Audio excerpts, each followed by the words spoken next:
Number 852 to order. Let us pray. Heavenly Father, grant that we who would seek to serve you may have the wisdom of your Spirit, the guiding of your hand, and the grace to serve together for the prosperity of our city, through Jesus Christ our Lord. Amen. National Anthem.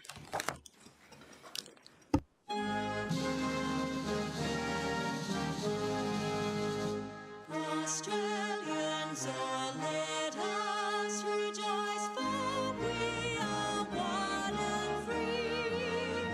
We've golden soil and wealth for toil, our home is girt by sea. Our land abounds in nature's gifts, all beauty rich and rare. In history's page, let every stage advance Australia fair. In joyful strains that let us sing, advance Australia fair. Please be seated.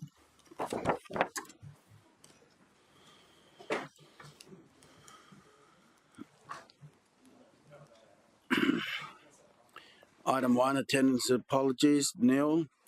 Leave of absence, nil. Item 3, condolences, Councillor Gates.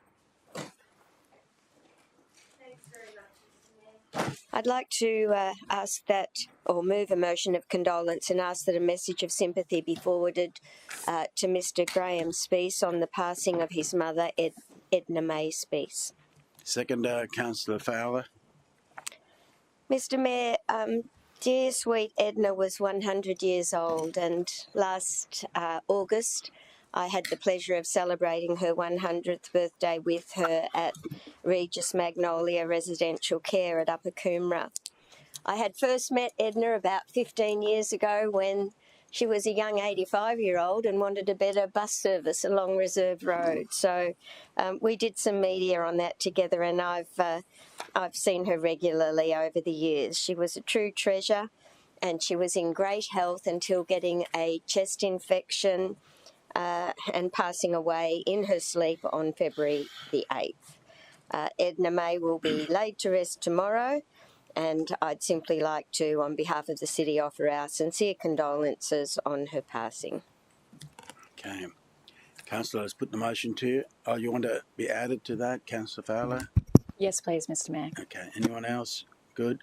Put the motion to you. All in favour, show hands. Against, motion carried. Right, as there's no other condolences, we'll move on to item 4, mayoral minutes. Nil at this stage. I'll raise one later on in the meeting. Item 5, confirmation of minutes. Someone like to move for acceptance? Move, Councillor Tozer. Seconder, Councillor Marshall. All in favour, show hands. Against, motion carried. Any corrections, councillors? No. Move for acceptance, Councillor Tozer. Seconder, Councillor Marshall. Put the motion to you. All in favour, show of hands. Against, motion carried. Mayor's report. Councillors, on 4th of February, I visited Ocean Way site visit. There's still 9.4 kilometres Ocean Way to be built, and I wanted to do site inspection and really to analyse the path, the width of the path, the where the wall's already built, and went right through with council engineers, and I'm confident that their optimum solution for various parts, and they'll do a report and bring it back to council. I'm only doing that because I'm a civil engineer, and I thought I'd exercise that part of my training. Item 2, Endeavour Foundation 10-year celebration. On the screen, as you can see, we had a photograph taken 10 years ago, which is on my left, and then we did a retake, and we have an age a day. So since opening, the recycle market has saved nearly 8,000 tonnes from the landfill. Better for environment, better for the hip pocket, and supporting meaningful employment for people with disability. So it's a wonderful initiative. All proceeds go to shop sales to helping Endeavour Foundation. So if you're down that way, call in. They're so friendly, and they'll help you out. Chief Lifeguard appointment. I met with Chris Manor ahead of his retirement, and congratulate Will Ashley, who has been appointed as our city next Chief Lifeguard, and we're in good hands. Just out of statistics, 2.2 million visitors in January alone, 820 rescues, 46,500 public interaction. Swim between the flags, and these lifesavers, these lifeguards will save you, and we work closely with surf life-saving clubs. So I say thank you, Chris, for your outstanding service, and congratulations. And to Will, we know you'll continue the proud tradition of keeping locals and visitors safe on our world-famous beaches. Next item is ACTA Festival 2025, and Hotta rolled out the red carpet for Australia's finest talent in the film and television industry. Our city is a destination of choice for screen production and the best place to celebrate it. Over 100 events, industry panels, live performance took place across 5 days, with 20,000 tickets sold, 200 panellists, 100 volunteers supporting the festival. And so I had a chance to, back of house or during the festival, to meet talent including Academy Award-winning Adam Elliott, who later won 2 awards for his latest project, Memoir of a Snail. And I think there's a snail in my hand. And so the star-studded red carpet include Robbie Williams and Henry Cavill, Paul Kelly, Teresa Palmer, Phoebe Tompkins, and of course the mayor and the mayoress. Anyway, thought I'd put that in. So really, councillors, we got the contract for 3 years, and I think from memory, and this is our 2nd year that we hosted. We also have an option for a further 2 years. I recommend, councillor, we start negotiation now, and that the parties involved, they're called the Alliance. I think there's about 4 parties, and let's line that up and continue on and keep ACTA here at Hotta. Then we're off to, I went off to Sydney with CEO, Chief of Staff, Councillor Hamill, to Liverpool City. Over to you, Councillor Hamill. Mr Mayor, a very interesting 3 days down in Sydney, a jam-packed 3 days too. We started off with a quick tour out to where the new Western Sydney Airport is being built, which is inside the Liverpool Council's LGA area. We've then gone and met with Mr Mayor Mednoon of Liverpool Council and his senior executives to get a presentation on their Liverpool Innovation Precinct, which there's some striking similarities to our Health and Knowledge Precinct and some very logical areas where we can get some better partnerships there in the future. We also had a chat with Liverpool about the Moore Point development, which is an 18-hectare master planned infill development occurring in their area right next to the CBD, being delivered by Lemac and Coronation Group. We also had a presentation on their FAST project, which is a multi-kilometre public transport upgrade along 15th Avenue that has some similarities to the Brisbane Metro system and how that's been implemented into place. Importantly from that, we were talking about the importance of having state government and local government at the table from day one in the governance group on both of those. Mr Mayor, a very interesting set of meetings with Liverpool Council, and I look forward to Mayor Mednoon and his executives coming up to the Gold Coast in the not too distant future. Our next visit was out to Circle, who are e-waste recyclers. Mr. Mayor, the engineering geek in me really enjoyed this one, understanding how this process works. As councillors know, e-waste is a growing industry and one that is really critical to all cities and especially ours. Circle have an incredible recycling rate where they are able to take materials and get a 97-98% recovery rate, where the industry standard is in the 60s, early 70s. The most important part of that process is on the back end, that to get the impurities away from the copper and strip things like zinc and glue and soldering iron away, they've got a particular process in the back end that allows them to strip those impurities and leads to those big billets of copper that is pure enough to be reused straight away. Mr. Mayor, Circle have just established their first base in Yatala, and it's encouraging that our team is already talking to them about opportunities of where Circle may fit into the ARC precinct. Mr. Mayor, our next visit the next day was out to Parramatta Square with Walker Corporation. A very interesting few hours with Walker Corporation, understanding Parramatta Square, its history, which interestingly is a project that was council-led. Parramatta Council over a decade ago saw a vision for doing something special in that area. For the first decade, nothing happened. It didn't work. And then with a change of plan and interestingly a different master plan approach, you now have the largest commercial office tower in Australia in Parramatta that led to a decanting of several thousand state staff out to Parramatta into this precinct. Mr. Mayor, I was blown away by this, and I truly do think there's some great opportunities to look at the governance and structure model used here of how we might replicate something similar in our own Southport CBD. After that, we were heading out to Visi. Again, the engineering nerd, Mr. Mayor, was really enjoying this. So at the first part of the visit was the glass recycling facility. We got to see what is expected in the Yatala glass recycling facility. Mr. Mayor, this facility produces 540 million bottles a year. The Yatala facility will produce 1 billion glass bottles a year.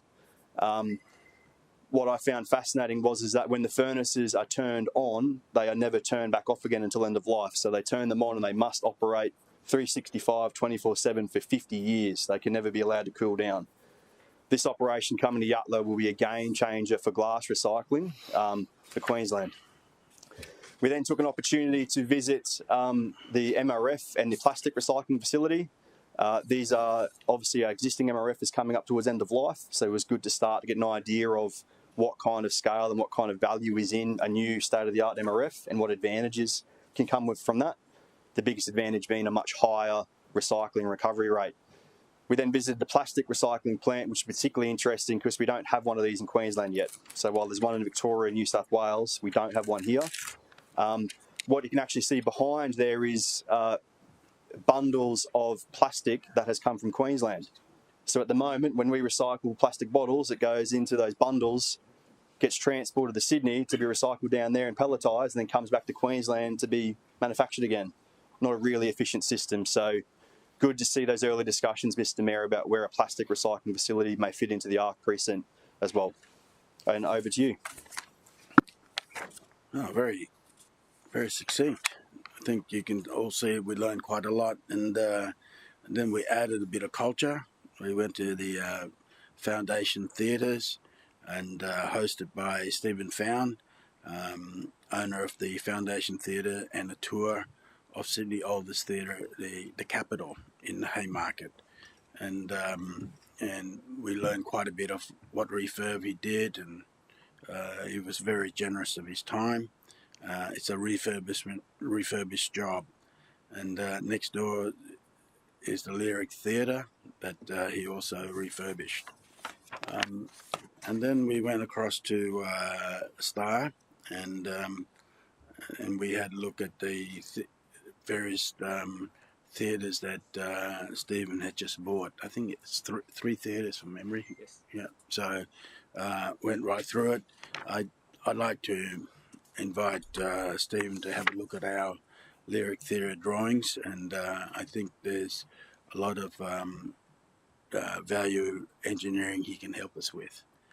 And then I caught up with my good friend Minister Ross Bates, member of Madriba and Minister for Finance, Trade, Employment and Training.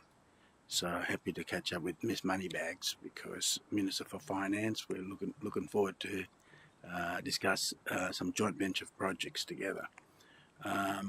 Messianic Conference, representative from Asia Pacific, Australia, and local Messianic congregations. We gathered at Twin Towns for the welcoming of the Surfer Torah Scroll from Israel to the Gold Coast.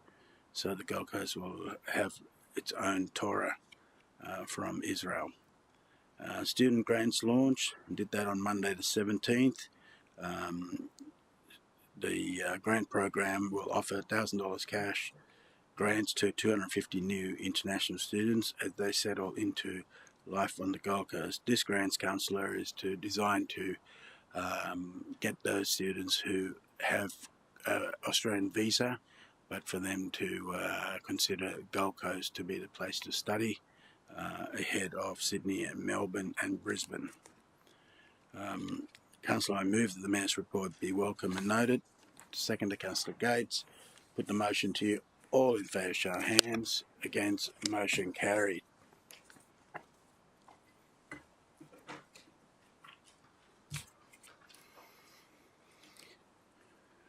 Clarification of members, none. Business arising from minutes, nil. Presentation is nil.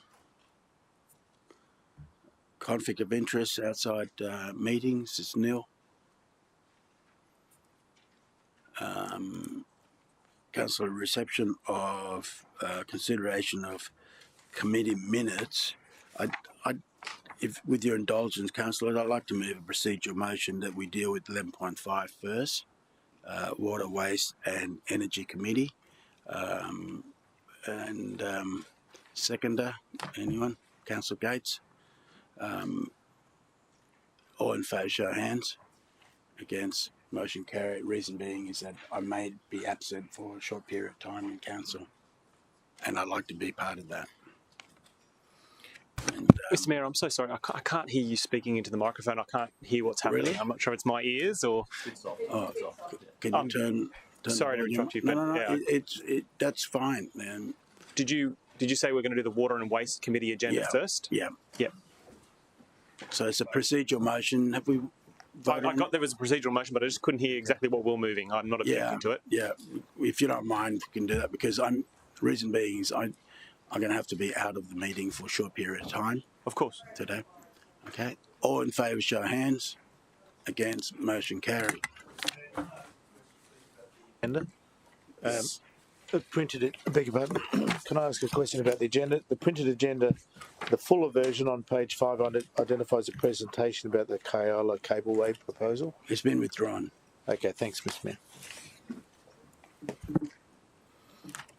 Okay. The Mayoral minute there. Councillors, I've got a Mayoral minute. Luke is going to bring it into me. Let's turn over to 11.5. I go to the chair first, Councillor Curtis, for receive of the Waterways and Energy Committee. We have voted on a procedural motion already, haven't we? Yes. Carried. Over to you. Let's receive the committee's report. Thank you, Mr. Mayor. I move that the minutes of the 852 Water, Waste and Energy Committee meeting held on Tuesday the 11th of February 2025, covered by recommendation 1 through 8, be received. Okay, thank you. All right. Second, Councillor Young. All in favour, show of hands. Against, motion carried. Right.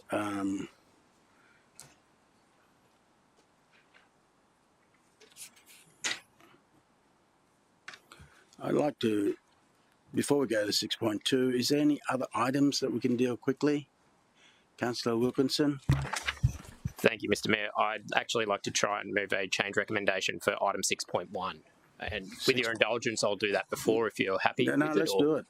6.1. No worries. I've sent that through to Chamber Support, which I believe is now reflected on the screen.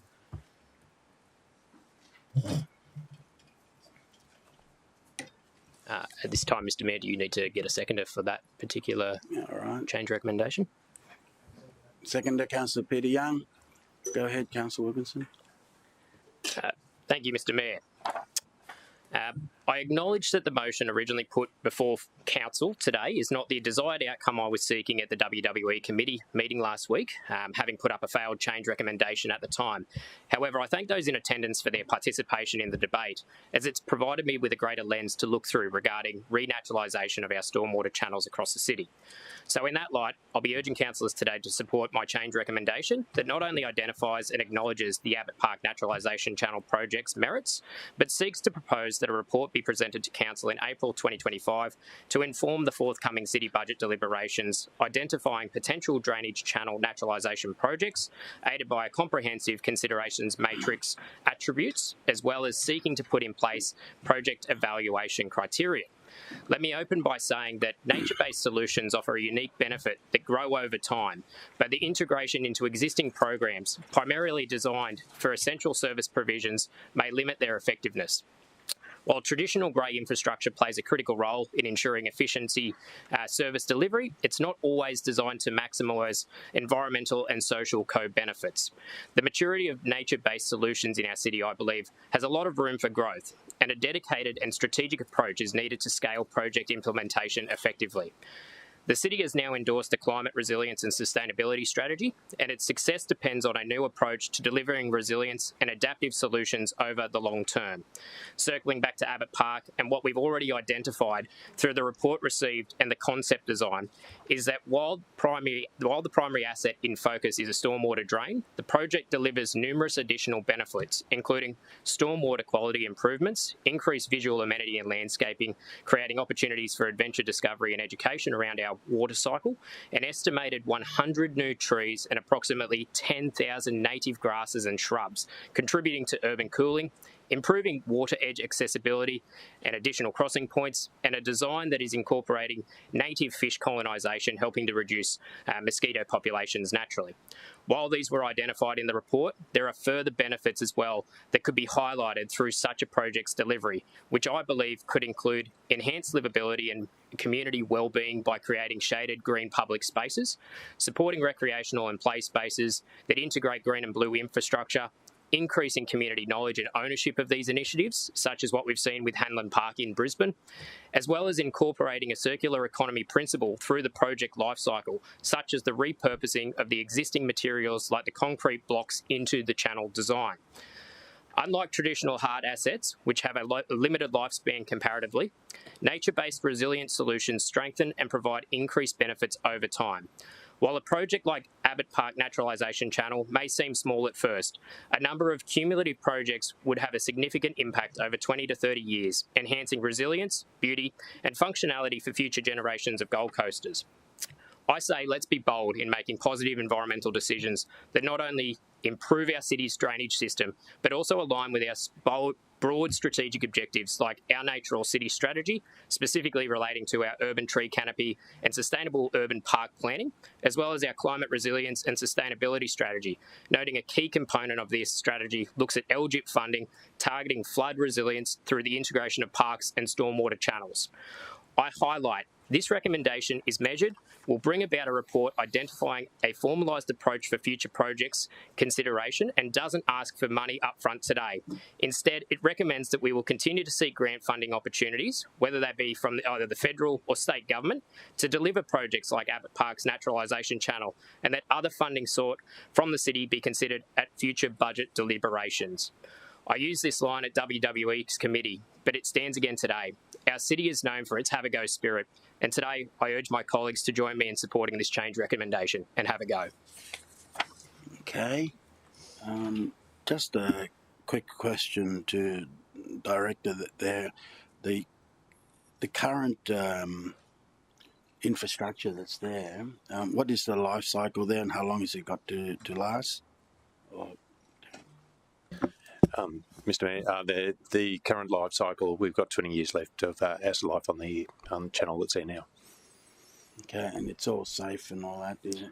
It's safe at the moment, yes. All right. Councillor Gates. Thanks, Mr. Mayor. Whilst this is a fantastic project at completion, I did speak against it at committee because I have great respect for ratepayers' funds, and with a 20-year lifespan left, I think it's the wrong place to be considering this. And I would like there to move an amendment that that any report that comes to council identifies projects where the asset is either failing or nearing end of life, because to pull out something that ratepayers have paid for that is functioning perfectly well and has 20 years of life left, I just think that's not us being as responsible as we could be. So I'm more than happy to consider, and was in the first instance, a project. I know the officers had difficulty finding a suitable parcel of land with drainage that we could conduct this demonstration drain in. So I understand why, and I understand the Divisional Councillor's support to provide such an improvement in his area. I just think we need to be mindful that times are tough, people are doing it tough, and we need to be responsible about the allocation of funds. Okay, so you're adding... Well, I'd be happy it? just to add another point, Mr. Mayor, that says that projects be considered only where an asset is failing or nearing end of life.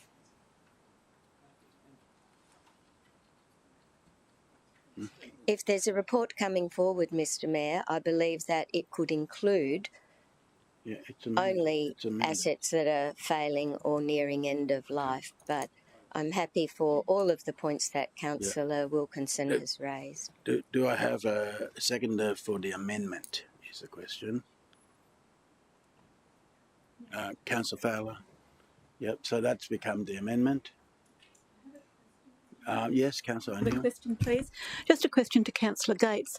Councillor Gates, with grant funding, if we were to receive grant funding for the Abbott Park, I'm just wondering whether that would negate your extra... I'd say or where grant funding is attracted, but the officers have not given us great confidence that grant funding is going to be available, given that they have tried for some time to attract grant funding. But sure, if grant funding became available, I think we'd all put our hands in the air. Question, Councillor Tozer. Mr Mayor, question through you to Mr Vaughan, if that's okay. In identifying Abbott Park Channel as a potential naturalisation project, what process did officers go through to identify it over any other drain of any age in the city? Through the Mayor. Look, the process was quite extensive. We went through a lot of, assessed all the open drains that we could find in the city.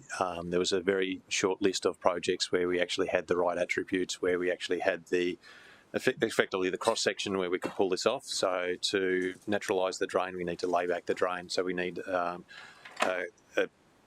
suppose, the width to have the carrying capacity of the current drain. So it's rare that we have that in the city. So we went through a long list to get there, and we found a few that we can look at further. Abbott Park being the primary one.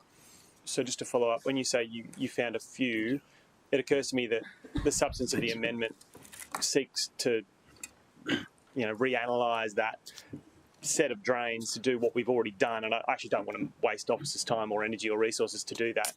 How many were shortlisted such that Abbott Park was selected? Through the Mayor, I don't know the exact number, Councillor Tozer, but it's less than 10 that we shortlisted. Less than 10. So we basically went through all the drains in the city. Yep. We got to a point where we had 10 to choose from, and officers recommended that the Abbott Park option was the best and most fruitful and likely to find success out of all of the other drains you had in the city. Is that a fair comment? That's a fair comment. And if I may add, through the Mayor, the intent of the fourth dot point there is to actually provide advice to councillors when we come back as to, so this is 3D. What we're talking about there is if we can secure a grant, how do we actually handle the need for a matching contribution or something similar from the city? We're not expecting that we'll ever actually achieve a 100% grant. We're expecting that we'll have to have some matching contribution. Normally 50%, including our in-kind work, would be what we'd be expecting. Mr Mayor, when you're ready, I'll speak against the amendment. Okay. Councillor Doran.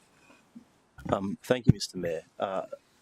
It's just a quick question. It says in the in point 3A that a report come back to council by April 2025. It's probably following a little bit from Councillor Tozer's question.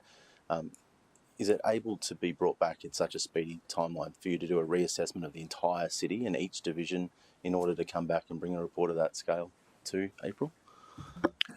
Through the Mayor, the intent of what we were trying to do with the recommendation 3A was to compile the data that's already done, so not to really litigate everything that's already been done, but to actually bring it back to council and show the work that has been done to select Abbott Park as the primary and the other ones that have some potential.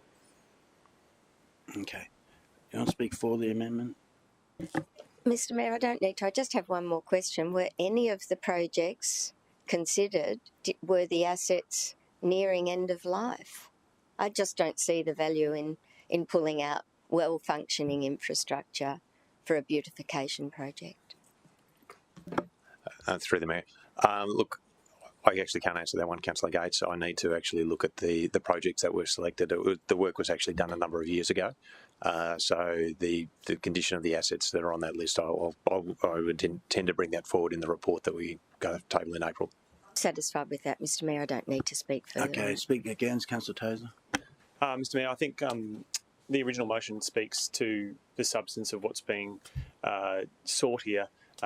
We're asking officers to take a good look at these sort of projects. We're having regard for ratepayers' funds and where we're allocating money, particularly prioritising projects when the community might say that we're in a cost of living crisis and we don't want to replace good drains with projects that are beautification projects, but frankly, I think the amendment really seeks to actually undermine the project entirely, and I think that's actually not really an amendment. That's effectively a foreshadowed motion. So, frankly, what I do think we should do is we should rely on Councillor Wilkinson, who has an asset in his area. He hasn't asked for funding this year. He's asked us to go through the grant process.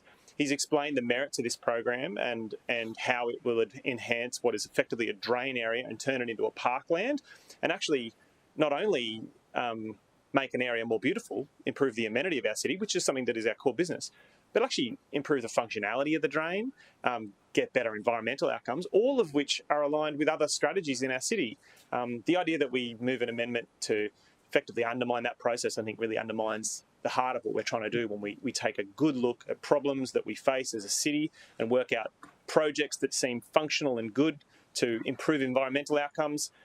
It's upgrading a drain just like this that is exactly the sort of project that we should be advancing. And I actually really encourage Councillor Wilkinson. This is one of the first times in the last 12 months he's really come up and really talked about a project that he really cares about. And I think it's actually one that has validity. I'm looking forward to hearing what the officers say in a future budget discussion and how we can compare this project against others. I think the amendment should fail and we should stick with Councillor Wilkinson's first motion. Yeah. Anyone speaking for the amendment? Anyone else? Go to Councillor Wilkinson to close. Thank you, Mr Mayor. I would just like to highlight again that, as I said initially in opening this one today, that this actually isn't calling for money today. And I know Councillor Gates' comments around the beautification. I think that, unfortunately, the amendment put up actually does undermine the entire purpose of why this is getting presented today and the amendment that I was originally seeking. And again, it's not asking for funds up front today. Instead, it's asking for this to basically be considered at future budget deliberations. And whilst simultaneously we still seek out grants to support projects like this as our city moves forward, I think it would be a complete missed opportunity if we didn't take advantage of this today and also basically look to seek to deliver on some of our key strategic directions that we as a council have ticked off on, yet I don't think we've substantially put our foot in the game for this one yet. So I'll close with that, Mr Mayor. Debate's closed, Councillor. We're voting on the amendment. All those in favour of the amendment, show of hands. Against? Okay, the amendment is lost. We go back to the original motion. Anyone wants to speak for the motion? Councillor Peter Young. Thanks, Mr Mayor. I've been keen to see this matter brought to us, and I'm very supportive of the motion that we're looking at now. I thank Councillor Wilkinson for his involvement. I thank the officers who've, behind the scenes in the last week in particular, there's been a lot of discussion about this. What began last week at committee was the recommendation to finalise or not go ahead with a project that had been originally decided some years ago for two reasons. Basically, the cost had exploded, had doubled, and we hadn't secured funding that had been anticipated. So it just seemed on cost grounds it was just unviable. And that's a fair enough thing, especially when the infrastructure does have some life, as has been identified. So because of the attention that we've been able to focus on this, we've got now a motion before us that's been through the, has the support, as I understand it, of the EGM of both Environment, Heritage and Resilience and Infrastructure. And I think that's great that those two parts of our organisation are talking together rather than just one ambition overruling another. And I really appreciate the prudent approach of the infrastructure people. And Mark Vaughan is here with us, the EGM, the General Manager of Infrastructure, and I know they're being very prudent about that infrastructure, and likewise that's Councillor Gates' primary concern is about not doing away with the infrastructure that has a good life. So my focus is not so much about Abbott Park, although I can see it would be a wonderful transformation. My concern is about giving us the wheels to the opportunity to introduce a program that will ultimately benefit the entire city. It might include Abbott Park, hopefully it does, but it's not necessarily taken for granted. We'll have a report that identifies all of the various attributes and considerations, including the life of the asset and its standard, and the public benefit that might be derived and the environmental benefits that might be derived from undertaking these projects on a case-by-case basis and in accordance with a proper program that we adopt and that we can assign some funding to and that we can seek to attract federal money for, because I believe there's quite a bit of federal money available for these kinds of programs. It's a nice project to have. It's not critical in Abbott Park as I see it. It was chosen years ago because it met the criteria that were established at that time. We're having another look at it, and I fully support the motion before us. Thanks, Mr Mayor. Okay. Anyone speak against the motion? Councillor Gates? I'll be very brief, Mr Mayor. I'm not so opposed to this motion as I was to what was before us and recommended by the officers, because it required a $3.6 million contribution from Council, and $5 million is an additional 1% to every ratepayer in our city, so it's not far off that. I'll be happy to see what comes forward, and I just hope that another project can be found that delivers all the benefits highlighted by Councillor Wilkinson, but not where we have 20 years lifetime left in an asset. Councillor Wilkinson to close. Thank you, Ms Mayor. I'll just simply close by saying, I thank the councillors for their discussion on this particular matter today, and I urge them to vote in favour of this change recommendation. Okay, put the motion to you. All in favour, show of hands. Against, motion carried. All right, councillors, I ask that we go to 6.2.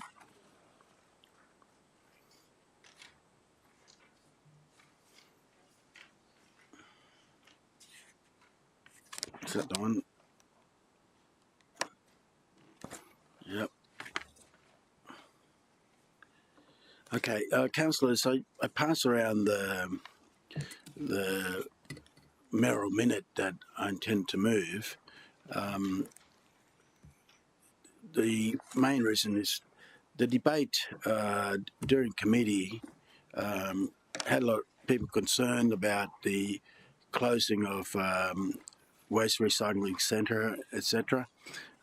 Today, really, I want to focus on very much just leave that till for 16 months till 30 June 2026, and officers can give us updates or whatever. So I just want to, the motion here is to park that, and that we can concentrate on to deal with the levy itself. Okay, so councillors, I move that all the city waste recycling centre remains operational until at least 30 June 2026. That a report be brought back to future Waterways and Energy Committee to consider the need to close or reduce services at Water Recycling Centre. 3, that as part of the report, the principle of maintaining waste recycling centre is within a 20-minute drive of all Gold Coast residents be maintained if at all possible. Councillor Tozer. Thank you, Mr. Mayor. The body of work that's brought us to this point, the Waste Network report, is pretty comprehensive. There's quite a lot of substance in there, and it does actually talk a little bit about some of these things. Whilst I'm very supportive of maintaining our waste recycling centres operational, is there scope in your report? So, two questions. What are you hoping to add in the report you've asked for that is in addition to what's already in the report that we've read?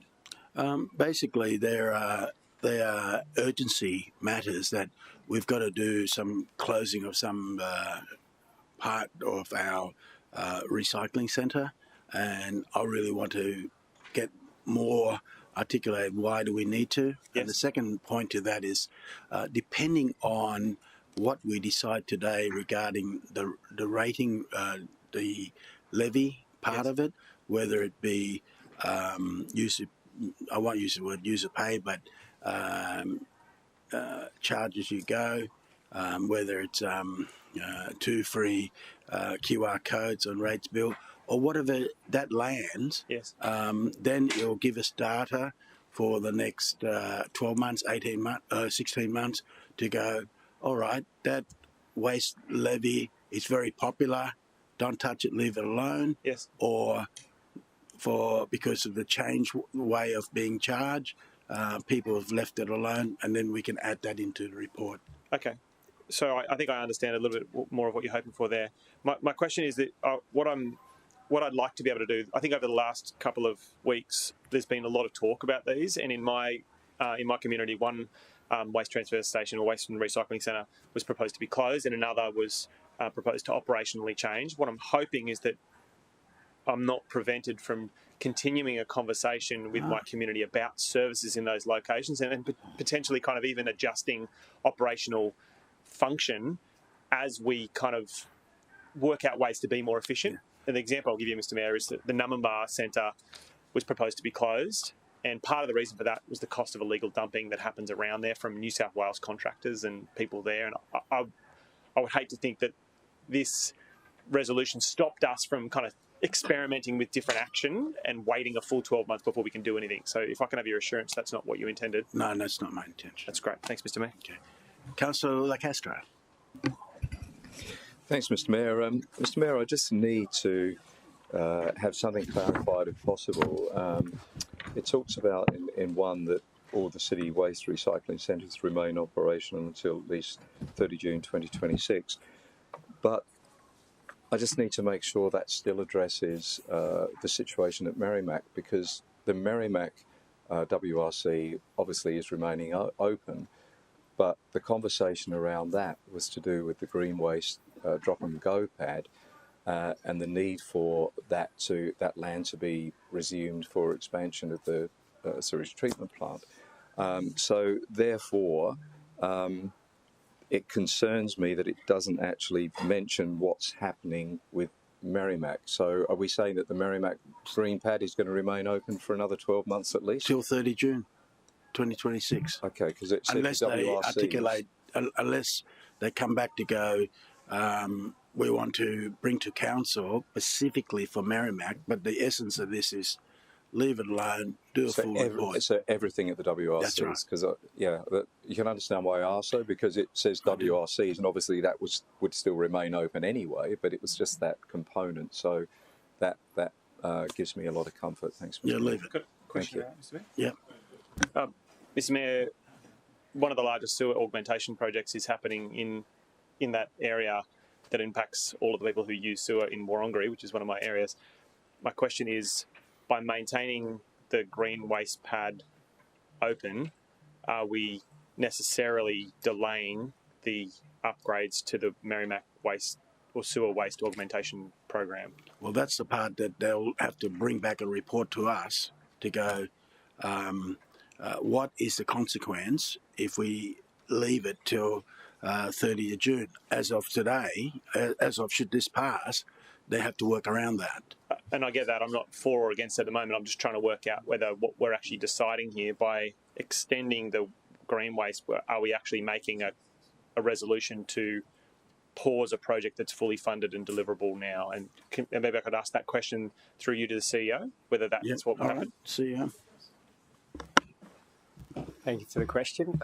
So, in essence, yes, but that doesn't mean that the city can't. So, as it stands, the pad needs to move in order for the $350 million project to run. But that doesn't mean that there's not alternative options for us. And what I'm hearing from the Mayor is we'll have to go away, we'll have to look at a way that we can find an alternative location on that site for that to happen.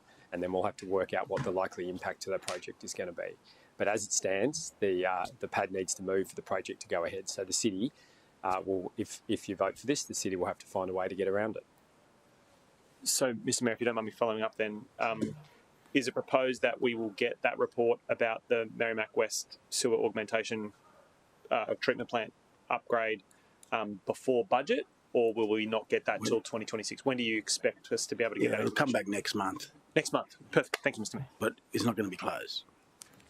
Councillor Patterson. Thank you, Mr. Mayor. I was wondering if you would consider adding something to your recommendation that is part of that report, an assessment of weighbridge stations to consider charging by weight also be presented? That will be part of the next conversation. Okay. Councillor Curtis. Thank you, Mr. Mayor. I'm just seeking some comfort that if outcomes from point 2 resolve the need to have a different set of action for point 1, that can still come about under this recommendation? Yes. Okay, thank you. Okay, councillors, I close the debate then. Put the motion to you. All in favour, show of hands. Against, motion carried. Unanimous. I can see why your committee had to go on quite a bit but in moving that aside, I think we can find a solution, deal with it. Yep. So really, I go to Councillor Hamill. Mr. Mayor, I have a proposed motion for item 6.2, which is with the chamber team, which we'll just need to amend to delete a few parts given the mayoral minute that's just passed. Go ahead, amend away. So I think we had the section highlighted that included, so 13, 14, 15, 16 can now be deleted as the mayoral minute supersedes those. Excuse me, mate.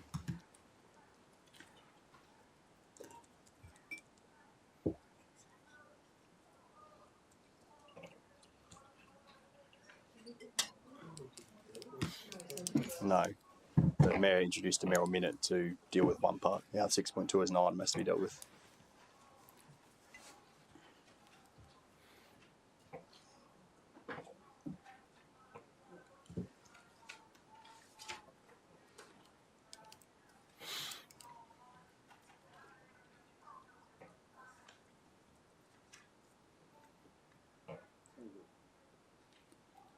What, to take requests?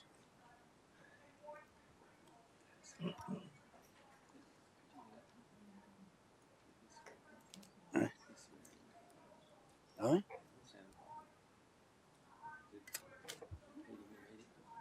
Yeah, I'm disturbed. Get rid of them. So, Mr. Mates, I just think... pause there a second. I'll just instruct the CEO to...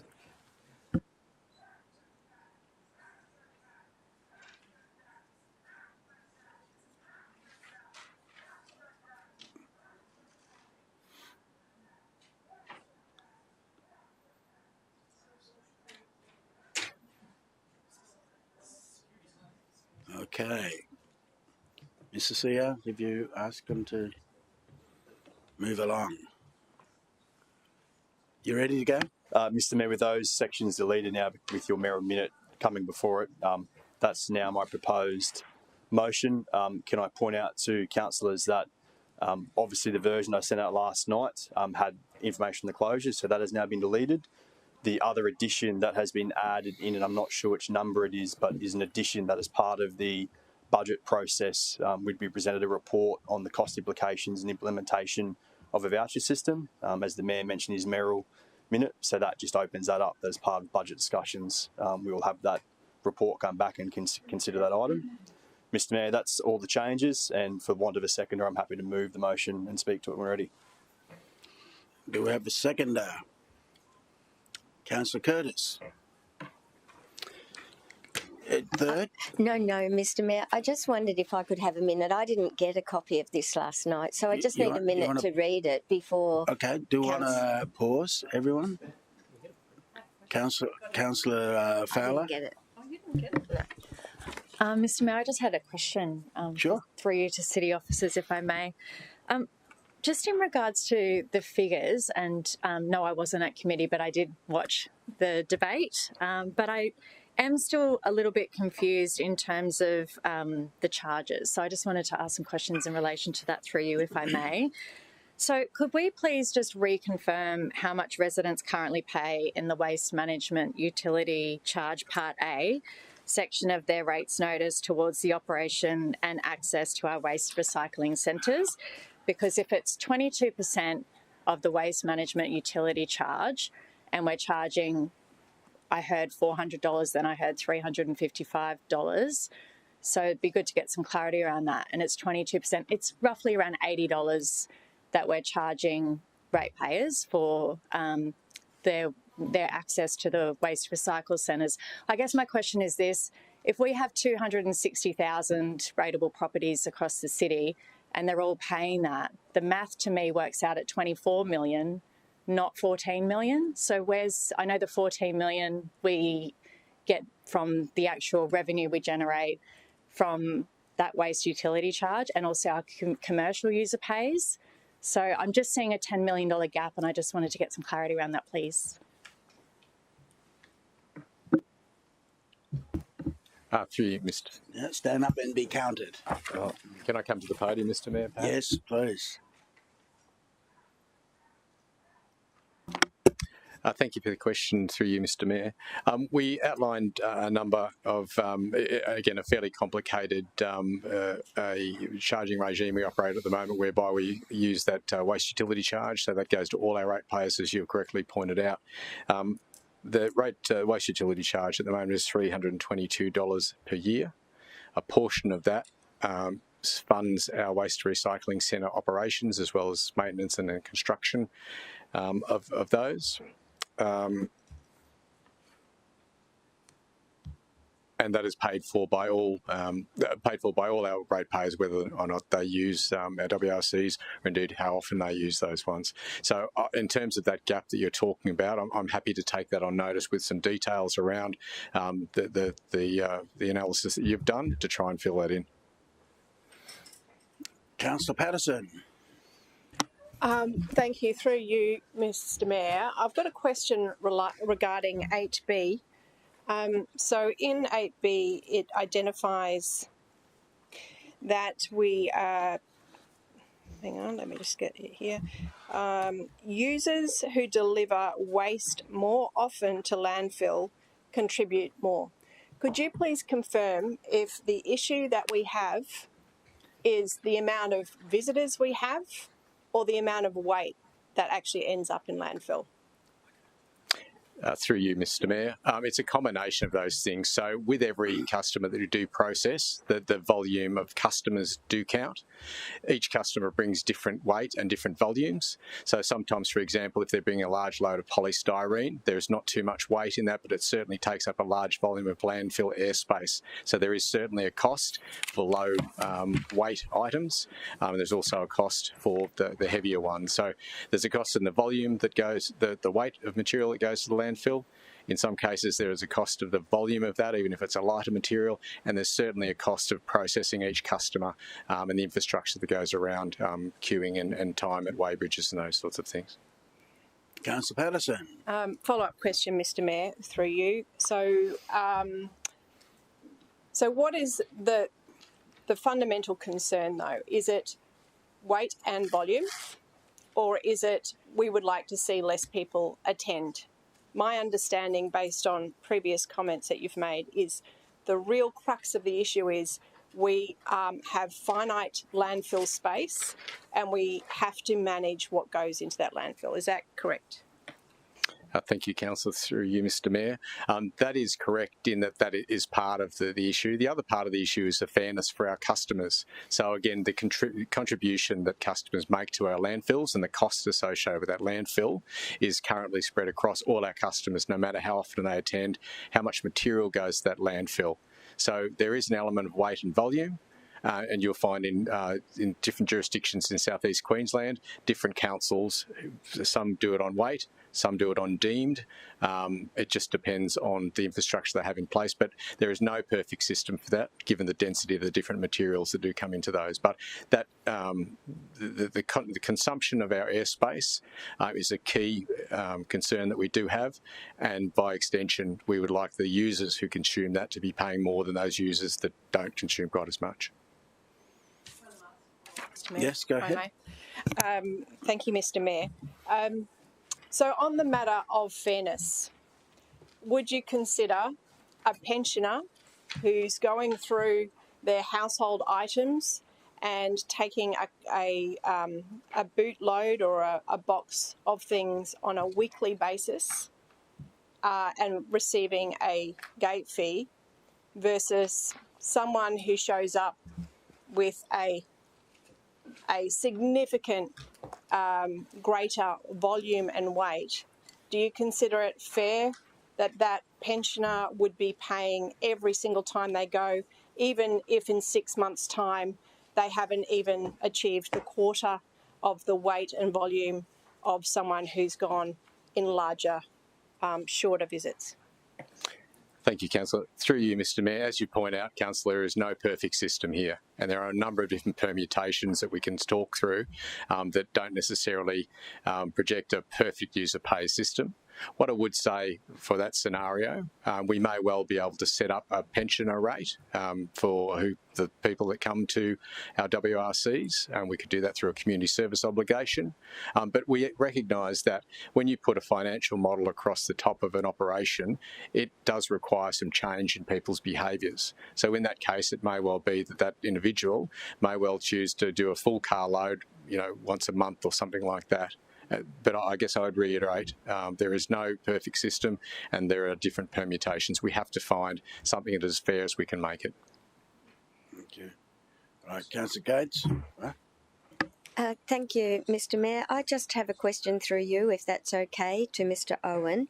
On page 45 of our agenda, there was a list of impacted residents should a waste management access charge be implemented, and the properties in Division 3 affected, there's 31 that were not listed in that table.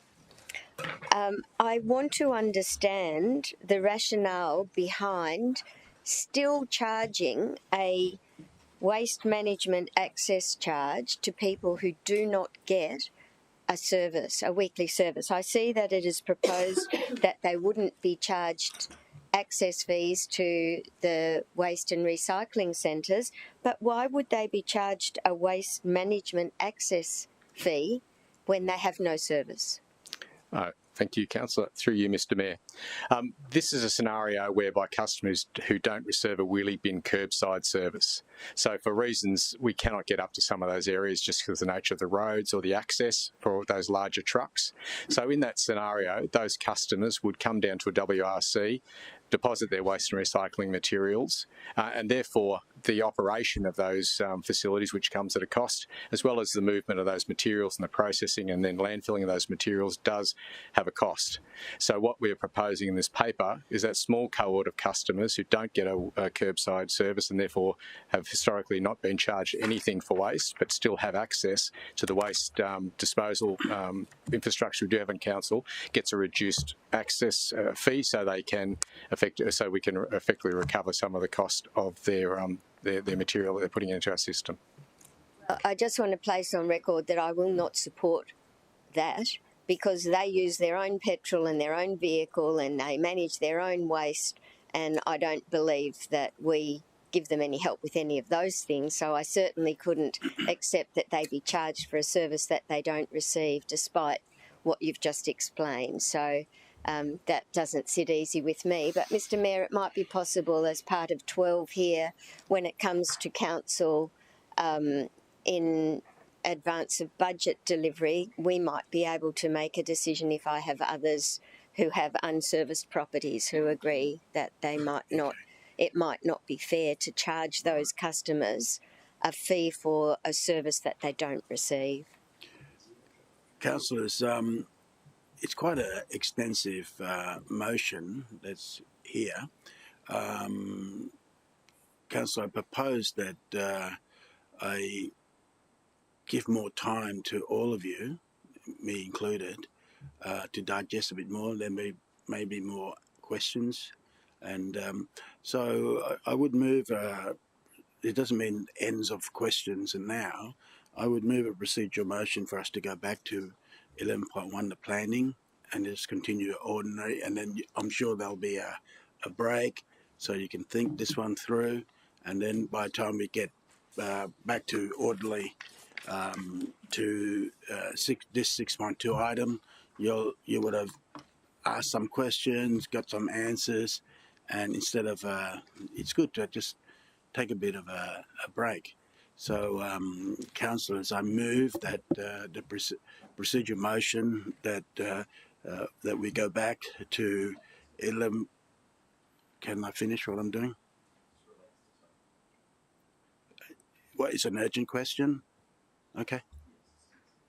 Thank you. Sorry, Mr Mayor, sorry to interrupt. I wanted to see whether you would accept a foreshadowed motion to be put up before we adjourn. You can do that when we come back. Oh, I thought it might help that it can be considered whilst the rest of the councils are ruminating on the rest. Fair enough. The council chamber has the foreshadowed motion. It just needs to withdraw a point about the closure of centres. Could you Thank you, put the foreshadowed motion up, and then of course we can circulate that. Thank you. Just want to make sure that's the foreshadow you got.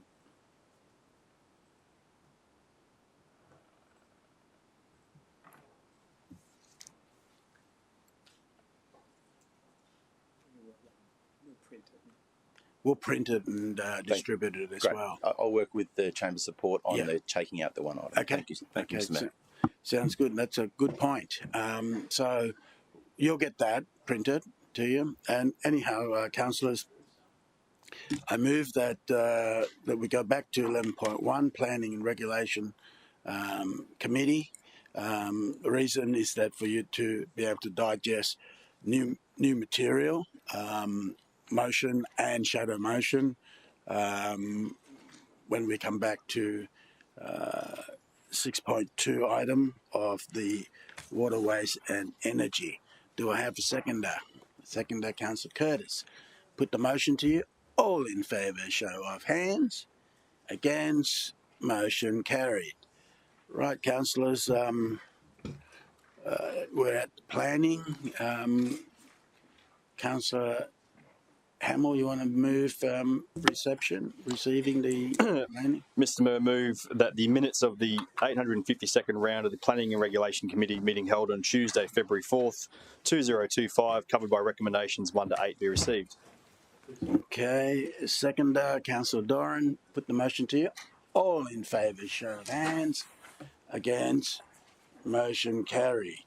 At this juncture, does anyone want to take a break and so I can refresh? We move gear from waste to planning, you know, all that sort of stuff. I certainly do. And so, Councillor, how about a 20-minute break? Is that good enough? All right, and beautiful. Enjoy.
Can we pop the streaming on, please? Thank you. Okay, councillors, we're resuming. The Mayor has just had to go to a brief appointment, so I've taken the chair. We're up to reception and consideration of committee meetings, and I'll go to you, Councillor Hamill, for planning and regulation. Madam Deputy Mayor, could I suggest we go to item 6.4 to start with? Did we receive? We've already received those. Yeah. Yep. So we'll go to 6.4 if we could, Madam Deputy Mayor, and I have the original officer recommendation with a slight amendment to introduce as the motion, as this one was deferred from committee.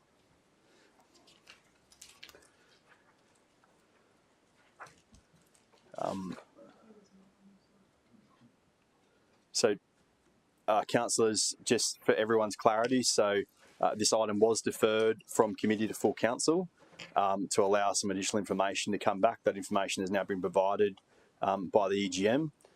So what I'm moving today is the original officer recommendation that was presented to committee, and then adding the amendment that Councillor Doran spoke about at committee regarding a particular setback on the northern side of the site. So Madam Deputy Mayor, that's the motion I'm putting forward today and would seek a seconder. Yes, happy to second that.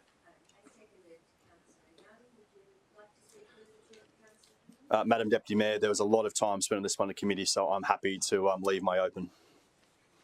Councillor Doran, speaking against, I presume. Presumed correctly.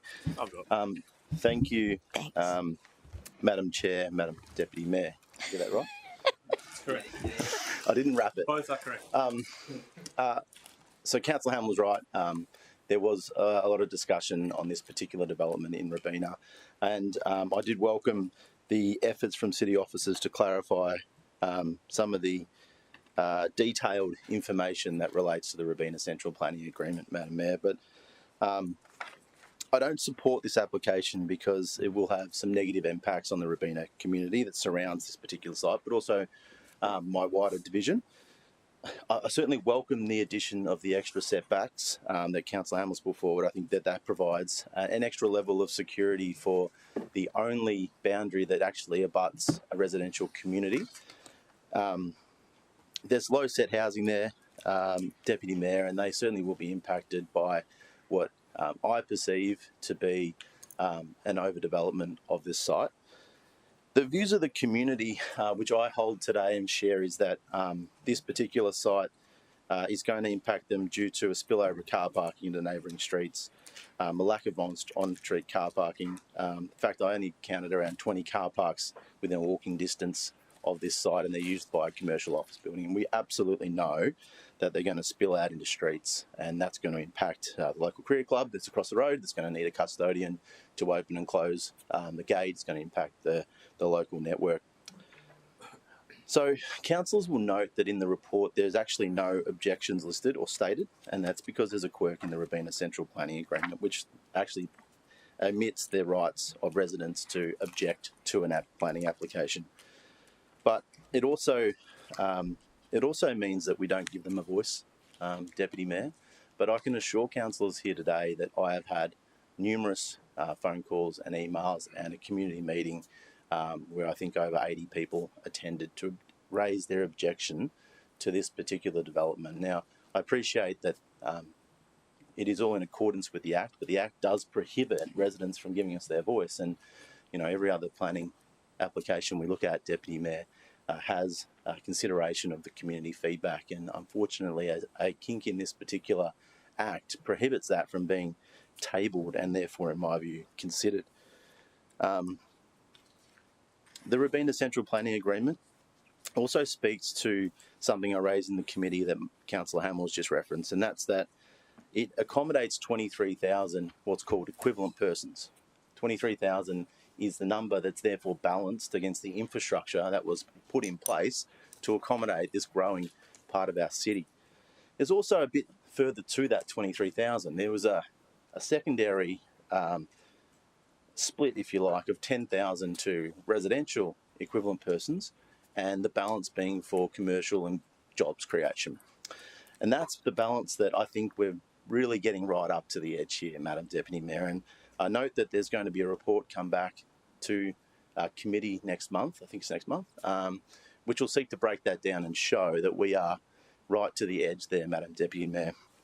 So the impact on this particular DA, why we shouldn't approve it, is we've also got told last year that the transport in Robina is already at capacity, Madam Deputy Mayor. I think there were the top 2 spots in the city for congestion is, of course, your area and mine in Robina. That traffic network is at capacity, and this is going to really put enormous strain on our network and moving people around our particular part of the Gold Coast, which is also a transit area from the people from the coast to the M1, which is going to create an additional burden. There's going to be more parking out in the streets. The developer has put all of the equivalent persons onto this site, thereby leaving in limbo a site of significance immediately to the west. In my view, there's going to be some unsafe access egress arrangements that were dealt with in a previous FDA. There's going to be a greater strain on the infrastructure that city officers are going to have to consider through future LGIPs because of the enormous growth that is now exceeding or getting close to exceeding the number of residential equivalent persons that were considered for this RCPA. It's my view that we shouldn't support it and we should send the developer back to the drawing board for a less intense design and less intense development, because the community will immediately be impacted. There are setbacks that are there for a reason, that they are encroaching in multiple areas of setbacks. This particular development, Deputy Mayor, doesn't have the support of the local community. I don't support it, and I'd ask councillors to also not support the change recommendation. Thank you. Thank you, Councillor Doran. Does anyone want to speak for? Question, Councillor Young. Thanks, Deputy Mayor. I am inclined to support this motion before us today, whereas at committee it was foreshadowed and I saw no reason for us to debate it at that point, because we were awaiting information about the agreement that governs Robina, and we've been provided that information in full detail, and I appreciate that very much.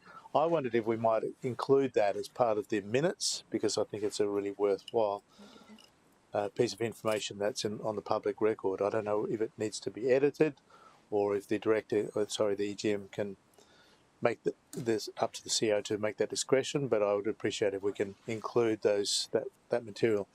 I'll go to the Director. Through you, Madam Chair, Councillor Young, absolutely, I think we can do that. What we're probably best to do is just attach the email that I sent to councillors on Friday night, and I don't believe there's anything in there that precludes us from putting that in the minutes. Thanks, I think that'd be great. Thank you, and thanks for the suggestion, Councillor Young. Anyone else wish to speak against? A question? Question. Thank you, Deputy Mayor. Just on the Robina Central Planning Act, I mean, I quite feel for Councillor Doran's community in that they can't lodge submissions. So I just wondered, in the new city plan, I'm not au fait with that act, but is that something that we can, in our new city plan, incorporate so submissions could be endorsed, or if not, is that something that needs to be put to the state around the future of Robina? It's already there, but go ahead. Through you, Madam Chair, Councillor Martin, we are currently in discussions with the state government. There will be a report, as Councillor Doran said, coming to committee next month, I believe, end of March, I think we're the 25th of March. The Robina Act is different to the city plan or any future planning scheme, so there's a decision to be made, but it's not just our decision on what that future is for Robina and how that's placed in any future planning scheme. We will continue to have those discussions and continue to work with council, I think, on what is the best solution for the city going forward. And the background, Councillor Martin, was that the developer applied to the state and on the proviso that all of the infrastructure was paid for up front. That's why we don't collect infrastructure charges from them. But there was a request for the Act to be reviewed, given it's been such a long time now, and we need some help with providing the improvements that are necessary due to the growth. Okay, Councillor Patterson. Thank you. Question through you, Madam Chair, Deputy Mayor. I have great empathy for Councillor Doran and his residents. I aim to consider planning decisions through the lens of what would the result be if we end up in court? I got two questions for you, Ms. Swain. The first one, so it sounds like we're at capacity. Infrastructure is at capacity there. Do we have any legal capacity to be making decisions on applications like this because we see that the infrastructure isn't going to stack up? Sorry, through you, Acting Mayor. Can I just be cautioned, Councillor, about asking directors for legal opinion? I think in general terms, if it's answered in the context of planning, but if it was a legal question, it should go to General Counsel. Okay. I think it's a planning question.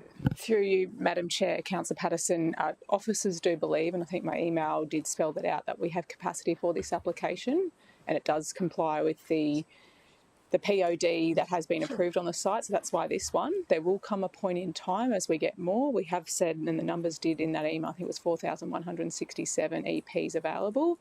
That will be subject to that further report that Councillor Doran has requested to really look at that. But at the moment, we are confident, we believe that this is able to be supported today from an officer perspective.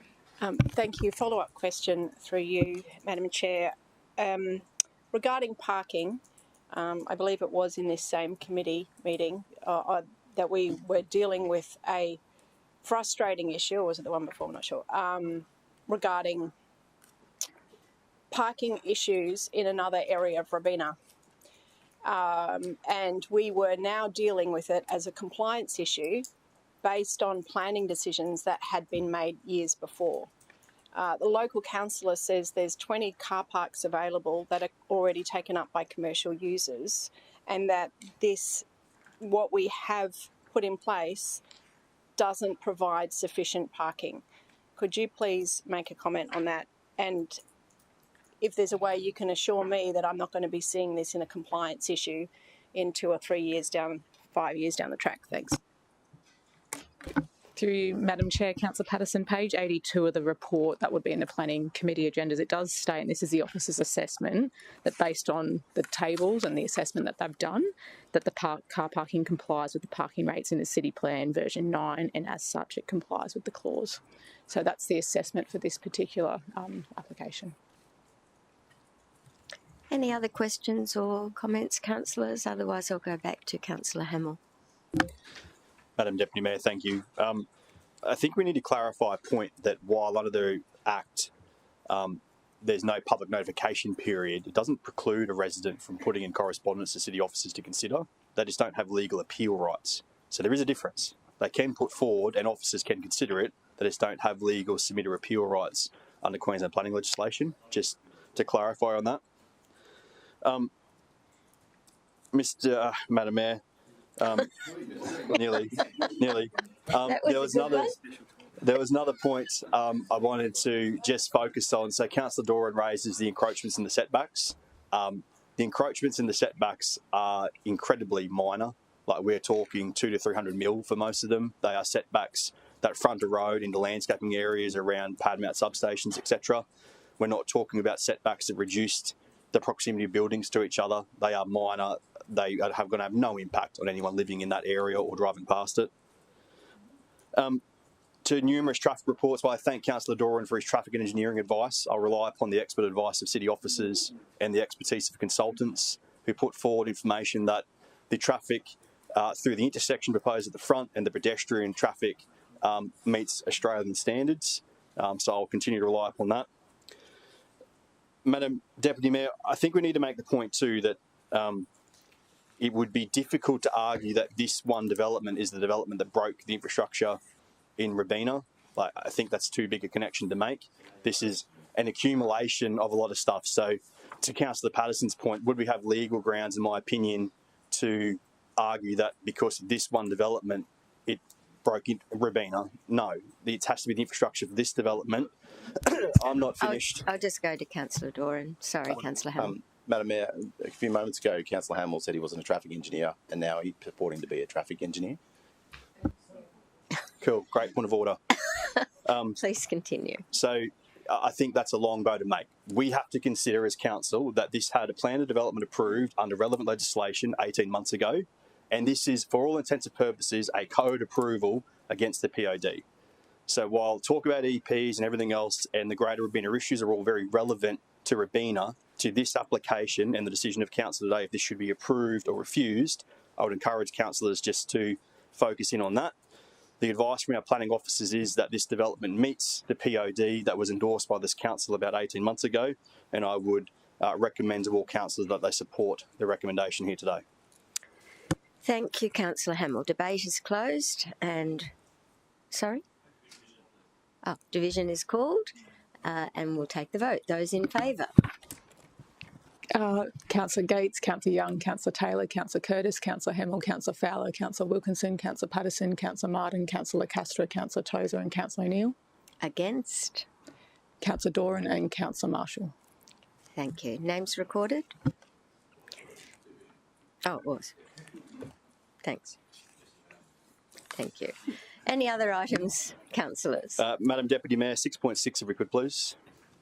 Thank you. And just before you leap forward with your comments, Councillor Hamill, I would just seek that the minutes reflect that I raised a declarable conflict of interest declaration at committee, and the details are recorded in the minutes of the 852 Planning and Regulation Committee meeting of Tuesday the 4th of February. That declaration related to a donation received some 9 and 10 years ago, and the council agreed that I could participate.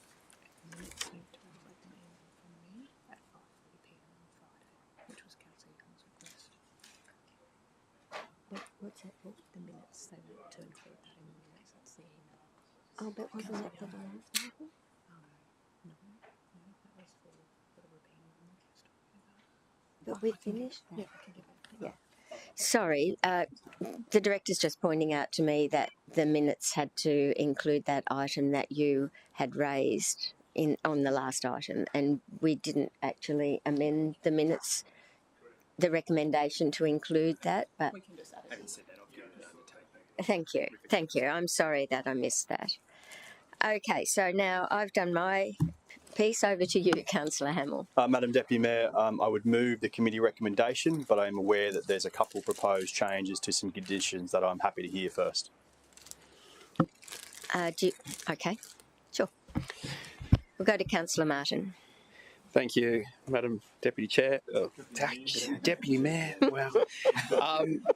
Look, Madam Chair, I was proposing to move an amendment, but if this motion I'll second Councillor Hamill's motion so that it's a live motion. Through you to Councillor Martin, I think because it's changes to conditions, it's not technically an amendment to the recommendation.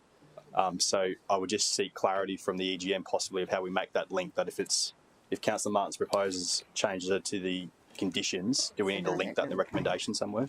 I would amend the recommendation to say, so you can amend the recommendation to say that there are changes in the paper. Does that make sense? Yeah.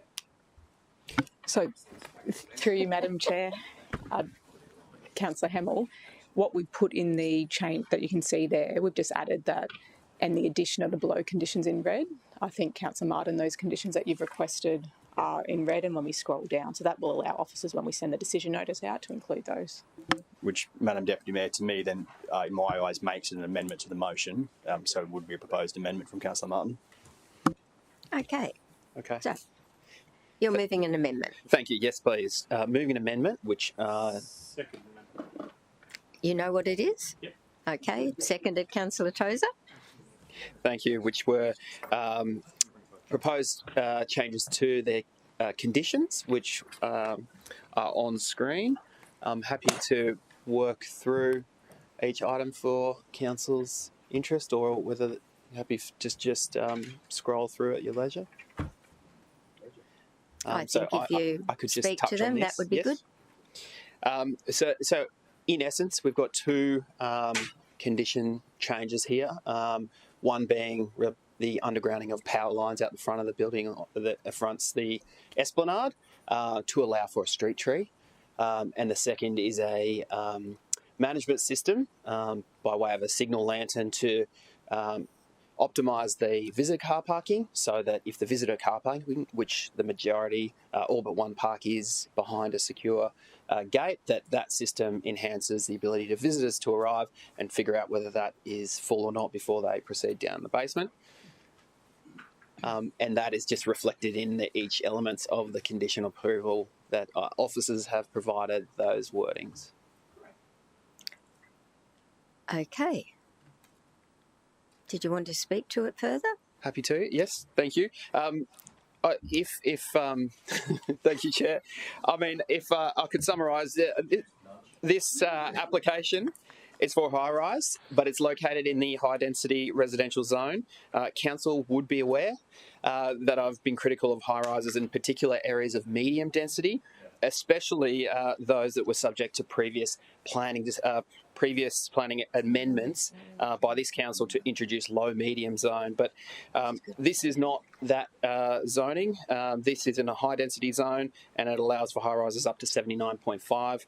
This application is 71.4. These two amendments, which also follow an additional amendment we made at committee to improve some of the deep planting within the frontage landscape, will ensure the power lines on the esplanade be put underground, and that's replaced with a street tree. It improves the visual amenity and harmony of the street interface, and a suitable visitor car parking system be implemented to inform visitors, which will make a more practical solution.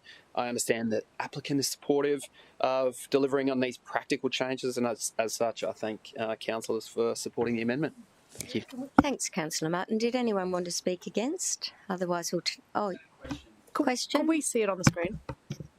Sorry? They're highlighted in red, the changes. I'll go to you, Councillor Marshall. Thank you, Chair. And this question is probably directed through to the Director. Whilst this is not in my division, a number of residents have had concerns around car parking. And obviously, last week we went to public consultation and, about the restricted time parking in this corridor. We've taken away the car parking on the Gold Coast Highway. So residents have wanted me to ask, are we taking that into consideration with the development of our new city plan? Is this something we're talking about and thinking about? Through you, Madam Chair, Councillor Marshall, absolutely. I think we haven't defined the scope, as you know, of the new planning scheme yet, but car parking is certainly on our list, and that'll be not only in the coastal strip but through the whole city. So there will be discussions. I assume there'll be a number of workshops as we get into that, because that will be quite detailed, but it is something that we're looking at. Any other questions or comments? Okay, we'll take the vote on the amendment. All in favour? That is carried. The amendment becomes the motion. Would you like to speak to the motion, Councillor Martin? No, thank you, Chair. Okay, we will take the vote on the motion, which is before you, councillors. All in favour? That is carried unanimously. Any other items, Councillor? Councillor Fowler. Thank you, Madam Chair, Deputy Mayor. I would like to open and speak to 6.2, and I just have a change recommendation to suggest if you'd accept that. Okay. Have we got your recommendation? No? So, no, it's just a slight change. But if we wanted to bring out the General Manager, I just had a question first.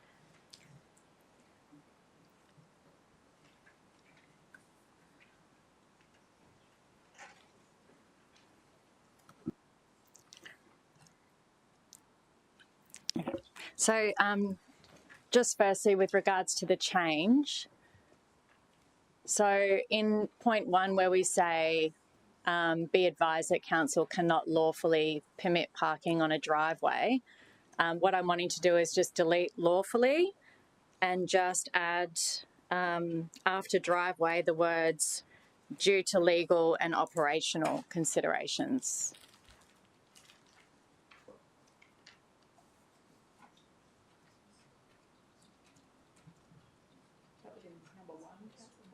It was in number 1.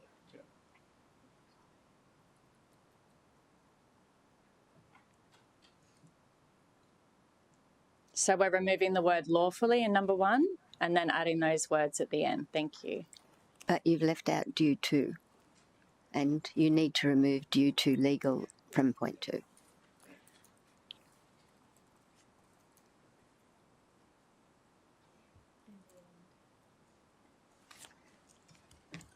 Thank you, Madam Chair. So if I can start with just,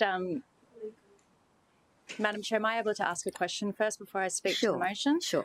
Through you to city officers, I guess I just wanted to ask a question just for some clarity around the TORM. So that's our Transport Operations Road Use Management Act, in particular Chapter 5, just around road use and the local government functions in local laws. So I guess while I can understand that in us to look at driveway parking as well as verge parking, it may not be operationally possible for us to do that across the city, and I understand that and all the reasons that come with that. I guess the question that I've got is it legally possible? And I think that if depending on your answer, the change recommendation actually just brings in that significance around the operational impossibility of this across the city. Through you, Madam Deputy Mayor. Councillor, the city has re-examined this particular issue in a lot of detail, especially after the discussion that we had at committee, and through a combination of writing through to the Department of Transport and Main Roads. At this point in time, unfortunately, we are yet to get the clarification from the department, but certainly upon the re-examination, it's really reaffirmed the city's current position that both from a legal point of view as well as from more specifically that operational point of view, creating a local law that kind of undermines the intent of the TORM Act would not be in our best interests at this particular stage, and it's officers' recommendation that we consider moving to an operational enforcement model that can really look at a tiered approach in a pragmatic way. Thank you, Madam Chair. I guess in relation to that, should we consider removing number 3 if the city officers have already written to the Minister for TMR, if that's already been done? Madam Deputy Mayor, from an officer point of view, we've certainly written to the department to request that. So it's obviously up to council if there is an additional requirement. So, sorry, just to clarify, have officers written since this recommendation for committee? That's from correct. Committee. Okay, and can you just clarify for me, there was a previous piece of correspondence to the former government, is that correct? Have we been able to locate the response that was received from the then Minister? Madam Deputy Mayor, that's correct. There's been a number of correspondence from the city around this particular issue and probably associated issues, so not specifically this offence but others, and in those cases it was not considered to change the TORM in a substantial way. Okay, fine. I don't see any. That was the committee recommendation, so I'm happy for it to remain there as a record, but it's up to you. It's your motion. Happy to leave it in. So if I may, I'll speak to the motion. Sure. Do we have a seconder? Councillor Hamill. Do you have a seconder? Thank sorry? you. Oops. Okay, Madam Chair, this was a report by city officers in response to a petition, but I welcome the citywide investigation that did take place in how we could consider permitting parking on or across the driveway. I note that city officers have indicated that for both legal and operational reasons, it isn't possible at this stage to consider this as a local law introduction, and I just think this change recommendation just simply clarifies that position. Okay, is there anyone who wishes to speak against or ask any questions? Councillor Doran. Thank you. Donna. I got twisted up in trying to do that. Thank you, Deputy Mayor. I just had a question. I didn't get in quick enough. We've commented here today around the operational limitations to this, and I'm wondering whether or not we could request City Office to outline that briefly. What are the operational issues with this particular matter? Okay, of course. Through you, Madam Deputy Mayor. Councillor, in terms of some of the operational challenges in particular, the City of Gold Coast has an obligation to really investigate and action any complaints that we receive from the members of the public in regards to allegations of illegal parking offences. That has been the catalyst for some city parking operations in that particular area. When we look at the particular area from the complaint. Obviously, city officers need to look at and assess if there's any illegal parking being conducted in that particular area and then action that accordingly. The key difference, I think, though, with what is being proposed is that that action that we can take can be tailored to really try and encourage that voluntary compliance. At this stage, there is really no other options that we've been able to identify that can adequately address other than that operational model. Would you like to comment on Through you, Madam Chair. I'm getting confused now when I say it. Luke, I think the other one is too, is that if there, Councillor Dawn, if we did say, look, we could do this, we would have to signpost numerous streets through the city. Do you want to just go into that a little bit more, Luke? Because I think that's an operational consideration. So I think when we're talking about signposting, that is something specific to parking on the verge, which has been a previous discussion and that Council resolved back in November last year. That ability to install regulatory signage that enables legal verge parking is actually integrated into the operational approach that Council resolved back in November. So that is active. So where we have a street that is having issues with numerous complaints about parking on the verge, we'll be able to assess that and where appropriate install that regulatory signage in that particular location. That unfortunately doesn't apply to this particular petition and this particular offence, which is stopping on or parking across a driveway. Okay, thank you for that. I think that satisfies a lot of us with concerns about the verge parking, which, as has been pointed out, is not part of this recommendation today. So have we finished with questions? And if so, did you wish to close debate, Councillor Fowler? I'm happy to take my open as closed. Okay, fine. In which case we'll take the vote on the amended motion. All in favour? That is carried unanimously. That becomes the motion. Did you wish to speak to it, Councillor Fowler? No, thank you, Madam Chair. Seconder, Councillor Hamill? All in favour? That too is carried. Thank you, councillors. Any other items? On planning and regulation? No? I'll go back to you, Councillor Hamill. Madam Deputy Mayor, I move that all remaining recommendations be adopted. And seconded, Councillor Doran. All in favour? Carried unanimously. Thank you. Oh, thank you very much, Director. Alicia, you can go to short vote. Of course it is. Okay, governance is our next one.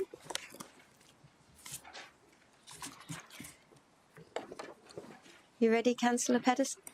That's okay. Thank you, Madam Chair, Deputy Mayor. I move that the minutes of the 852 Governance, Administration and Finance Committee meeting held on Tuesday, 4th of February 2025 be received. Seconder, Councillor Martin. All in favour? Any items, councillors? No? Back to you, Councillor Patterson. I move that the recommendations be adopted. Seconded, Councillor Martin. All in favour? That was a quick one. Thank you. Done. Almost as quick as the committee meeting. Thank you. Sorry for the walk. Okay. Sorry, I just have to change folders because I haven't got my iPad today. Yeah. Sorry, I'm over the What are we up to?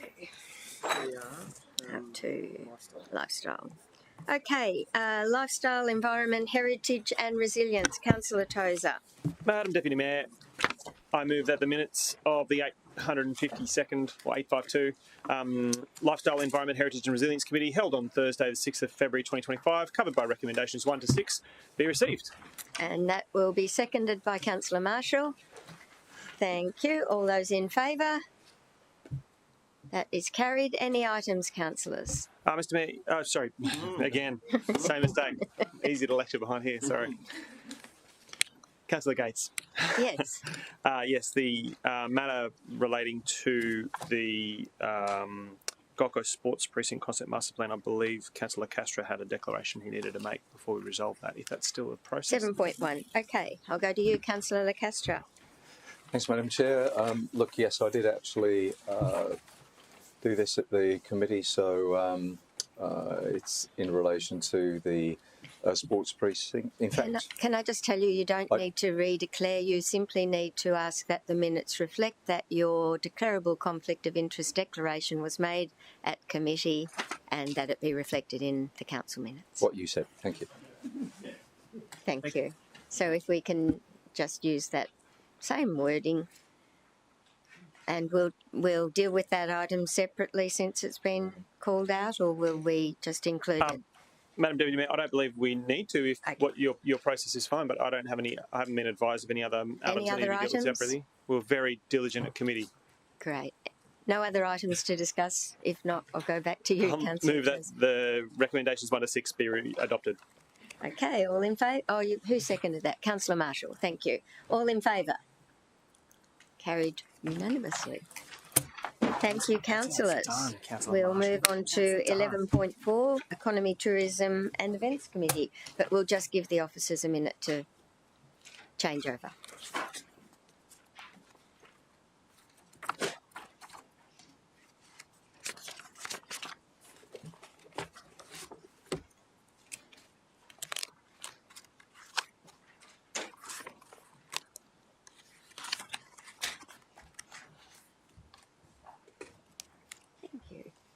Councillor Lacastra.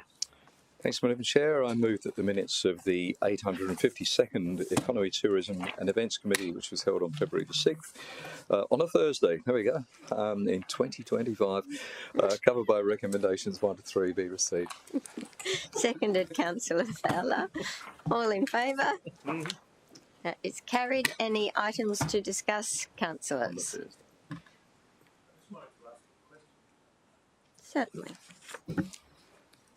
Acting Mayor, my question relates not to the minutes or the content of the committee's report, but there's another item on the agenda today which deals with tourist parks, and normally I would have thought that would go through committee, so I'm wondering why it didn't. Okay. Through you, Madam Deputy Mayor. Councillor, it was the work that was being undertaken to complete that report, and all of the necessary parts of that weren't ready to go through the committee. Right. Therefore, we are presenting it as 16.1 today. Thank you. I'll go to the CEO as well. Thank you. I can also confirm there's a requirement that full council has to see it under the Act, which is the other reason we need. Okay. Yeah. All good. So no items. I'll go back to you, Councillor Lacastra. Thank you, and move for adoption. Seconded, Councillor Fowler. All in favour? That is carried. Okay. We might break, councillors, for lunch if you're in agreement, and we'll come back at... It's all right. We're not going to do order without Tom. Yep. Okay, we're going to break for lunch, councillors. We'll see you back here at 1 o'clock.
Streaming on, yep.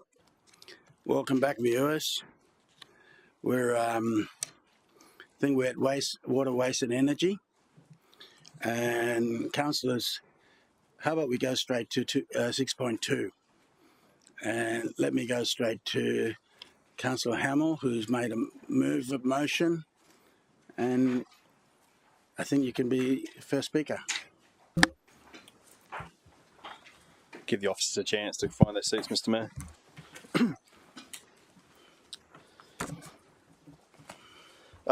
Mr. Mayor, councillors, the old phrase, roads, rates and rubbish. It has been around for as long as councils have existed. Now, while there's no denying that the roles and responsibilities of local government have expanded a long way since then, waste management remains a critical core responsibility of local government. So critical is waste management that under Queensland law, local governments must treat their waste operations as commercial business units. This comes with some rigorous requirements around reporting, auditing and financial models. Funds that are raised through the waste utility charge are quarantined and can only be used to fund the operations of the waste business. Councils are not permitted to use money from general rates to cross-subsidise this business, and it also cannot run at a loss. It must be a cost recovery model to ensure its ongoing financial sustainability. Mr. Mayor, waste management is a complex business. Most people have very little understanding of what happens to their waste once it goes in their household bin or they drop it at a waste and recycling centre. It involves bins, staff, hundreds of trucks, specialised trailers, material recovery facilities, landfills with massive upfront costs and even greater long-term management costs to deal with things like methane and leachate. Very, very big dollars and getting more expensive every year. Recycling and recovery, while absolutely the better outcome for the environment, still comes at a cost. Materials must be collected, they must be transported, they must be processed to make the circular economy prospect a reality. It's where I would like to make a very clear point, that there is no such thing as free tipping or free recycling. Suggestions that we should be allowed to keep tipping for free are not based in fact. It is not free. Every ratepayer is covering the cost of that trip to a WRC. Now, Mr. Mayor, if this cost had no impact, would we be so concerned? No. But this isn't a library or a community centre where we have fixed costs no matter how often you visit. Every time you go to a WRC, be it once, twice or 10 times a year, and dispose of general waste and construction demolition waste, you're producing an extra cost. This is getting more costly with the introduction and the expansion of the state waste levy. Now, councillors, let me be upfront. I support the state waste levy. Behavioural change will not occur without it. Investment by the private sector in new processing and recycling facilities will not occur without the waste levy diverting material from landfill. Local governments, industry and the community will not be forced to look at alternative waste management options without the waste levy. The rollout of 70,000 green organic collection bins, a decision of this council, was driven by the waste levy and funded by the waste levy. The Gold Coast's initiation and progress towards our integrated recycling and energy precinct, the ARC Resource Recovery Centre, possibly one of the biggest examples in Australia of a waste levy driving investment from councils and the private sector. We've all seen the numbers. We know what the future looks like. With increasing costs to operate the waste business and the impact of the waste levy, we face a very real issue. A commercial business unit whose costs are projected to increase by an accumulated $138 million before 2030-31. With the increasing waste levy, a do-nothing approach on pricing waste services could have a major impact on the financial and environmental sustainability of the CBU in the short and very much in the long term. Councils' hands are being forced. Not just the Gold Coast, but throughout Queensland, statewide, we all need to do things differently. Whether we implement new or current models, the cost of waste management will continue to rise, affecting all councils and ratepayers. In fact, no action will only increase the financial burden. We must address this increase in costs now to avoid bigger hits to ratepayers' wallets in the future. So we as a council are presented with two options.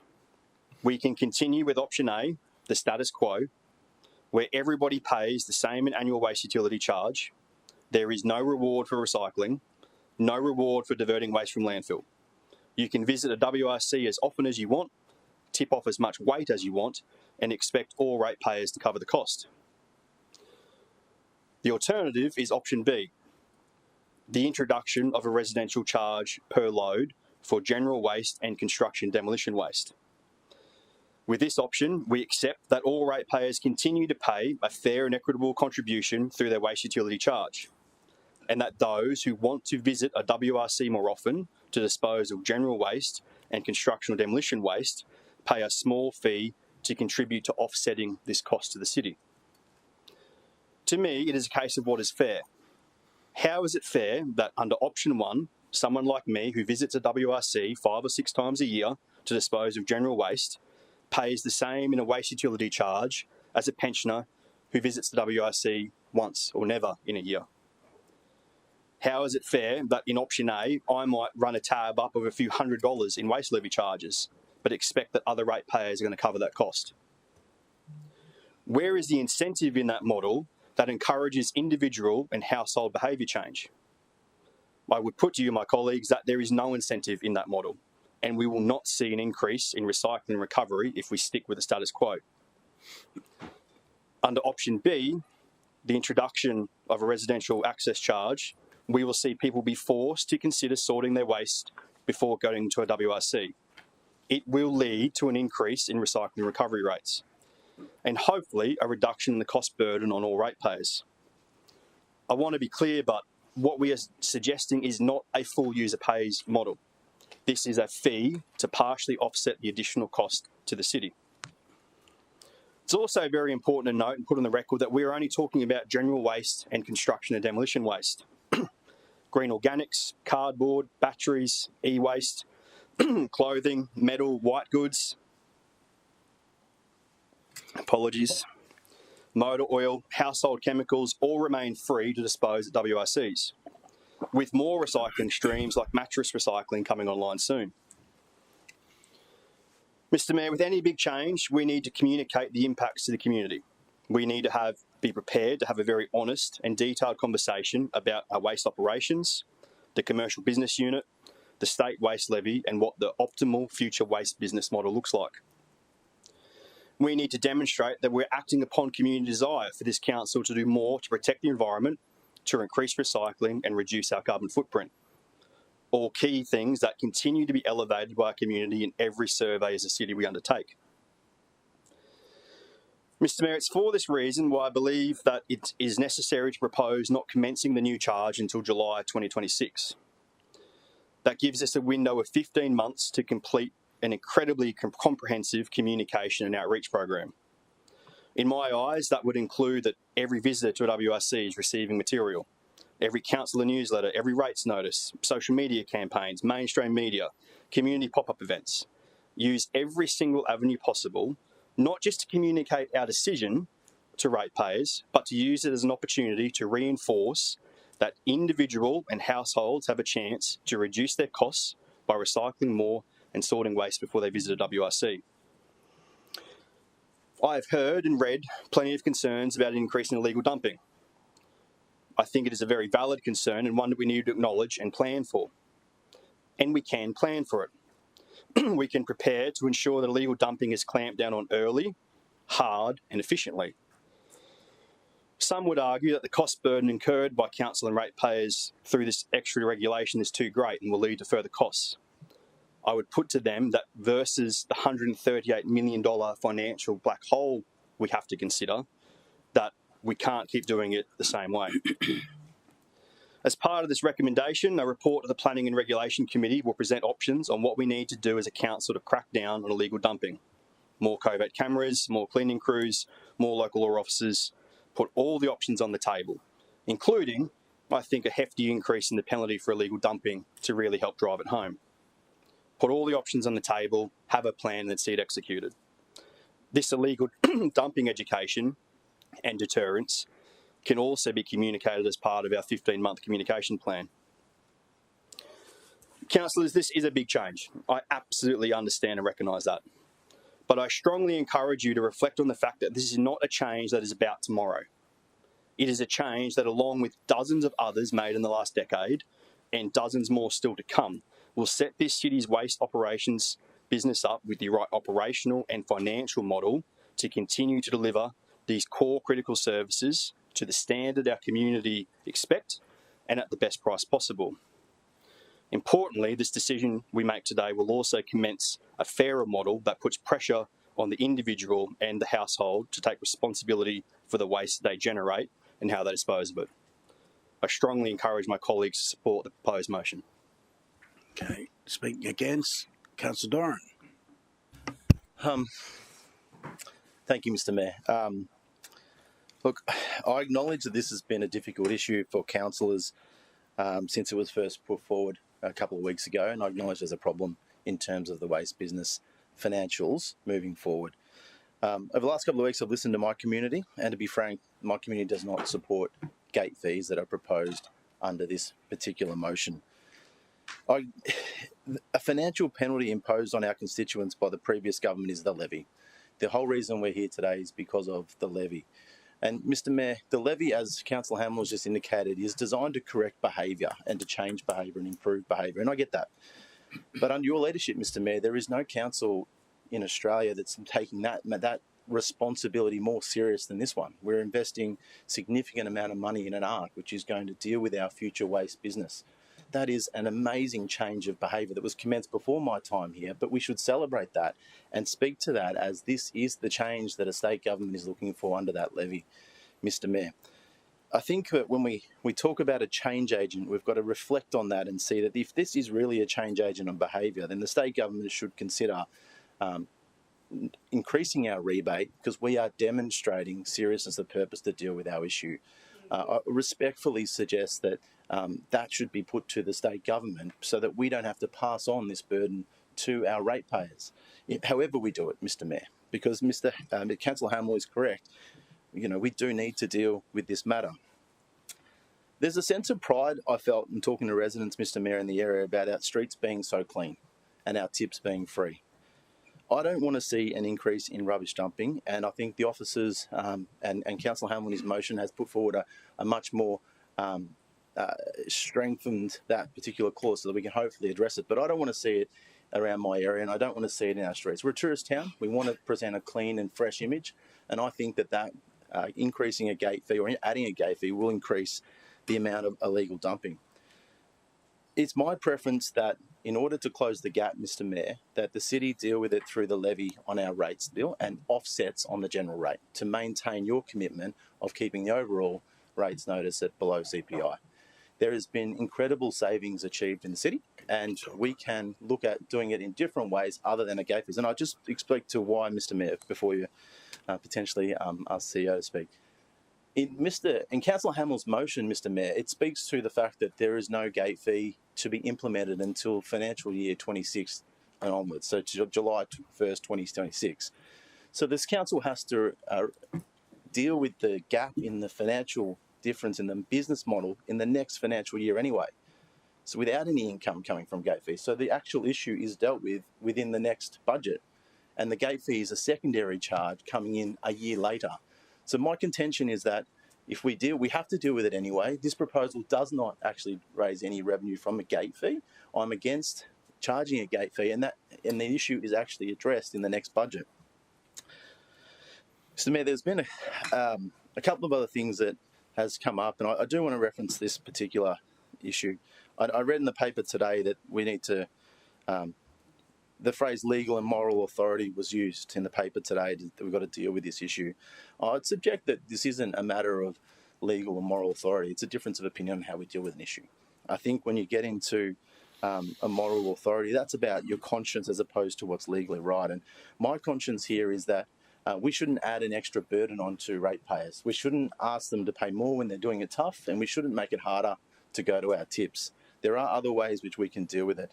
A couple of other issues, Mr. Mayor. I worry about the workers of the tips, potential issues at the gate. I worry about potential staff turnover at our waste recycling centres when we are asking them to pay at a gate. I'm worried, Mr. Mayor, what happens in a natural disaster. If there is only a limited amount of vouchers or you've got to pay at a tip, what do we do with all the rubbish that is generated from a flood event or something like that. And I'm also worried about a weakening of services and communicating rather than consultation, as is proposed here. Mr. Mayor, respectfully suggest that both motions is trying to address this issue. I have a foreshadow which I'd suggest councillors could support. I acknowledge there's a problem. I just feel it's a different way to do it rather than, respectfully, rather than this particular motion. Thank you. Mr. CEO, regarding increasing the general rates, just quote on local law on that you can't mix general rates with waste levy. Thank you, Mr. Mayor. So I think this has been expressed in a number of ways in a number of forums, but just for absolute clarity. So this business, this waste collection business, has been categorised as a business unit under the Local Government Act. So because of that, we have to charge full fees for the business unit, and we have to charge in a way that's direct. You cannot use funds from other parts of the council to fund the operations of this business. The Local Government Act does not allow us to do that. So I think that Councillor Doran is right. So the options that have been put on the table are it's a fee at the gate or it's a fee on the bill. It's as simple as that. It has to operate at a cost neutral basis. And that cost neutral basis has to come from within the operations of the business. That's the model that's in place. And that's the rules that have been set by the Queensland Government via the Local Government Act. Okay, so based on with what you're saying there, what will be interesting is that if there's no gate fees, the question is, during our budgeting, what would be the waste levy increase to be cost neutral? And then, and that during our budgeting thing is that if we were going to collect gate fees, we want to work out how much that is. The reason I'm asking this question is that for people who doesn't use the levy at all, a lot of people in high rises and that don't, but they're going to cop a certain bill. I'd like to know how much they're going to cop for not using a service, and for ones who are keen and does 5 times a year, they're advantageous on that part, but at the same time, how much should they pay is really the question. Did you want me to speak to that? I can speak to that. So in very simple terms, we're going to take the cost of the operations of this business and we're going to apply those costs to the ratepayer, because that's what the Local Government Act requires us to do. I'll get Chris to talk, the General Manager, to talk in basic terms about what the likely fee on the gate would be and what the likely increase on the rates would be. What I would also say is completely reasonable, but Council have already today set the operating costs of this business. So the decision, which was completely reasonable and we will follow through on, not to close any of these waste transfer stations, basically means the third option, which is to look at ways to try and reduce the operations of the business. So obviously if the costs are less, you can charge less. That's been taken off the table for very good reasons, as discussed earlier today. So we know pretty much now what the operations of this business are going to be. I think we haven't probably modelled it because we were proposing in the paper that was presented to committee to make some further changes to the delivery model. But in very simple terms, all we're going to do, because this is what the Local Government Act requires, we're going to sum up the total cost of this business and we're going to apply it to the ratepayer in a generic way across the rates bill. That's the model, and that obviously has the impact of anyone who uses the service less is going to end up having to pay more for the service, because we're not going to a pure user pays fee at the gate. But Chris, in terms of numbers, could you speak to that? Sorry, to the General Manager. Through you, Mr. Mayor. We have a full cost pricing model for the waste business, and I presented that to councillors in the Special Budget Committee meetings last year. We'll be bringing that back again next month to give you an update, and that model allows us to use the different levers to understand the cost basis for our business. We'll need to adjust that based on some of the decisions that have come through today, but all things being equal and based on the assumptions that we brought into the meeting, We believe in the order of $52 would be the additional cost that would need to be added to the waste utility charge to compensate if we didn't have gate fees, which would cover the waste levy increasing costs, but also our journey towards a full cost pricing model for the waste and recycling centres. Okay, all right. Okay. Question, Councillor Tozer. Thank you, Mr. Mayor. Just trying to get to the quantum of that total. I got some advice this week and asked about projected visits to the waste and recycling centres if there was a gate fee of $15. And the information that I got, or as I read it, I want to clarify it for everyone, is that between now and let's say 6 years' time, that the total based on projected visits is about $5 to $5.5 million per year. Is that a correct statement? Can we get an exact figure or a closer figure? Through you, Mr. Mayor. So the cost of the levy on the business? So my question is not about the levy. My question is, were we to implement a gate fee in 2016 based on the current projected visits that people in our city go to waste and recycling centres, what is the projected revenue based on the implementation of gate fee? I'll just defer to my colleagues for the specific figures. Through you, Mr. Mayor. We ran some modelling. Christy Otts, who works in our project team as a senior coordinator, responded to your request, Councillor. So I wonder if it might be more helpful if Christy unpacks exactly what we've provided to you for context. That's great. Through you, Mr. Mayor.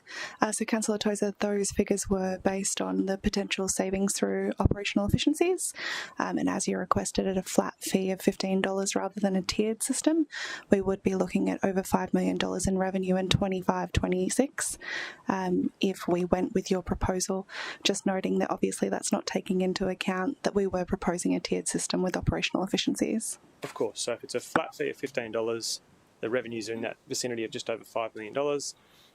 Which enables us to lower the waste utility charge to cover the cost of the rest of the business by, if there's 260,000 ratepayers, that would mean that we could lower the cost of the waste utility charge by about $20 across the whole.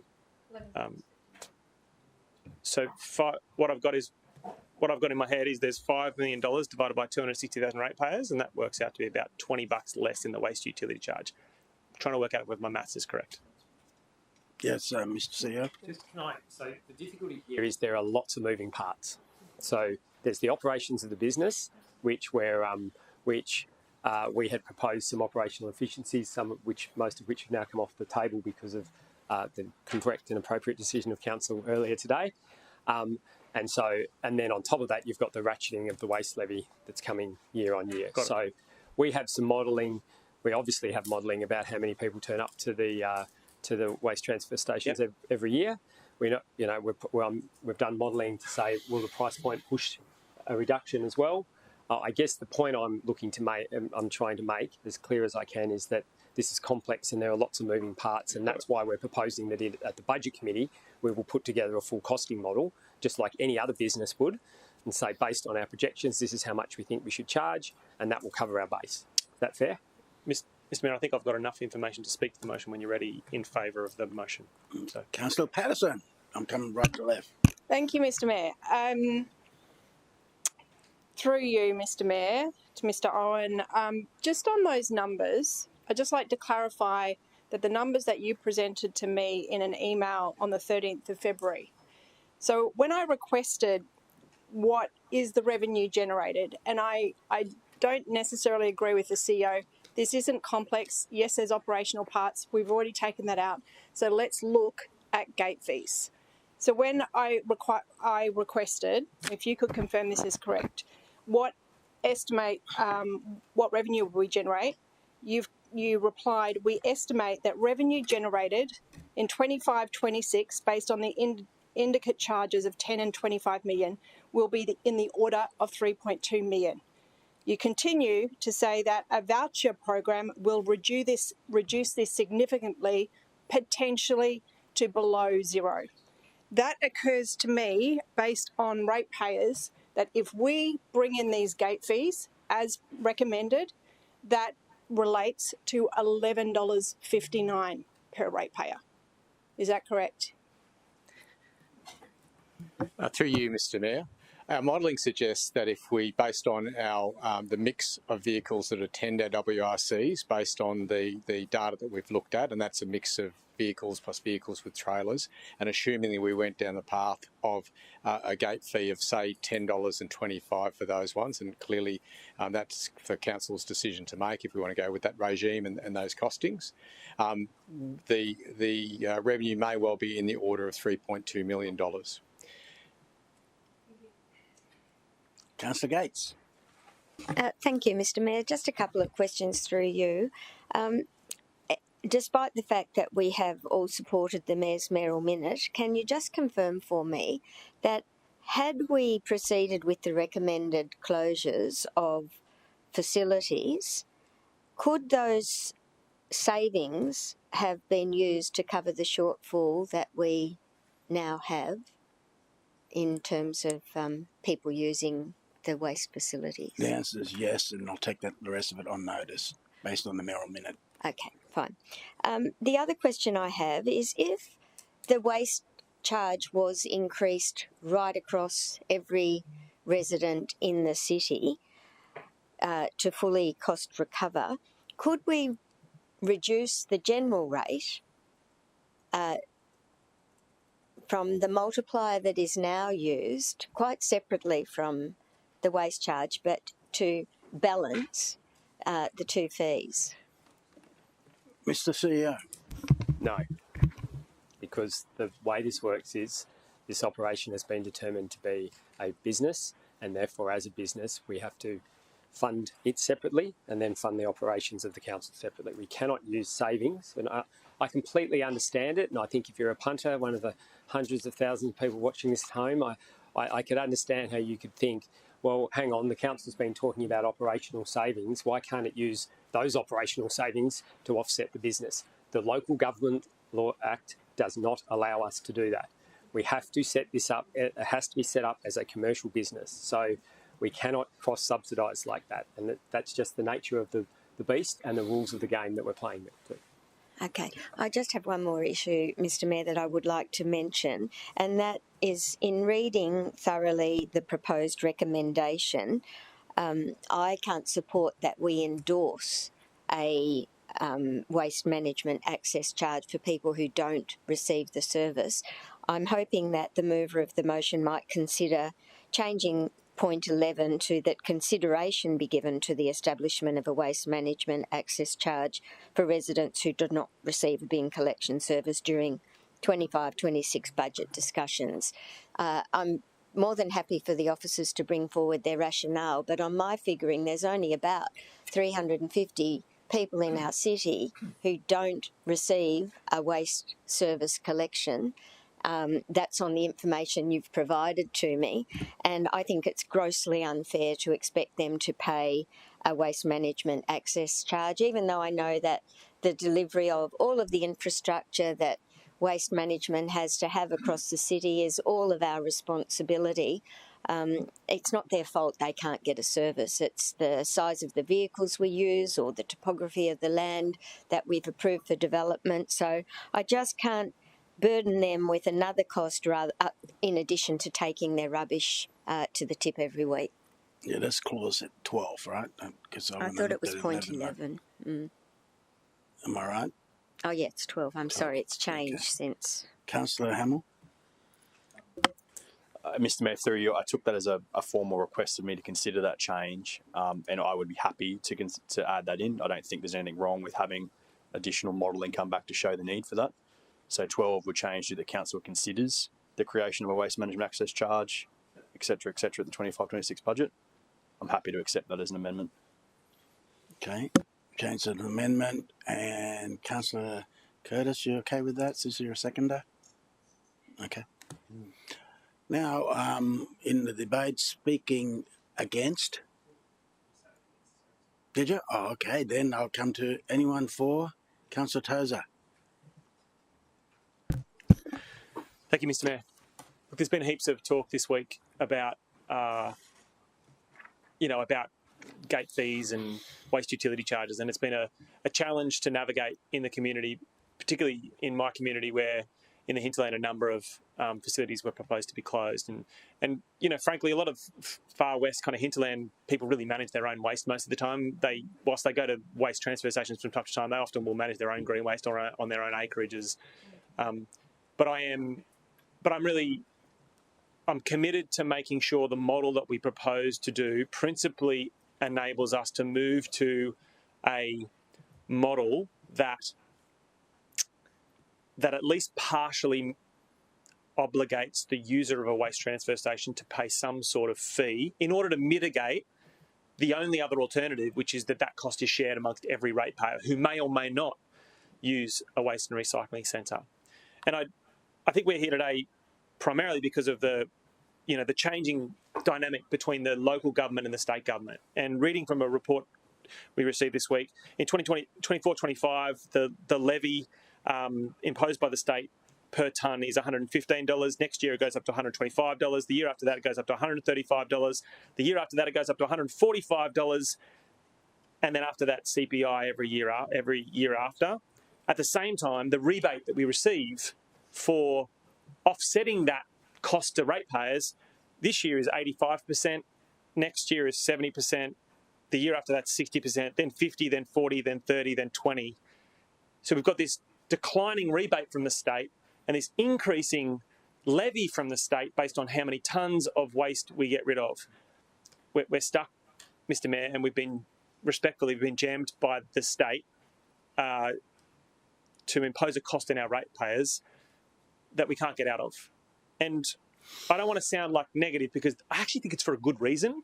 I don't like what the state's done and how they've done it, but the idea that we encourage behaviour change and better recycling outcomes and people recycling more green waste through some sort of financial mechanism, I think that actually kind of does make some sense. But any suggestion from the public or the media that these changes in the dynamic are a result of poor operational management or council wasting money is ridiculous and should, frankly, it's just ridiculous, absolutely ridiculous.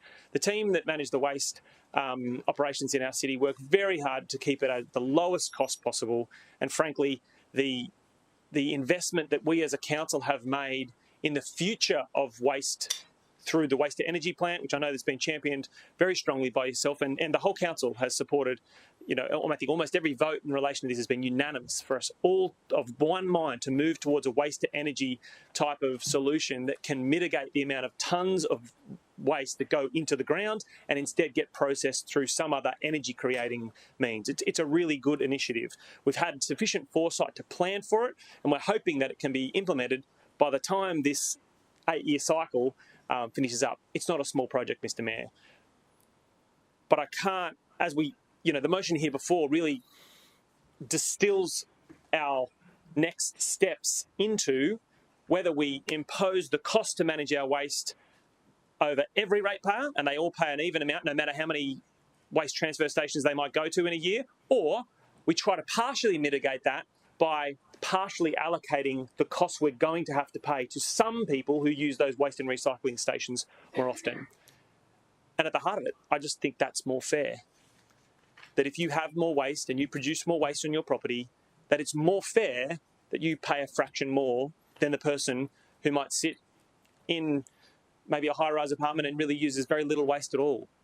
That person should get, according to my calculations, $20 less on their waste utility charge than they would otherwise have to pay. And I appreciate that's, I'm using those figures pragmatically because next year, or this year that we're in right now, there's a levy of $2.8 million, and the next financial year, which is 25-26, there'll be a levy that we have to pay of $7.8 million. So if we're not collecting any gate fees, there's no way to offset that. We're just going to have to find that in some other savings in the next year. If we don't close waste and recycling centres, we're still going to have those operational costs and we're still going to need to manage it. But principally, Mr Mayor, Councillor Hamill has proposed a motion that enables us to provide the fairest and most equitable outcome for the maximum amount of ratepayers, ensuring that our waste and recycling centres do have some sort of fee, which is not being resolved today. We've touched on $10 and $25 fees for different types of vehicles. We've touched on a $15 flat rate. None of those things that have been discussed today. We're going to use the Special Budget Committee to determine the rates, but principally that model is most fair. And everyone should support this motion today that Councillor Hamill has spent a lot of time and energy drafting in consultation with his colleagues, and it's the right thing for us to do in this model, no matter what people say. Finally, the team that have put this together have worked really, really hard over a long amount of years. I mean, I've been a councillor 13 years now. I joined with you, Mr Mayor, and I think every special budget we talked about waste. We talk about it diligently. We go through the budget line by line, and it's not like we haven't been kept abreast of the different challenges that we face in managing waste and managing our landfill obligations. But Mr Mayor, I just want to show my support for Alex and Chris and the team. They've worked really hard on this project. They've withstood quite a lot of critical feedback at times. But even just this week, at 24 hours' notice, Chris and Christy went up to Springbrook and turned up to a community meeting just to talk to everyday residents about the changes in Springbrook. And honestly, at 24 hours' notice, they didn't have to do that. But I wasn't able to make it, and they were able to make it. And the feedback I got from that meeting was that it was informative and it was helpful, and that residents were frustrated, but that our team acted really professionally and delivered helpful information to help people understand what's going on, and they felt better informed.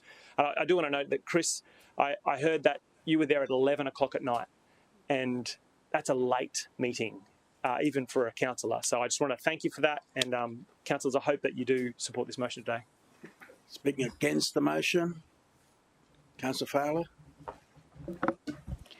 Thank you, Mr Mayor. Mr Mayor, our waste management utility charge includes ratepayers who are already paying approximately $80 per household per year to access our waste recycling centres. The proposed model introduces an additional gate fee per vehicle without reducing the existing waste management charge. There is also likely a third charge coming when the state waste levy cost component increases and the rebate decreases, which I agree with Councillor Doran that there's a conversation to be had with the state government about a reconsideration of the levy increase and the subsidy decrease. We have been told that the projected revenue from the residential user pay charges might reach $3.2 million. That impacts our ratepayers threefolds.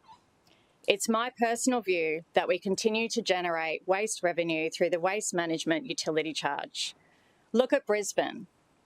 Despite an 85% voucher redemption rate, only a fraction of visitors end up paying at the gate.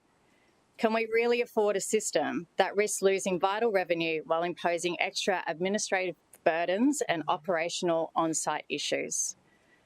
Our recent consultation through the Towards Zero Waste program did not adequately capture residents' views on potential funding increases. I believe we need genuine, inclusive dialogue to decide whether a user pay system or adjustments to the waste management charge best serve our community. Over the past week, I have attended 8 different community meetings, and as you can imagine, this matter came up a lot. Minutes from the Oxenford Neighbourhood Watch meeting that were shared with me revealed the outcome that 100% of the 50 attendees opposed tip fees. One Oxenford resident stated, "I really hope this doesn't happen. It needs to stay a free service. It keeps the communities clean. When citizens have to pay, illegal dumping becomes an issue, especially in Oxenford being semi-rural. I'd rather see the rates go up and continue on." The Vice President of the Oxenford Neighbourhood Watch visited the Helensvale Waste and Recycling Centre to dispose of waste, and after speaking with 5 different residents, reported back that 4 preferred an increase in rates over a user pay system. I believe we haven't communicated with our communities on the complexities of our waste business, the potential levers to pull, and ask them what do they think. It's not called consultation after a decision is made. It's actually an education and inform piece. Also, a shift to a user pay system is likely to increase illegal dumping, particularly in semi-rural areas across our city. It's my personal view that council should not halt plans to implement a user pay system until a thorough, transparent and community-led consultation process is completed Our focus should be also on enhancing resource recovery through targeted education, operational efficiencies, and strategic infrastructure solutions. Now is the time to put our communities first, ensuring that any decision made is done with proper dialogue and consensus. If it ends up that the people want free tips, then I say let's give the people what they want. Okay, speaking for the motion, Councillor Curtis. Thank you, Mr. Mayor. It's been highlighted throughout this morning, throughout the day, that the fundamental principle being asked of us today is not should we charge residents to dispose of the tip. We must, and we already do. The question being asked of us today is should the additional cost from the landfill levy be, as Councillor Doran proposes, absorbed equally across all ratepayers? Now, I fully concede that this is the path of least resistance, the one that's more politically palatable on the table for us today. And it may well be to smooth those across the entire rate base and live in the hope that our ambitions for a reduced landfill will miraculously eventualise in the meantime. However, if choosing this path, we must acknowledge that we are willfully disregarding the very intent of the state government levy on costing it, but not providing any opportunity for us, or more critically, our residents, to leverage the improved behavioural outcomes it seeks. There is a second option. As government and as leaders, we can choose to actually align ourselves with the purpose of this levy instead of bucking up against it. And we can actively encourage the behavioural change it seeks, incentivise reduced contributions to landfill, and enable our necessary journey towards zero waste and towards ARC, which I must highlight has been modelled assuming an already reduced reliance on landfill created during the highly critical years preceding its establishment. Councillors, those years are now. I am under no illusion that this resolution will draw public attention that I believe is critically necessary for us as leaders to raise the profile of the fundamental facts that managing waste is expensive, landfill is finite, and the harsh reality is that a sustainable waste business demands us to rethink our city's current waste management model.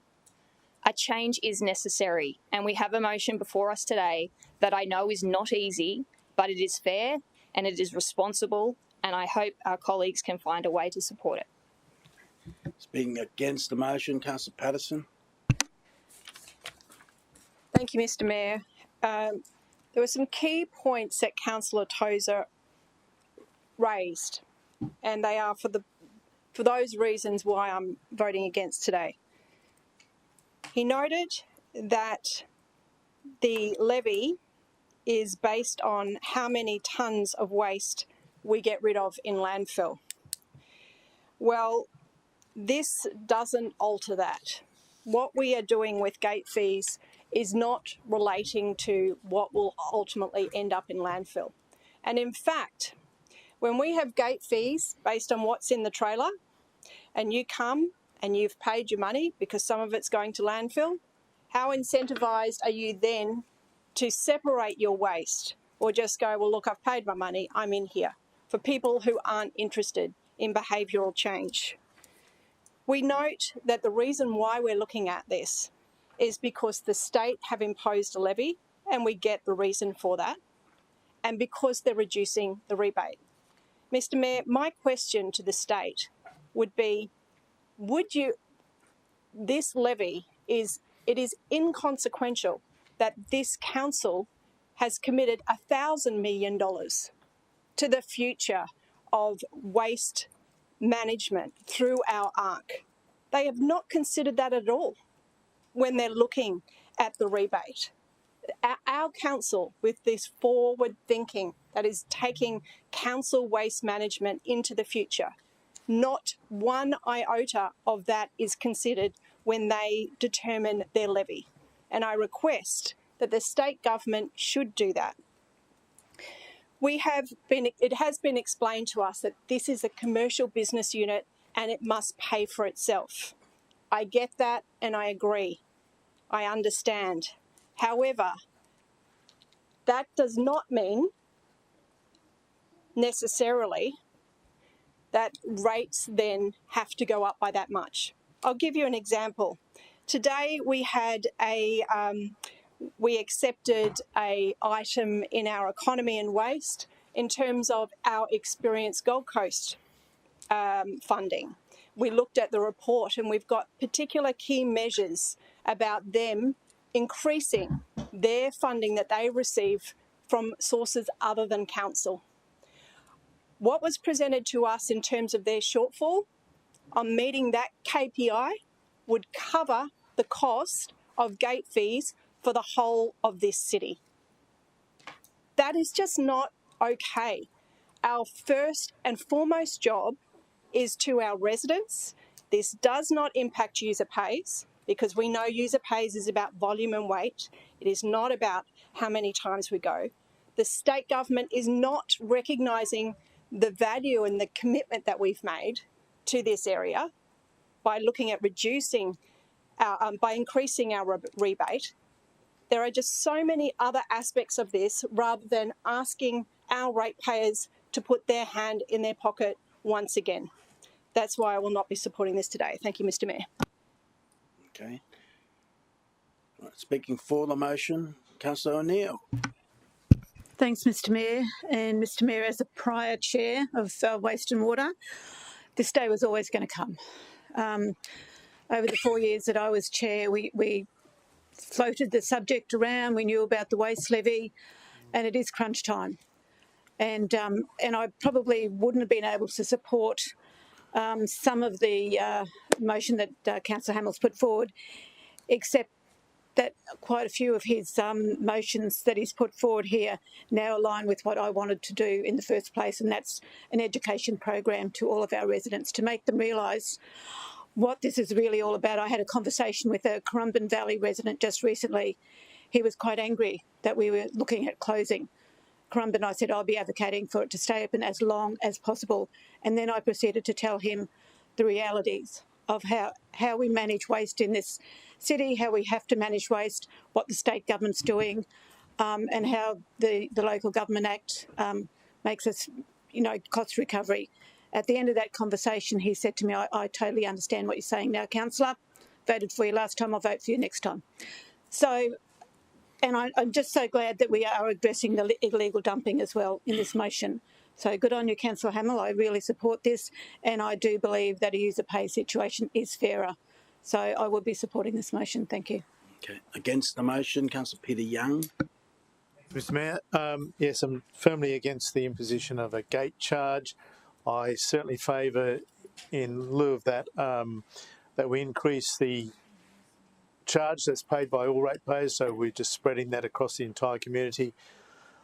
I don't believe that the application of a gate charge is going to be easily applied, that it's going to be easily managed, and I think it's going to encourage a lot of undesirable activities on behalf of people who just cannot be bothered forking out a bit of cash or money at the gate. I think our single objective must be to divert waste from landfill. That's got to be our number one priority. Everything that we do has got to fit to that. And I supported your motion earlier today whereby we've determined to keep all the waste recovery stations open for the next 12 months at least. And I think there's a cost in that which we're going to have to absorb by all the ratepayers or by gate fees. Similarly, there's propositions in the council officer's report to us that there should be some rationalisation of our waste recovery centres, including partial closures and full closures of a couple of them, because they're really inefficient and they're not serving big sectors of the community. Likewise, we determined today to keep them all open, and there's a cost with that, as is the green waste pad. So just those two things, green waste pad at Merrimack and keeping the waste stations open, contrary to the officer's recommendation, is going to cost us $4.2 million in the first year. So that's a charge that we have to recover from the users, whether it's at the gate or through their rates. And I would have argued against that. I know I supported your motion earlier because I was happy that we're going to be reviewing that when come the budget discussions. But in essence, I believe that we should be rationalising our waste recovery stations. We know that the bigger ones, the more efficient ones, are achieving a 65% recovery. So all the material that comes in, 65% is diverted from landfill. That's the kind of figure that we want across the city. So we should be encouraging that kind of behaviour. The small waste recovery stations don't do it, and our failure to rationalise them will ensure that we get less than optimal outcomes. Anything that we can do to encourage people to go to those waste recovery stations and take all the material and spread it, bless you, is, in my opinion, the best option to take. And I think that we've not got that in front of us with this application of a gate fee. I'll leave it at that. Thanks. For the motion, Councillor Taylor. Thank you, Mr. Mayor. And obviously, second term, and I'm sure prior to my term, this has been coming. As Councillor O'Neill said, we've been watching this chart slowly close, and now it's opening up. And at the end of the day, we will all be paying moving forward. I think we're also going to be aware that there's not just ratepayers in our city. We have people that aren't paying rates that use rubbish as well. And we need to ensure that everyone that uses rubbish is paying as we go. So it could be left to two scenarios. We could have ratepayers that are paying rates that have to subsidise other people who live on the Gold Coast that don't pay rates. We know state government's implemented this on all councils, and I think we've been very proactive. We need to encourage that we can manage our waste and ensure that moving forward we can recycle, but we still are running out of space moving forward. I know it's a tough decision. I know it's a tough decision for all political people in a room. I think this has been kicked down the road quite a few times at council level. But as Councillor O'Neill mentioned, we do need to make a decision in this space, and we need to make sure that whoever uses the facilities do pay for it. And we have more than just ratepayers that use these facilities. So my view is the resolution we've got here does allow us to give 12 months of education for ratepayers and non-ratepayers. I do like the change of not reducing services. I think it would have been a tragic that we reduced services. By introducing a new system, we can actually see what changes that actually occurs for users, and then we can make the appropriate decisions moving forward. But I think at this stage, we need, as a council, to make some hard decisions, because if we don't now, other future councils will have to make even larger decisions moving forward. So I hope we support the current motion. Against, Councillor Wilkinson. Thank you, Mr. Mayor. I rise today to speak against the recommendation, which hasn't been an easy decision to make. I support some of the comments for the speakers against this today, and agree with Councillor Doran's comment being a difference of opinion when dealing with an issue, given there are a lot of moving pieces with this. I also believe a discussion around the waste levy needs to be revisited with the state government. There are some components that have been captured in today's mayoral minute that I agree with, which seeks to continue a conversation with our communities. But I think this leans into what I'll explain to be the concerns here today, where we have delayed the implementation of some components presented as part of the Waste Network plan, whilst we are swiftly seeking to execute others when consideration of delay appears to be omitted. I still believe this recommendation hasn't hit the mark fully. Whilst I wish to acknowledge the tremendous amount of work city officers have undertaken towards our now adopted Towards Zero Waste plan, and whilst I acknowledge again the recommendation before us notes at point 14 the inclusion of a comprehensive communication and outreach campaign to be delivered to provide community awareness of current waste and recycling challenges and opportunities, I believe as it's currently structured, a vital component of engaging feedback from the community is still missed. I would have liked to have seen this presented as part of the way forward, whilst we simultaneously inform and educate the community of the options presented before us and the importance of the reasons for why these are there, in detail, being more reflective of true consultation occurring before the decision is made. I highlight again, the key here is advising of all the options noted at point 8 for the community's feedback. The details outlined in the recommendation, specifically at point 9, which reads, the Council endorses a residential access charge for general waste and construction and demolition materials at WRCs to commence from 1st July 2026, with changes to be identified through the long-term Council financial plan and confirmed through the 26-27 budget process. Now, my thinking was that if we were to consider this, why not as part of the comprehensive community and outreach campaign proposed, seeking community feedback on this, and again, while simultaneously informing and educating the community for why these changes are being deliberated before we get to the 26-27 budget, opposed to setting a preset decision and direction in stone today. I personally believe this could have been a measured consideration to then take to the 26-27 budget deliberations, which would have included community feedback specific to the options presented before us, with the forecast perhaps in a more detailed presentation to councillors at the forthcoming budget. This is what was missing for me, and from conversations with my local residents I've had since the topic hit the press last week, they too share the concerns about not understanding all the options being considered. I would also highlight we're already doing so much good for our city in this space, such as the success of initiatives like the premium waste and recycling centres, infrastructure, Recycle Street, and the rollout of the green organic collections across the city, not to mention our Advanced Resource Recovery Centre that we are pushing forward with. I feel this decision today seems swift, and I think it could have benefited from more incorporation of feedback from the community specific to the options presented today, especially given the former success of the engagement efforts regarding the Towards Zero Waste Plan. I believe our city's residents would have again turned out to give us their feedback. Okay. For the motion, Mr. Mayor, Councillor Gates. I'd like to move an amendment if I may. Okay. And my amendment will be in point number 9, that the Council 25-26 budget deliberations consider. Sorry, it's at the start of 9 if we say that the 25-26 Council budget deliberations consider the introduction of.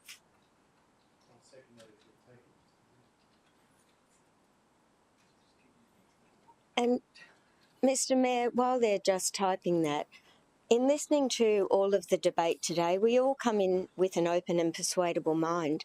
And I'm not satisfied that the answer to my question about offsetting any increase in the waste management utility charge right across the city could not be managed. And I believe that through the general rate, and for example, just sitting here listening and thinking, we could increase the discount to 11%. We could do something else. We could look at another way of managing the problem that we have so that the waste unit remains viable as it has to under the Act, but that we make an allowance somewhere else in the general rate, in either its calculation or in the discount for early payment, that offsets what we have to legally do in relation to the management of our water unit. So I would be happy to support everything that's been proposed, but that we don't definitely endorse today before we've fully considered every potential opportunity that we have to protect the ratepayers. Are you happy with what's been amended on the screen? Sorry, I just need to reread it.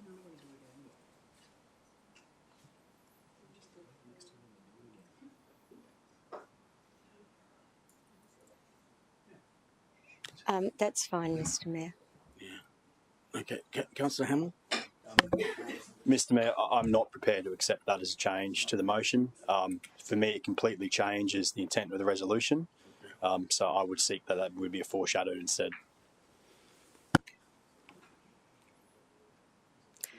So, Mr. Mayor, I can't move. It's an amendment. It's not a foreshadowed. A foreshadowed is if it's the opposite of what is being proposed. I understand. Just give me. Just hang in there. Otherwise, you can take the chair. All right, Councillor Peter Young, you. Yes, I was happy to second that motion. Amendment. Okay. Thanks, Mr. Mayor. There's an amended motion in front of us, councillors. Councillor Gates, you want to speak further? It's not necessary, Mr. Mayor. I think we all understand what we're doing today. We just want to be certain about the options open to us in order to introduce another charge. Question, Councillor Tozer. So my question is, the substance of the change is that instead of endorsing a residential access charge, we are considering a residential access charge, which your proposal is to move it to special budget so we can look at the financial modelling. Is that Correct. Through the Mayor, is that what you're suggesting to do? Thank you. All right. Against this amendment? Question, Councillor Castra. Thanks, Mr. Mayor. That sort of totally threw me because I was standing to speak to sort of, but I was actually going to say I'm not sure if I'm speaking to or against the original motion. So, but be sure of your question. So the question I had is going back to the original motion of Councillor Hamels. I was very comfortable with everything in the sense that my belief was, even though we were saying we would endorse this in a year's time, that during those discussions over the next year and through special budget in particular, we would be able to look at those options anyway. So through you, Mr. Mayor, to Councillor Hamill, did Councillor Hamill's motion include or his understanding was that we would still be debating, for instance, whether we could introduce, say, a voucher system or a QR code on the rates notice, and maybe how many of those a year, and then people pay after that. Would we have still had that? Would we still have that discussion under Councillor Hamill's motion? Because if not, I'd probably have to go with the amendment. Because even though I think, and I'm starting to speak to it, even though I believe that for years and years I've opposed tip fees, the goalposts have changed with the introduction of the state levy, that we have to do something. So for me, it's a matter of, do we go cold turkey and just say in a year's time, well, there we go, you're all paying, or do we say, yeah, you're going to have to pay, but you may be able to go once a year or twice a year for nothing after that you pay. I just need to know whether that would be incorporated in Councillor Hamill's, and then I'll know which way I'm going. Councillor Hamill? Mr. Mayor, so I think we scrolled down a little bit. There was actually the addition I made this morning, which specifically calls out that we consider vouchers at budget time. So the first answer to Councillor Castra is yes. So it might be number. Sorry. I can see it in there. Yes, it is. It is in there. What number are we at? Voucher number 11. Yeah, so number 11 allows us to consider a voucher program as part of the special budget process. And then, Mr. Mayor, to Councillor Castra's other point, the endorsement of the model today is still required in order to come through special budget. So all the modelling that we would then determine what the fee is comes through special budget anyway. So to me, it's a critical difference in amongst it. Either way, it comes to special budget, we see the modelling. It's today endorsing that it's going to be the model, which is the critical pinch point for me. Sorry, Mr. Mayor. Sorry, So through you, Mr. Mayor. Yeah, thank you, because I couldn't see that. I was looking at the old motion on the phone because the whole thing wasn't up at first. So, and that was my understanding. It would have to come back to special budget anyway. So, thank you. Okay, Councillor Gates. Thanks, Mr. Mayor. Just one more question. If my amendment fails and we endorse something today, one council resolution is simply overtaken by the next. So is there the potential for, even if we endorse it today, for a change being made at budget time when we get more information, or consider more fully other options that might be available to us, for example, increasing the discount for prompt payment? Let me put it this way. The budget, the Special Budget Committee will be recommending to the budget adoption. And at the budget adoption, it's full council. And at that time, it can overturn whatever previous decision. You okay with that? Yeah, would never vote against the budget, Mr. Mayor. No, but my point is that's where it is. So further discussion will be in the budget, But during the budget committee, it won't be overturning the council's resolution today, which includes the mayoral minute. All right. Until full council decides, adopts the budget, then it stays. Councillor Curtis. Mr. Mayor, can I speak against? Against this motion? What am I up to? I'm for, isn't it? No, you were against. Against. I'm up to against. Councillor Curtis, go ahead. Thank you, Mr. Mayor. And I rise because my decision to not support the amendment is a little bit incongruent with the proposal that I put forward during committee, which was that we would consider these during budget. And the reason that I've shifted in that space is because I heard extensively from my colleagues whose main concern was the consultation piece, and consultation that I note, and community engagement pieces that cannot progress without a resolution from council to proceed in a certain direction. And I have concerns that if we take this model, we haven't got a direction to proceed in, and we can't start that engagement piece that is so critical to many, many councillors sitting here. So that's why I won't be supporting the amendment. For the amendment, anyone? No? Okay, I'll go to Councillor Hamill, I think, to close for the close about the amendment. This is a curveball I didn't see coming, Mr. Mayor. So I will close to my original motion, Mr. Mayor, and probably in touching on that why I don't support the amendment. So, councillors, I wanted to start by saying that thank you to all of you over the last weekend and today. There has been a lot of feedback, a lot of discussion, a lot of honest discussion about what your concerns were and what compromise there could be. I want to acknowledge up front city officers. You all play a very good poker face sitting there and listening to this debate and questions today. But can I just acknowledge all the city officers that are not just in the room, but the entire team that have been behind this. Please know that your efforts and professional advice are greatly appreciated. Mr. Mayor, there was a few points from debate today I wanted to touch on. This idea that the state government is going to change their position on the waste levy, I think is just not going to happen. When in opposition, they supported the waste levy, they supported this price path. I don't think there's any chance of the state government making changes to it. Don't have any advice to prove that, but I think that we're on this path now and they're not going to change it. Mr. Mayor, the other part that was missed today, while there was talk about the reduction in rebate and nearly a suggestion, we should be writing to the state and getting them to keep the rebate. We can't keep the rebate and then expect capital grants to things like ARC in the future. The reduction in rebate and the price path set by this previous state government, endorsed by the current government as in opposition, the price path was, as the rebates reduce, the size of the capital grants available to local governments and industry to drive innovation and investment in the space will grow. So, I don't think the rebate's going to decrease, otherwise we're going to lose a big opportunity for funding sources towards ARC and other projects. Mr. Mayor, I firmly believe, and it's why I don't support the amended motion, that we need today to lock down the financial model so that we can get on with the change management piece with residents. And to Councillor Curtis's point, if deferred to special budget, that means we cannot commence that until earliest in June, July. That's wasted time. That defeats my whole point of delaying the fee introduction for 12 months to give us a 15, 16-month window. Like I said, that delay was because I clearly heard from the majority of you that one of your biggest concerns was that we need to have a better communication and education program behind this. That you wanted to take the residents on a journey of why the fee needed to be introduced and why and what they could do as individuals and households to reduce that cost themselves.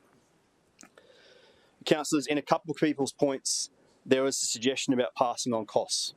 Somehow suggesting that we don't want to introduce fees because we're passing on costs to residents.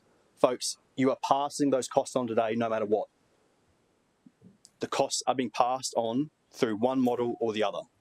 So a suggestion that we don't want to pass on a fee at WRCs to residents, you're passing it on through the waste utility charge instead. I firmly believe that councillors need to look at the effects of this financial model in the context of the full rate bill. That's why we don't set the fees and why we don't have the modelling today. That's at budget time.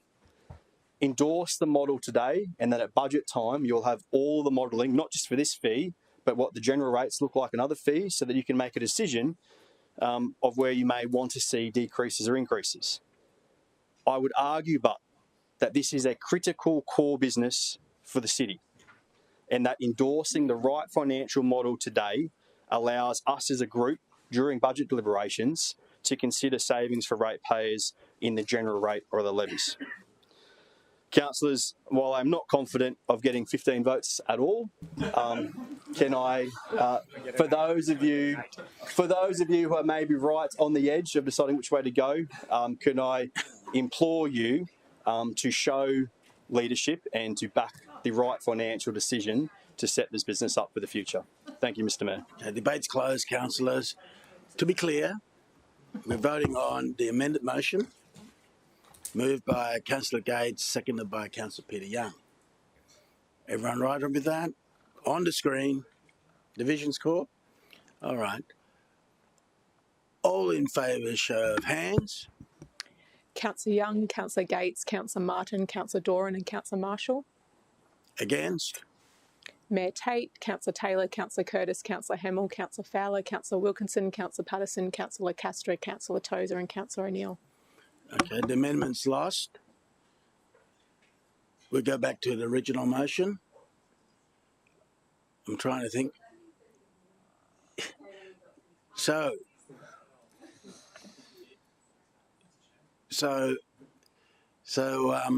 we're here at the, that's the motion, not amended motion. Yep. On the screen there. It's the amendment to the motion from the committee. Oh, is it? Yes. Okay.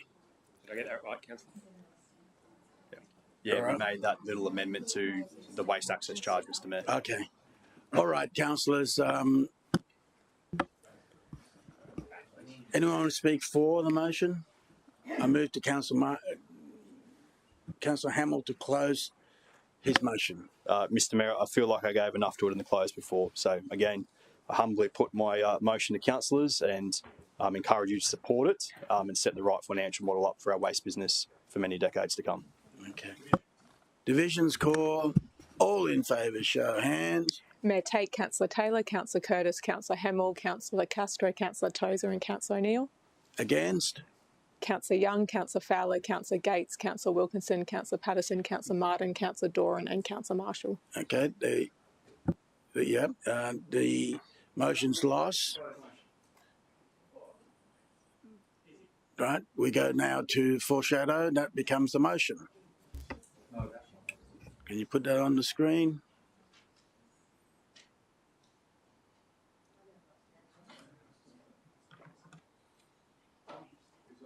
Okay. Councillor Doran, speaking on your motion. Mr. Mayor, can I foreshadow something? Can I foreshadow Councillor Gates' amended motion? I was thinking the same thing, but I don't think you can. I don't think we can, man. I was thinking exactly the same thing. Because it's unless you. So I'm happy. You're the chair, so I'm happy to do whatever you ask me to do. But I would like to foreshadow I can't, either Councillor Gates' amended motion or something similar. Listen to me. That motion's been voted on, right? So gone. However, you can foreshadow this motion. That foreshadow now becomes a motion. You can foreshadow some motion similar to Councillor Gates because it's a different motion. So, but it can't be the same as Councillor Hamill's motion. Just think about it. So I'll foreshadow Councillor Gates' motion with the addition that the operational service in Springbrook moves to the committee recommendation. So I'll add that. I'll add that item. I'd accept that. Yeah. Well, it doesn't need a seconder. It's a foreshadowed motion, so we can't play with it just yet. No, so, I can say that. Sorry. I can't accept that. Sorry, Mr. Sorry, Mr. We can do this the long way, like in the committee. So, yeah. So, Mr. Mayor, I'm going to foreshadow Councillor Gates' motion with the addition of Springbrook's changes, which are in the committee recommendation. So, if the if the administrators can kind of play with that one item. Sorry, not the committee recommendation, sorry, the officer recommendation from the original report. Okay, how about we do this? Take a seat for a minute. Of course. We're doing a 5-minute break because we need some chocolate. Yes. Mr. Mayor, before we go, I'd just like to second the foreshadow motion. You don't second. There's no seconder for the shadow motion. Like I said, we can either do it the long way or the Tom way. All right? Mr. Mayor, are we adjourned? No.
All right. Streaming on. Right. Now the foreshadow has now become a motion. First up, I'll go to Councillor Doran. Thank you, Mr. Mayor, and for councillors and for the mayors noting there's been a slight change to what was printed out, and I would speak to that just now to say that...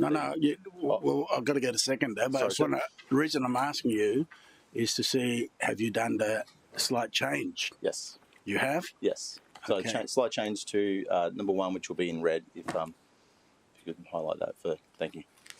All right. Okay, just for those watching through the media, that foreshadow motion wasn't second. That's why Councillor Doran, I said to him he can amend because it's not a motion at this stage. And now we'll ask for a seconder. Councillor Fowler. Now you can't change it, mate. Over to you to speak. Thank you. Mr. Mayor, we've canvassed this a lot over the last week, and I will speak very briefly to the motion here. I think really importantly, point number 1 is actually no different in terms of how we fund the gap to the motion put by Councillor Hamill. Because there was no revenue derived for 15 months' time, this would have had to be addressed during the special budget process as to how we navigate that difference, as was outlined by officers, but also by Councillor Hamill in his speech, but also by the CEO. So number 1 seeks to deal with the issue. What it simply does, councillors, it just removes, my motion here simply removes the gate fees in 15 months' time. It says that we will deal with it the same way we will deal with it in the first financial year of the next financial year. It takes away, the motion removes a bit of the preamble in Councillor Hamill's previous motion, and takes up, in my opinion, some of the good stuff that was proposed and improvements from the recommendations during the Wastewater Committee, such as the flexi skip in point 2, and bringing back the same report about how we can mitigate illegal dumping, Mr. Mayor, and those strategies which Councillor Hamill spoke to, I think were worthy and good for inclusion. And of course, then it talks around a communication and education campaign which can be directed towards reducing our landfill, increasing our recycling, which is ultimately what we're trying to address. And what it does do, Mr. Mayor, it seeks to remove the financial stick on our ratepayers and our residents and our constituents at the gate, and simply redirects it to the same way it was going to be dealt with in the first financial year of the previous motion. I think this is a better motion. I think that going to the tip should be on the day free, and I think that it encourages us to go and not dump illegally in our streets. I think this is a better motion, and in the interest of brevity, I'll keep it short and say I hope the councillors will support this foreshadowed motion. Speaking against, whoever wants to speak against, I don't mind, as long as you has raised something new, not just repeat from the previous motion. And yeah, can I ask a question? I'm supportive of this, but I just want to ask a question for clarification. That I'm presuming that there's deliberate exclusion here of any commercial waste. So we're talking about residential access charge. So it gives us the latitude in a future report to look at charging by weight or volume or whatever for what's considered commercial waste. Is that right? Yes. Thank you. Councillor Curtis. Can I ask a question, Mr. Mayor? Yes. Given that the weight of the behavioural change is being proposed to occur via a lot of communication and education strategies, I wondered if the city officers wouldn't mind just allowing us to hear a little bit of the detail of what's already occurred in that space and any movement that has occurred in behaviour change as a result of your previous education campaigns. Yep.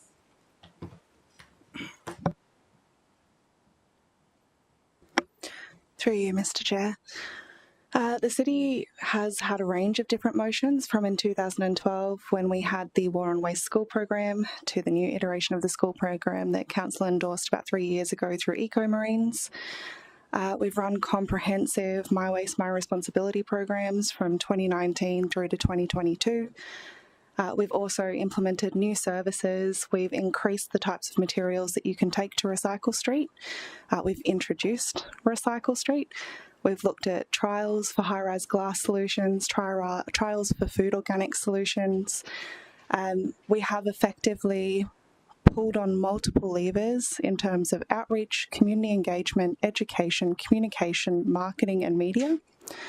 And we have seen no education-related movement in the resource recovery rate over the last decade. Speak against the motion, Councillor Tozer.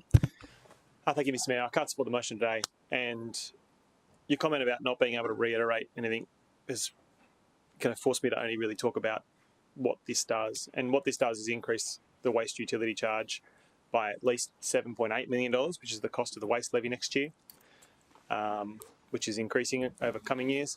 And it will mean that that $7.8 million needs to be funded through a proportional cost across every ratepayer.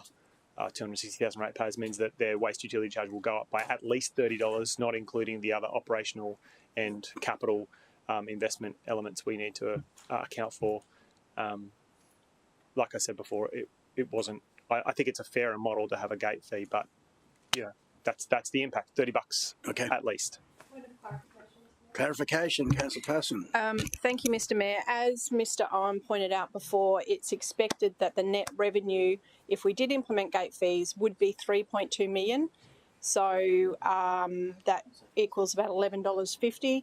So it can't be $7 million plus, because we'd only be expecting at a maximum to be receiving 3.2. So just to clarify again, the $7.8 million is the cost of the state waste levy, the financial impact on the lowering of the subsidy and the increase of the levy year on year. That's $7.8 million. So. Thank you. Right, Councillor Doran can close. Thank you, Mr Mayor. I acknowledge the difficulty in this issue. I just speak to the communication to say I acknowledge that efforts in the past has not seen a material difference. There's no way to say that other than that, and I acknowledge the Chair of Wastewater Energy's comments. But we have another chance to start again, to think differently, to look at this differently, and to start a new message. This motion here today essentially just removes the potential for a fee to go to the tip. And again, I just want to reiterate that it does, in fact, have the same mechanisms for funding the waste management business as the previous motion from Councillor Hamill in the first year, because there was no revenue raised in the first year from gate fees in Councillor Hamill's motion before. So this would have had to be dealt with in a similar way in the first financial year. And with that, Mr Mayor, see how we go. Okay. Council debate's closed. But before I ask for the vote on this, I just want to see on the screen the foreshadow motion that Councillor Tozer put on, because I didn't see the amended part of it. Can you, in red, thank you.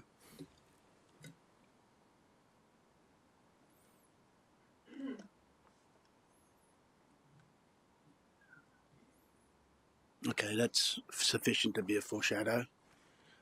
Councillor Gates? No. Where are we going? What's happening? Where am I? You're in charge, whatever you say. All right, councillors.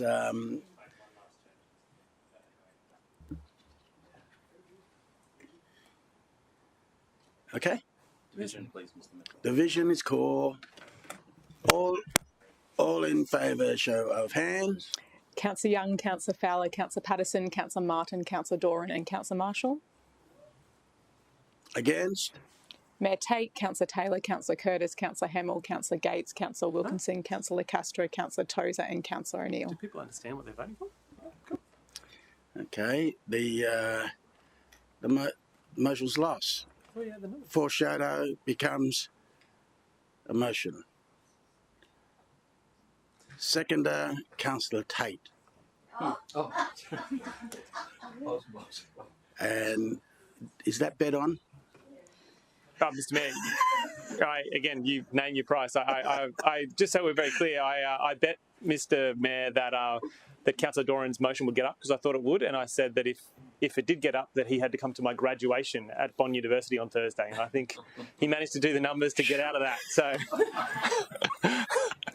all right, Councillor Tozer. It's amazing what will motivate you.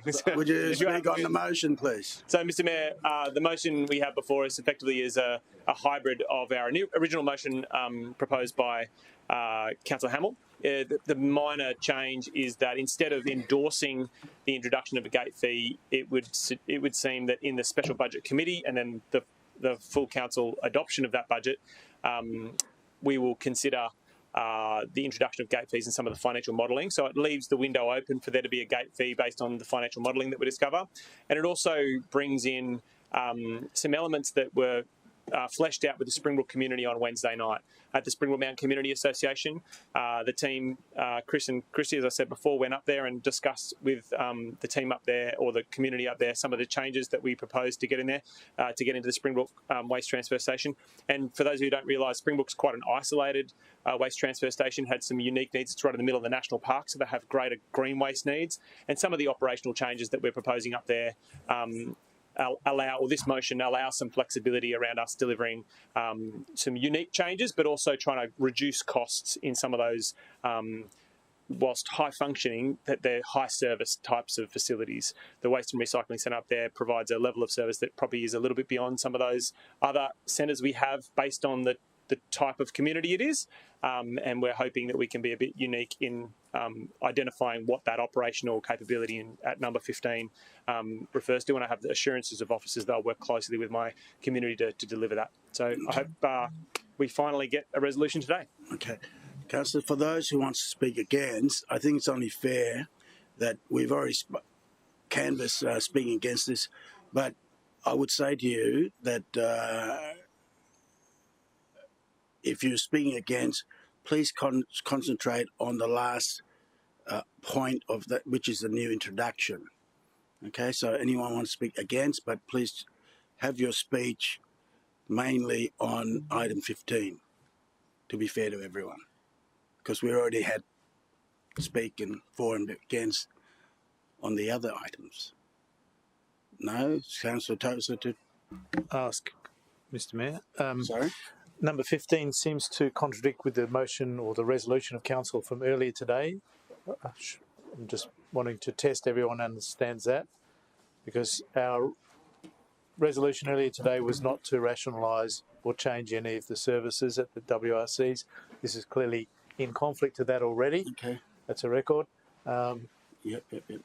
I don't mind that. I'm comfortable with Councillor Tozer having introduced that, but I still won't be in favour of this because of the proposal to introduce the. What was the what date did we have on the? What date do we have on the Mayoral minute there? The Mayoral minute was that all services remain the same until 2016, but my understanding is that 26. this would be a subsequent resolution of council to that, and so the elements for Springbrook would supersede what happened in the Mayoral minute earlier. All right, I'll allow that. Okay, Councillor Tozer to close. I'm happy to close. Councillors, divisions call. Please. All in favour, show of hands. Mayor Tate, Councillor Taylor, Councillor Curtis, Councillor Hamill, Councillor Fowler, Councillor Gates, Councillor Castro, Councillor Tozer, Councillor Marshall and Councillor O'Neill. Against?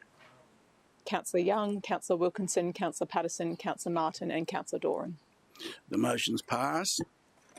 Councillors, any other items you want to deal separately? Councillor Curtis, I go to you. Have we done them both? Sorry, Mr. Mayor, there was also a deferral of item 8.1, which wasn't resolved at committee. Oh, okay. Didn't that council receive a notes of presentation? And then the rest defer. Okay. Right.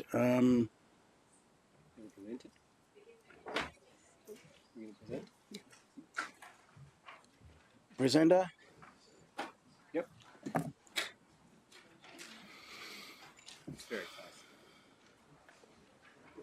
Mr. Mayor, I apologise in advance, but here's your advice. I just need to jump out for 1 minute again. That's okay. No short permission. Yep.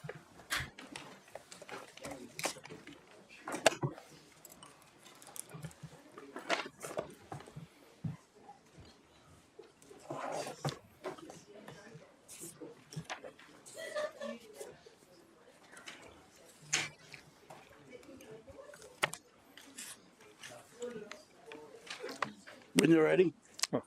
Thank you, Mr Mayor. Order. Thank you, Mr Mayor, and good afternoon again, councillors, to talk about waste a little bit more this afternoon. Councillors, we had a presentation, update presentation was requested at WWEC to provide some information about how the bin Day of Service Day program is progressing, and Councillor Young has suggested that it might be something the wider council might be interested in hearing that update, given that we're touching on all divisions and all residents across the Gold Coast. So in terms of how we are tracking, we are on track in terms of our project schedule. Our date for the change of bin day is still scheduled for 17th of March. Letters have gone out this week, so you may well have had one of those arrive in your letterbox during the week. The larger scale communications with customers is continuing, and we have Natalie from the comms team here to provide some detail on that should you want some further information. Again, councillors, just to remind you in terms of why we're doing this, which I think is a big question on customers' lips. We've spoken about it briefly before, but just to reinforce that we haven't changed the routing of the trucks movements around the city significantly for about 20 years. The city has changed significantly. Traffic and roads have changed significantly since then, and we need for efficiencies to do this rerouting. We're finding, in terms of customer service, our missed bin services are rising, and that's really a factor of the drivers having to rush around the city to get through their runs on the current and fairly inefficient routes. It also represents sort of inefficient movement of large vehicles around the city, so the new routing will address that as well. And also from a safety point of view and traffic point of view, we think it'll have some benefits for that. So a fairly major change, a once in 20-year change, and we bring a few of these up in front of you, councillors, at the moment. But again, we believe the benefits for our service and our efficiencies justify that. And again, another initiative by the waste function at council to address our base costs and to run the most efficient business that we can to take pressure off pricing responses. I might hand over to Nat just to give you an update on the communications that are going out to our residents, which will give you a little bit more visibility in what's going out in case your officers are approached with further questions. So, Mr Mayor, if I could bring up Natalie for one slide. Come on in, Natalie. Thank you, Nat. Over to you. Thank you, Mr Mayor. So, as of this week, we have launched our Phase 1 campaign of the external communications, and this includes letters to households. So this was 196,261 customers and body corporates received this letter in the mail, plus we also sent an email to those who prefer that method of communication. We also have our paid media channels, which includes radio, billboards, bus shelters, social media and YouTube advertisements.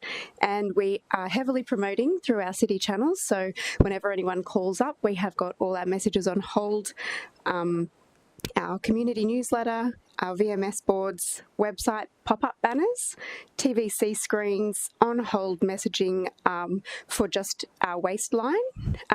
So anyone that calls with a question, it'll go straight to our waste number rather than just our normal 1-800 number, so that we can sort of keep those calls curbed, and they will be listening to those messages on hold there as well as our messages to all you lovely councillors, and we encourage you to share on social media as much as you can. So anything that you see us share, we would love you to share as well. Okay. And councillors, just to wrap up on some of the operational contingencies we've put into place. It doesn't matter how good a communications campaign that we run, there will be some people that don't get it or don't get the messages. So it is likely we will have a spike in missed bins with people putting their bins out on the wrong day. In terms of contingencies around that, we've worked closely with our contractors, JJ Richards, to set a number of things in play so that we have a goal of, if we do have those bins being missed, that we can get back within 2 business days. JJ's have mobilised an additional 7 trucks for that month so that we have some more vehicles out on the roads to mop up if we need to. We have additional customer contact officers operating during that period as well to help our customers through the period. And we've also made operational contingencies at our landfills so that we can, certain triggers for a number of missed bins, we can pull levers such as opening up our landfills a little bit later to have those trucks attending landfills at night, and also maybe even attending a different landfill, so Reedy Creek, for example, if we are getting large volumes of missed bins. So we do have a couple of solid fallback positions planned. Hopefully we won't need to use those ones, but to give councillors some comfort that from an operational point of view, we've thought our way through this one to do our best to minimise the impact on our customers and hopefully get through this month and then until this becomes the new normal. Okay. Any questions? Councillor O'Neill. Thanks, Mr Mayor. Oh, not so much a question, Mr Mayor, but I just wanted to give some feedback to Mr Owen. I did actually go and to find my bin day for one of my elderly residents who said she was trying to access it, online, and she wasn't getting anywhere. I just brought it up on my phone, accessed it straight away with her address, gave me all the information. So it does work. It's going well. Thank you. Okay. Well, you can do what I do, look up the road, see who's putting it out, and then put yours out. That's my technique. Mr Mayor, please download the app. It tells you in the app. Download the city app, Mr Mayor, please. It's in the app. It tells you what to put out. All right. Okay, here we go. Thank you very much. Councillor, I move that the council receive and note the presentation. Second, to Councillor Peter Young. Anyone want to speak against? Put the motion to you. All in favour, show of hands. Against, motion carried. Councillor Curtis. Thank you, Mr Mayor. I move that all remaining recommendations be adopted. Yeah. Seconder. To be honest, the Ford planning schedule. Councillor Wilkinson. All in favour, show of hands. Against, motion carried. We go to Transport and Infrastructure. Councillor Taylor. Thank you, Mr Mayor. I move the minutes of the 852nd Transport and Infrastructure Committee meeting held on Tuesday, the 11th February 2025, covered by recommendations 1 to 6 be received. Second, Councillor Gates. Put the motion to you. All in favour, show of hands. Against, motion carried. Councillor, any items you want to do separately? Councillor Martin. Thank you, Mr Mayor. 6.1, Mr Mayor. I have like to move a change recommendation. Yes, on the screen. It's on the screen. Second, Councillor Tozer. Okay, could you read it for me? Yes, I would like to move. The change is that points from committee 1, 2 and 3 are unchanged, but it is the addition of a point 4 in red. That's not on the screen. It's not on screen, which I can start reading or we can wait. No, I only need to read 4. Oh, there we go. Can you read 4 for us? Yep, that city officers prepare and present a report to the April 2025 Transport and Infrastructure Committee, which outlines the assessment and prioritisation matrix of active transport candidate projects across the whole of City to provide clarity and transparency of the city's investment decision making. Okay, like to speak on that? Thank you. Very briefly, Mr Mayor. I wasn't on the Transport Committee, but I did attend to ask a few questions on this petition report that came back to committee. In our community, there's several high priority active transport projects, hence was the grounds for this petition. The committee would be aware, I was disappointed that the report findings showed that even the top active transport projects in the area of Southern Palm Beach, the top 5 are still many years off outside our four-year capital program, and it led to some discussion around prioritisation, and it is absolutely fair that we're doing that across the whole of City. So there were some questions, and this is work that the city officers are going to be doing, but I just wanted to work that into this petition response so we can signal to the community that when we are assessing projects across our divisions, that there's a whole of city lens and there's transparency and clarity over those decision making. Question, Councillor Peter Young. Mr Mayor, I'm just concerned about the time frame here and wonder if the General Manager might give us a response, because I think that would give about a week for the officers to prepare the report. You can do it. No, through the Mayor, we actually knew this request was coming and we're working on the report, so we're... You have to stand up, mate. Oh, sorry. They can't hear you otherwise. Sorry, Mr Mayor. Look, through the Mayor, we're working on this report now, so we were expecting to come and we'll have it ready for April. We're a fishing organisation. Very good. Okay. Anyone speak against? You want to close, Councillor Martin?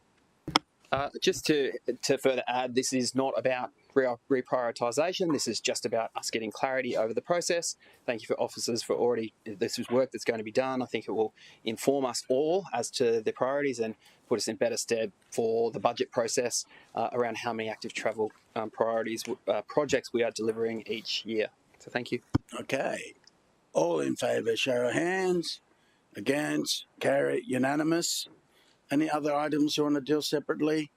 Councillor Taylor? Thank you, Mr Mayor. I move that all remaining recommendations be adopted. Seconder, Councillor Gates? All in favour, show of hands. Against? Carry, unanimous.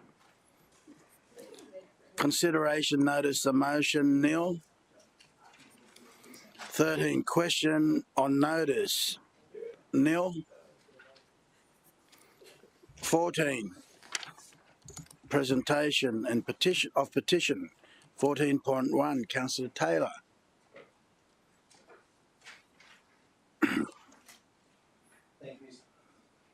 Thank you, Mr Mayor. I move the petition requesting Council to rename Netanya Park Place not be received. Netanya Place was named in 1984.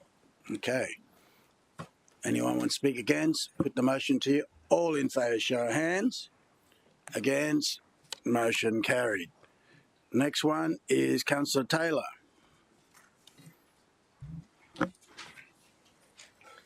Thank you, Mr Mayor. I move that the petition requesting Council to return the Broadbeach Arts and Craft Market to Curra Park be received and referred to a committee for consideration and report. Seconder, Councillor Martin.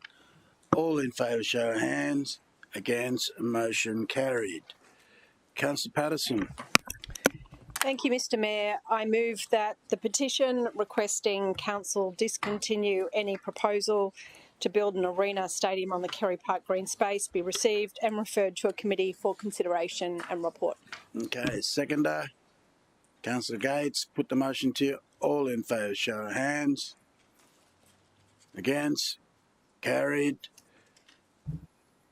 14.4, Councillor Gates.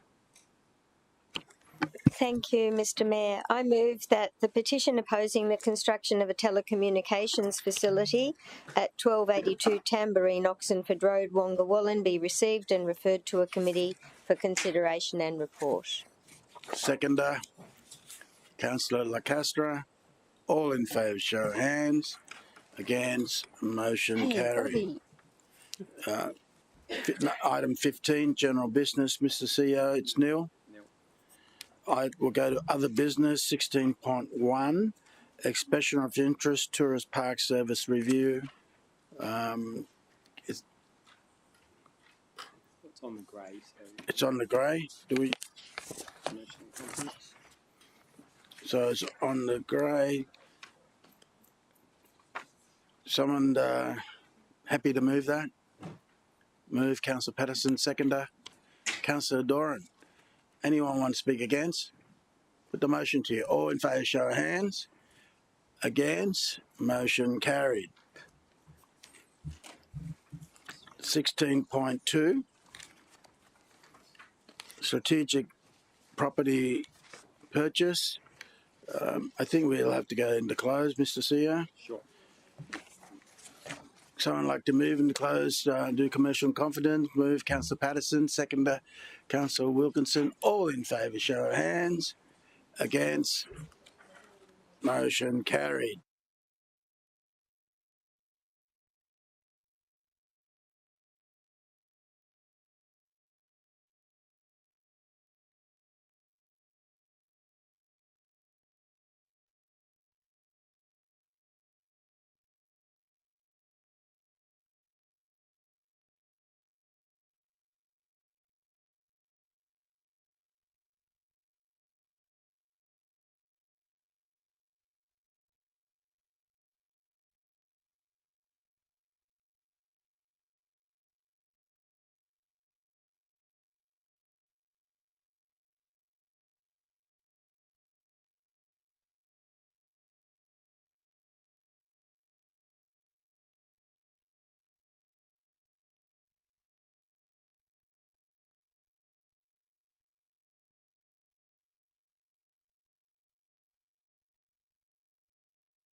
All right.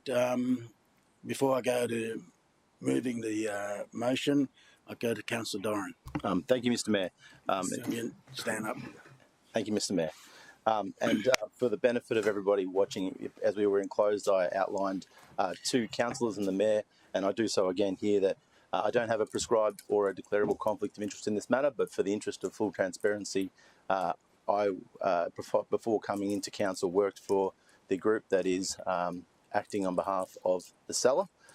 There is no financial interest, there is no related persons, there is no benefit, and until Friday, when I clarified if they were a party to it, I had no knowledge of this matter, have not been involved. But for the interest of everybody, I put that out there for the public record, and I thank you for the opportunity to do so. Okay, so good. Councillors, I move the motion. Second to Councillor Peter Young. So anyone want to speak against? I'll put the motion to you. All in favour, show of hands. Against, motion carried, unanimous. Against, all right. Okay, and Councillor Doran voted against. Carried, super majority.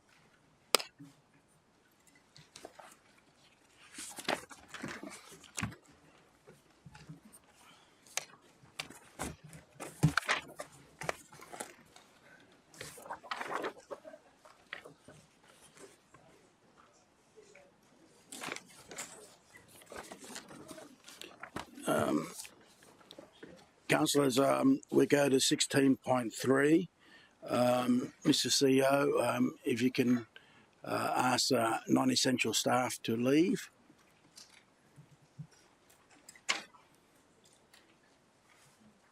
This is open. Anyone move for close? Very open. And in open, I would say to you, where are some of my words here? That's all right, we're in open. I got it.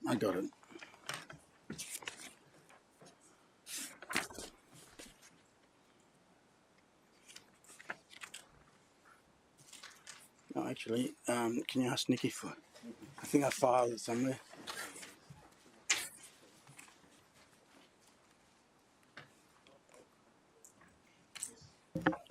Mr. Mayor, would you consider a 10-minute toilet break before we get into this? Okay. Yeah. If you'd be so kind. 10 minutes, everyone. Stream.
Right, councillors, item 16.3, investigation report, suspected councillor conduct breach. All right, before I get into it, I got legal advice to continue with this matter. Mr. CEO, can you get it be distributed? Lawyers from Cooper, Grace and Ward. While it's being distributed, represent us. Excuse me, Mr. Mayor. Have I seen this advice prior to now? You will in a minute. I will in a minute. Yep. Okay.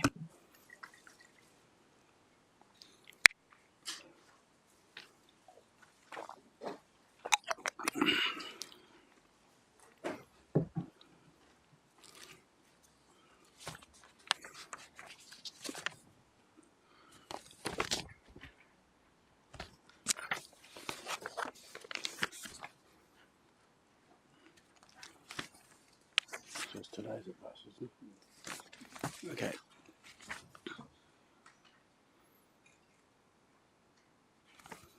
Okay, while you're getting it, councillors, Cooper Grace Ward lawyers act for the city, and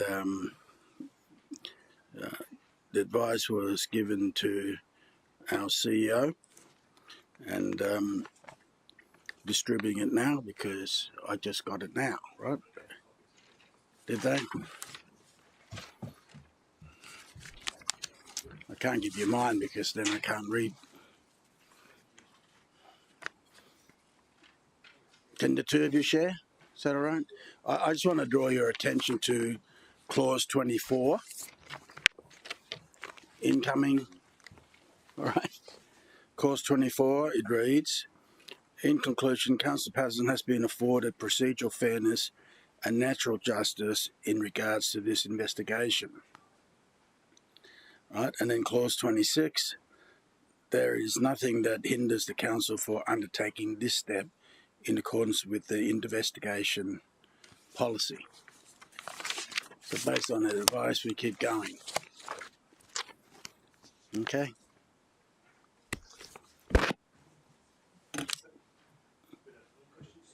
Yes, Councillor Tozer. So my question is, this legal advice has this legal advice just been provided to us in response to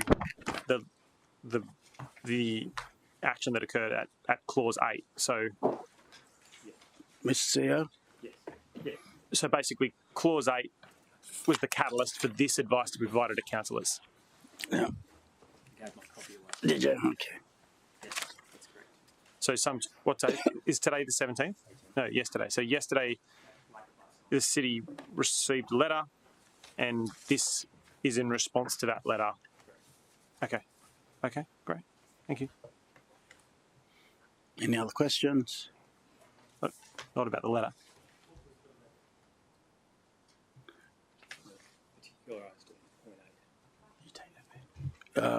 Nikki? Through the chair, correspondence was provided. Sorry, may I? This letter is private and confidential, and that advice from my letter from my lawyer, I'm just checking whether that is something that can be presented. Sorry, Mr. Mayor. So last night I received an email from my lawyer, which I forwarded to Mr. Mayor.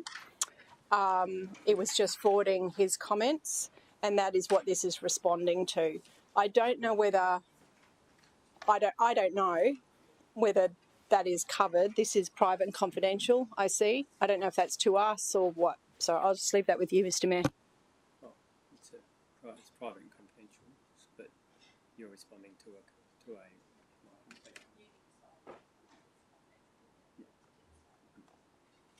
I can speak. Yep. Through you, Mr. Mayor. So it's my intention, as is practice, to take this letter, redact it where appropriately, and make it public. If it can be made public, we'll have to do an assessment as we would any other document. Okay.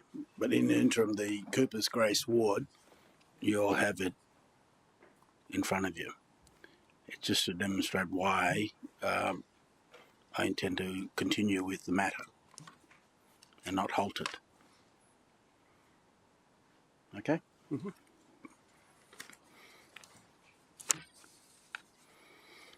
Okay, councillors, before considering the next item, I'd like to ask that the directors, they're all gone, okay?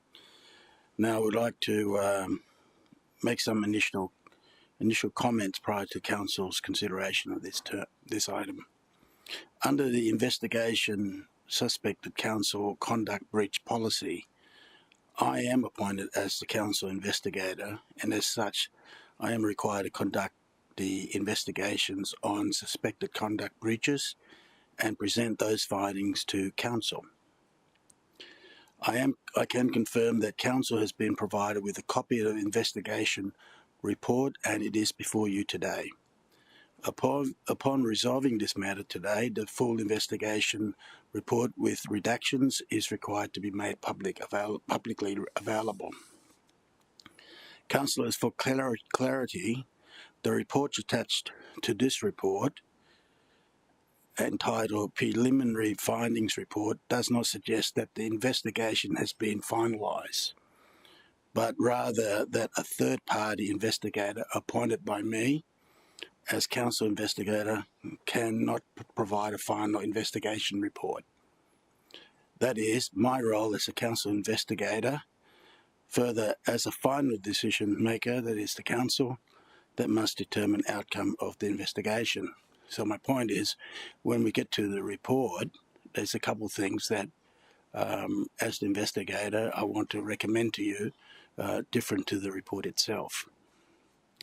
In accordance with Section 7B of the policy and the natural justice provision in the policy, Councillor Patterson has been provided a copy of the preliminary findings of the investigation report before you, and was invited to provide a statement which has been attached to this report.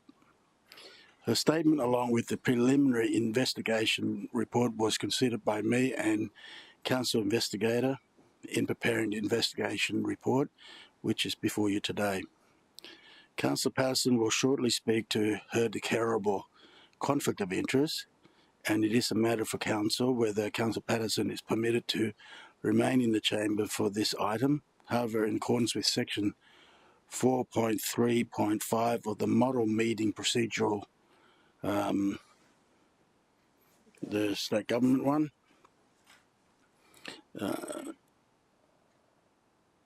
Councillor Patterson must leave the chamber for any discussion on disciplinary sanctions and council voting when we're voting.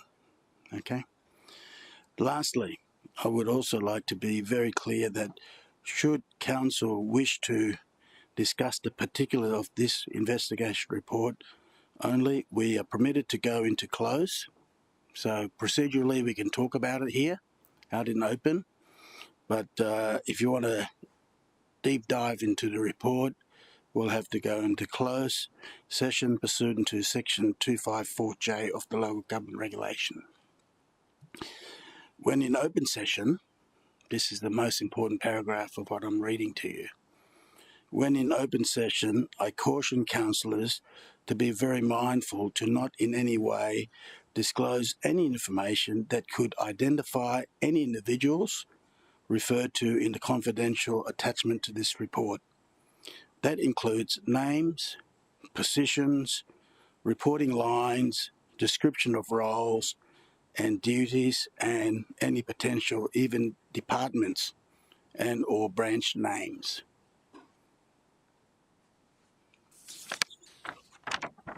Now that I've gave you that, so we go to in more detail. Councillor Patterson, have you got any declaration? Thank you, Mr. Mayor. I'll just wait till it's up on the screen. So I'm making a declarable conflict of interest, and I'm seeking permission to participate so that I can present a statement and to answer any questions that councillors may have and as is required, I would leave the room prior to the vote. Or any discussion regarding penalties and things like that, which Councillor Gates. Thank you, Mr. Mayor. I'm just intrigued at why this is a conflict of interest declaration. I'm sorry? Through you, Mr. Mayor, the model meeting procedures require that a councillor conduct matter is a declarable conflict of interest. I don't recall us taking this process ever before. Oh, it's changed. The state government's amended the model meeting rules. Thank you. And that's all right. So this is where the difficulty is. If I didn't reread the model meeting rule, just kept going, I'm in breach. I don't want to do that. All right. Any other questions? Yeah, we'll be doing the same up to us. Let's just have a look here.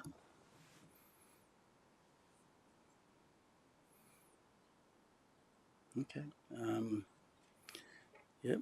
Well, we could have Councillor Patterson to remain, and we can put any condition into that. But I will have to ask you to leave when I feel that that we are going to discuss things that further to that. So I think it's good that Councillor Patterson here to answer questions and things like that, and she's willing to do so. All right. So, Councillor Tozer, you want to help me with a procedural motion? Yes, Mr. Mayor.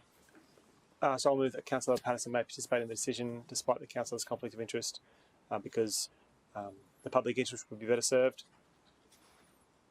with her being able to respond to councillor queries. Yeah, I don't think we can say participate in the decision because she's... So participate in the meeting, or what? How would you like to phrase that? Participate in the meeting. So I'm happy to word it however you recommend. Yeah, I know. So. You're helping me quite a bit, actually, but... So, my understanding is that it's a legislative requirement. It's a legislative requirement that she leaves the room. When we're... So my motion should really just address Councillor Patterson remaining in the room to answer questions until that question period draws to a close. Maybe just leave it at that. Yeah. So let's just say, despite the conflict of interest, to statement and answers. Yeah, and just leave it at that. Yeah. Oh, because the public interest would be served by doing so. Yeah. So better served by doing so. So you're going to remove the last 7 words of that sentence. No, you've got it. No. Leave it all there. No. All that stuff you're highlighting, you can keep. From the word last 7. Go to the full stop and then... Go back, yep, delete. And then go back to with. And you can say better served by doing so. No, you need to get rid of with. Go back a bit more. Full stop at served. Am I right? English is my second language, so just... So, may participate in the discussion on this item to provide a statement and answer any questions, only noting that... No, you need to get rid of only noting. I'm not sure the word discussion should be in there. It should just be for answering questions, because discussion is discussion about. So discussion should be that. Yeah. So maybe participate by providing a statement. Yes. Or with the provisional. Councillor Patterson may participate by providing a statement and answering any questions. Yeah.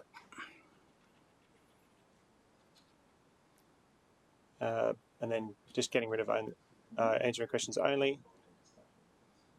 Noting that despite the get rid of because.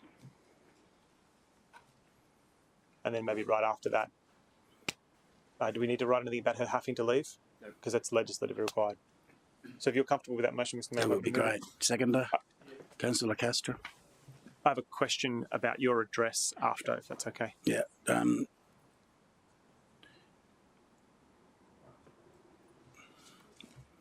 Moved and second? Who seconded it? Councillor Castro. Oh, yeah. And take optional out. We didn't do any optional.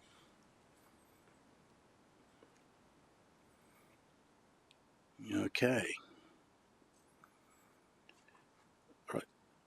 Councillors, anyone speak against the motion? Put the motion to you. All in favour, show of hands. Mayor Tate, Councillor Young, Councillor Taylor, Councillor Curtis, Councillor Hemmel, Councillor Fowler, Councillor Gates, Councillor Wilkinson, Councillor Martin, Councillor Castro, Councillor Doran, Councillor Tozer, Councillor Marshall, Councillor O'Neill. Against?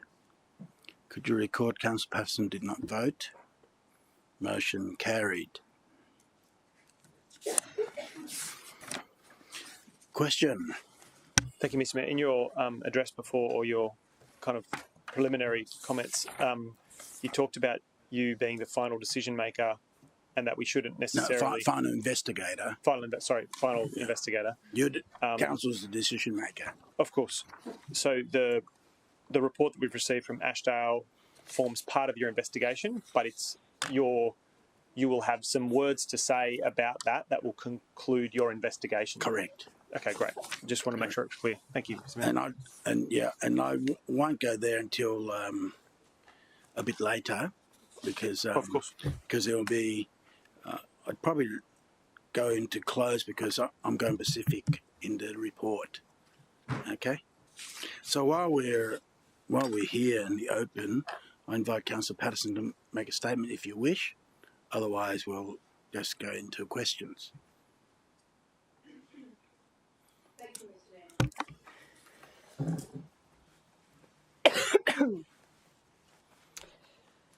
Mr. Mayor and fellow colleagues, it has never been my intention to do anything other than represent my community and our city's interests to the best of my ability. In this role, we deal with matters that are sensitive and where we go into bat for our community. I make no apology for expecting high standards of capability and capacity from the most senior officers leading and managing this organisation. Post the restructure, we had some capability gaps that were frustrating and adversely impacted on some key issues for my community. I find it of interest that Business Queensland notes one of the main causes of conflict in the workplace is a capability gap, a lack of necessary skills in the job that cause angst for others.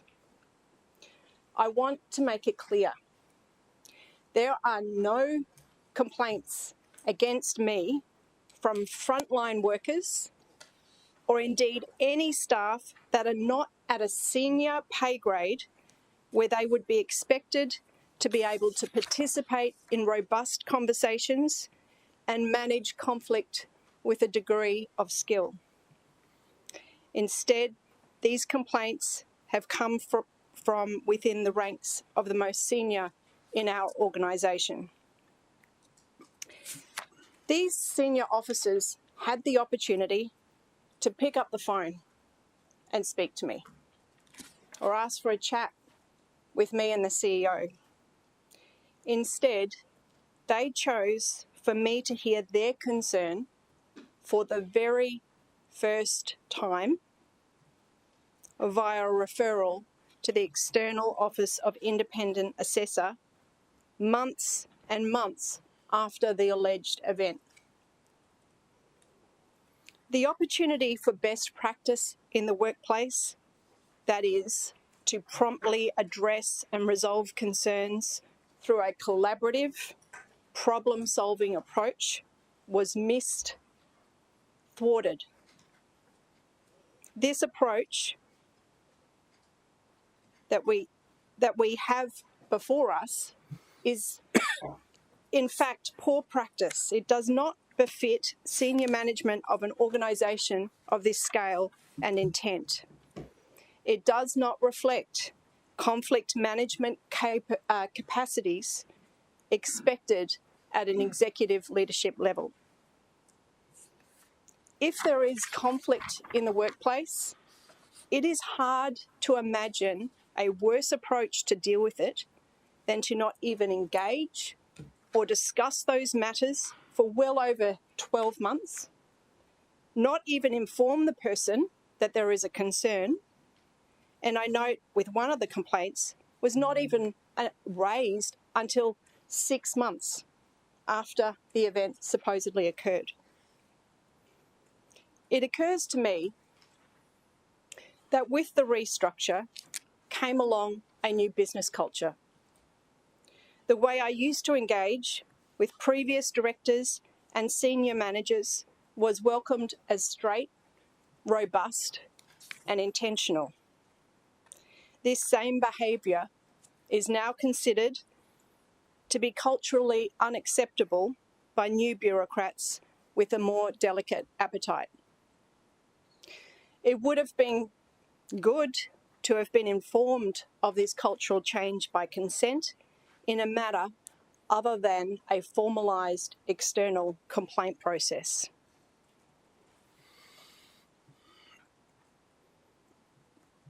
Perhaps there was a lesson to learn, or there was an intent to teach me a lesson on the new rules and the new culture post the restructure. If this is the case, I suggest there are better ways to do it. When I offered that we enter guided mediation and discuss to address and resolve their concerns, it was refused. Instead, a preference to proceed with the expensive, technical, prolonged and public OIA approach was taken. I'll note that the CEO mentioned, and is correct. No, sorry, that, I told you not to mention. Oh, this is not regarding the complaint. Okay, fine, that's fine. It was regarding the, okay. So it was suggested to me that and which is accurate, that once a complaint is made to an OIA, that process proceeds without mediation. However, at any time, the complaint could be withdrawn, an opportunity, a dialogue entered into to attempt to resolve it, and then if that wasn't resolved, the complaint could have been replaced. So this, of course, could have, at any point in the last 14 months, have been dealt with mediation. I am not the first councillor in this room to have received complaints through the OIA process that cause deep distress to ourselves, our families, and that distract from the job at hand of serving our community. With at least 4 others in this room who've been found to have breached conduct or the more serious charge of misconduct. I am pleased Council found fit to ensure that they all continue to represent their community in all their relevant capacities.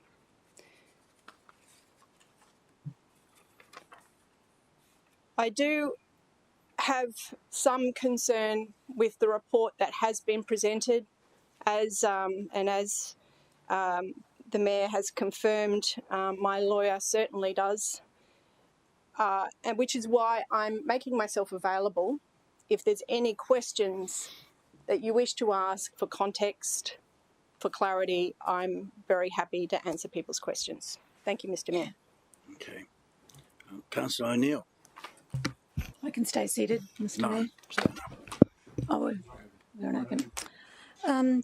Councillor Patterson, do you think there is a difference between a City of Gold Coast staff member and an elected representative, and in regard to process around workplace processes because I think there is. I'm not sure what you think, but I think we're under a code of conduct and the staff are under workplace processes that are clearly laid out in their agreement.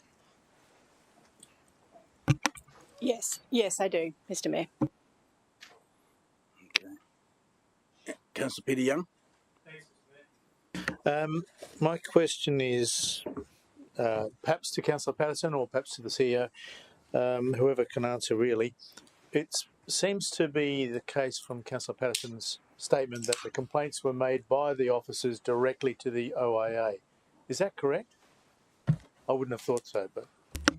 No, that's not the process. The process is that officers raise concerns and or complaints, and then my role is to basically pick those complaints up or concerns and deliver them directly to the Office of the Independent Assessor. And I refer councillors to the letter that was sent from Bronwyn Blackoff, which you all received on or about the 15th of January, where the Bronwyn Blackoff, the Independent Assessor, made it clear that if the CEO receives a complaint about a councillor conduct, he or she must refer that matter to the OIA under Section 150 of the Act, and corrupt conduct must be reported. But over and above that, if the CEO becomes aware of information, not a complaint, information indicating a councillor may have engaged in suspected conduct breach or alleged misconduct, they must refer it. And if the CEO does not, they may face a maximum penalty of up to 85 penalty units. And that I would also make the point that Bronwyn goes on to say that that obligation is also placed on councillors as well. Dated on the OIA letter is the 14th of January. Yeah. I think I circulated it. Yeah, I know. I'm just... Councillor Gates. Yes, go ahead. Thank you, Mr. Mayor. And yes, I'm clear and aware that the complaint through the OIA was proper, appropriate, it was a requirement of the CEO, and it was done by the CEO. My point that I was making before, and had this been a complaint from a more junior officer, I wouldn't have raised it. However, we are talking about senior executives leading this organisation, that there was an opportunity for them to review. Pause there. You can't, as I read out before, you can't say what's... Mr. Mayor, it was, I did go through this with your Chief of Staff prior, and he said that because it was general in nature, and I'm talking about senior, I mean, I think that's pretty evident in all the documents. Okay. I wouldn't... I think it goes to the crux of the matter, though, Mr. Mayor. Anyway, I'll leave it there. Can I Mr. CEO. So I just want to be very clear.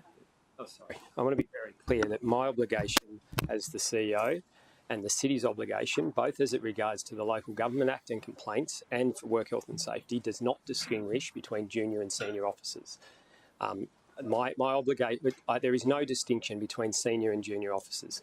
My obligations to refer makes no difference whether or not it is the most junior officer or if it's the most senior second to myself. In addition, my work health and safety obligations certainly do not distinguish between junior and senior officers. That it is not a factor, and it shouldn't be a factor in whether a matter should be referred or any action I should take to ensure a safe workplace. Councillor Patterson. Mr. Mayor, I just wanted to clarify, I wasn't suggesting otherwise. At no point did I suggest otherwise. I understand that he needed to refer. Thank you. There's also no obligation. There is. In fact, I might get the general manager or the manager I just promoted, the general manager, to comment on the early resolution clauses because they have changed, and the councillor may be referring to the old approach, not the new approach. Stan. Through the chair. So the amendments to the Act no longer allow early resolution of a councillor conduct complaint, as was the old method. What happens now with a complaint is that, in a nutshell, you really need the assent of the complainant to agree to withdraw the complaint, or the councillor investigator, in this case the mayor, determines that there is insufficient evidence in which to commence an investigation. That is the method through which a complaint works through the process, but there are no early resolution potential in this case. Right. Councillor Gates. Thanks, Mr. Mayor. I'm actually concerned about a couple of comments, and they are personal comments that Councillor Patterson has made in her statement. I'm concerned about the suggestion that there were capability gaps in the post restructure period. I think that's not reflective of the organisation that we are or that we've tried to be since the restructure that we all supported. And I also would like to suggest that perhaps it's a personal view, and I seek to understand this from Councillor Patterson, that our officers, as they currently exist, I think you suggested they have a lack of necessary skills, and is that simply your personal opinion? Councillor Patterson. Thank you, Mr. Mayor. I'll refer to, and I won't go into detail or specifics. However, one of the complaints that are made relates to a very sensitive community matter. It was brought to my attention 6 weeks before this complaint was made that the person who I was dealing with the concern with, where I saw capability gaps, did not go through a public process of HR to get their role. So the role that they received... You're still identifying, so... No, I'm not identifying anyone. So this person got into the job without a normal job interview. It was a tap on the back. No, you have to I'm telling you. I'm asking you to sit down, please. And I would state that that person is no longer with the organisation because of capability issues. I have one more question. Just a second. If I ask someone to sit down once, it's enough. I don't have to ask twice to mark you down as unsuitable meeting behaviour. In this case, I know you're under a lot of pressure emotionally. Who wouldn't be? So take this as a warning. If I ask you to sit down, I'm doing it for your own good, because you're digging a bigger hole for yourself, right, from where I sit. You can't see it. So just bear in mind that I'm not here to work against you, but if you stray from meeting rules and I ask you to sit down, just sit down. Councillor Gates. Thank you, Mr. Mayor. The only other thing that concerned me as well was the suggestion that a matter could be withdrawn at any time. And I respect that there have been new rules in regard to early resolution, but Councillor Tozer and I had an experience where there was an attempt to withdraw a complaint and the OIA just would not permit the withdrawal of that complaint. So I'm not sure that it's actually true that a complaint can be withdrawn, and I seek clarity from the CEO. Thank you. I tend to refer to Nikki to read from policies, but if you look at Statement 5 in the Council policy, there are 4 reasons for which the Council may decide not to start. It's actually on page 62 of the supplementary agenda. That helps. But in simple terms, it can be withdrawn. Sorry, that's Council's policy. I'm talking about. Yep, but this is a replication of what's in the Act, okay. And a complaint can be withdrawn by the complainant. Now, I think I'm in no way seeking to reflect on the comments of the councillor, but I can tell you it is certainly not my view or the view of the city administration that it's best practice to withdraw a complaint and then resubmit the complaint. And I would also point to the power imbalance that there is between a councillor and a member of staff, no matter how senior or junior that staff member is. The complainant can consent to the matter being withdrawn. For example, the matter has been resolved, but again, that requires the consent of the complainant, or the complainant refuses to cooperate in providing additional information, or the office or the councillor believes that the position becomes vacant. Nikki, you can read it if you like. No, just. But there is no mechanism to withdraw a complaint other than under those circumstances, and the complainants had made complaints. Okay, let me put it this way though. Once the complaint reaches the OIA, that's where we're talking about.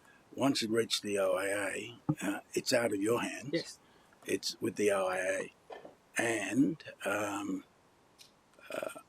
very seldom, unless the complaint is so wrong, that they'll back down. So, and it's out of the council's hands. They will send it back.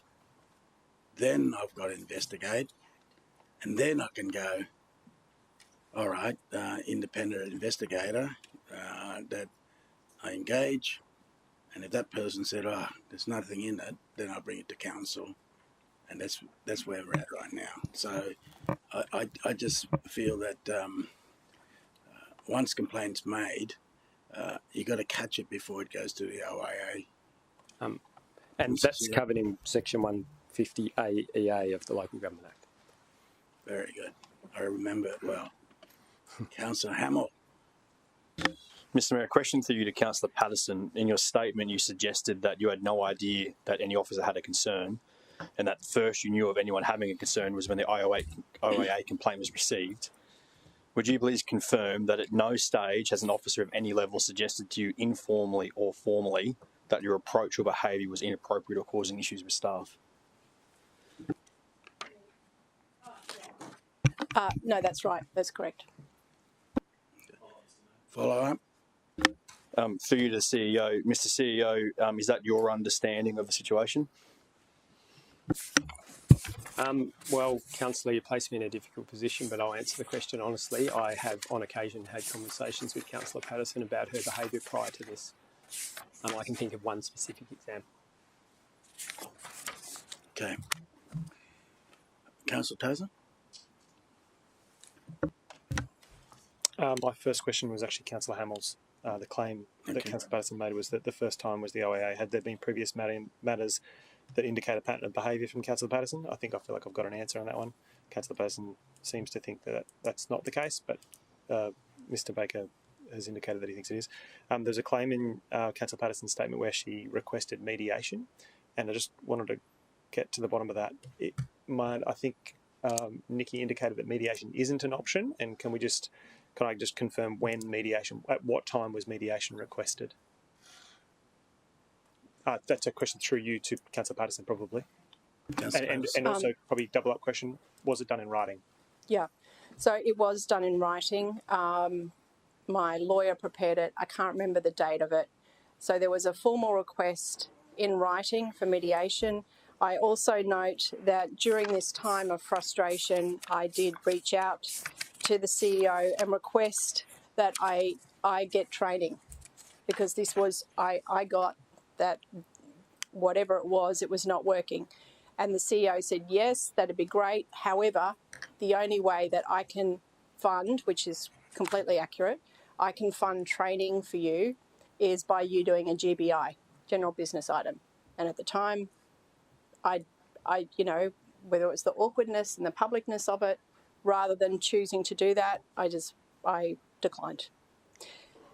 So yes, I requested training to deal with what I perceived as a significant shift in the capability and services post-restructure.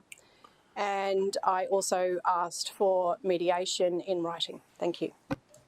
So I'll answer half of that, and then I'll get Nikki to answer the other half, if that's okay, or the General Manager. So I can't remember the advice either. I do remember that there was an exchange of emails. I will hazard a guess that the advice we provided is the same as the advice that we're provided today, which is there isn't a formal mediation process available under the new rules. In terms of the training, I'll get the councillor. And just in relation to that, but before I do, if it's okay, actually, on reflection, I think I've answered the question. Councillor Hamilton, I'll sit down. Nikki? Through the chair, Councillor Patterson requested training through her office in June 2023. The training was Everyday Resilience and Dropping Anchor. There was an email from Councillor Patterson's office on the 11th of August 2023 advising not to proceed with the training. 2023. Mr Mayor, I'm just trying to get my head around all the documents here kind of start this process of the 16th of July 2024, and yet training to talk about changing behaviour appears to have been made as a request in 2023. Through the Mayor, there's been no other request from training to our office for Councillor Patterson. Just pause there. Go ahead. So my clarity actually brings me back to the first question. If Councillor Patterson was seeking training to adjust her behaviour, or in her words, address some, she uses the word capability gap, and I don't like using that phrase because I think that if there's an issue that we identify, it should first be our own responsibility to change our own behaviour. But I'm just trying to work out, like this, the first date of indication here is like, I'm looking on page 43, is it the first thing that happened at 16th of July, and yet a request was made for training back in August of 2023 to change. So, so that was related to, that was a general supportive course offered by LGAQ. The request that I had, and they weren't in writing, because when I spoke to the CEO about it, and hopefully can confirm, that he said, look, I'm sorry, I can't help you with that because you have to go through a GBI for me to allocate funding. And that was during this process, and that was when this occurred. That's a different issue on a Sorry. However, I think I just sought clarification because I want that it's my understanding, General Manager, the nature of the training was as a result of a mediated settlement in relation to another councillor conduct matter. So another councillor conduct matter that related to Councillor Patterson? Yeah, or someone I want to else? be careful though, because I think it is important that I say the nature of this discussion is about the matters that are before council, not about matters prior. I got asked a prior question. I tried my best to answer it in a generic way. I think Acting General Counsel would agree it's not appropriate for me to provide a commentary of matters that have been resolved. Of course.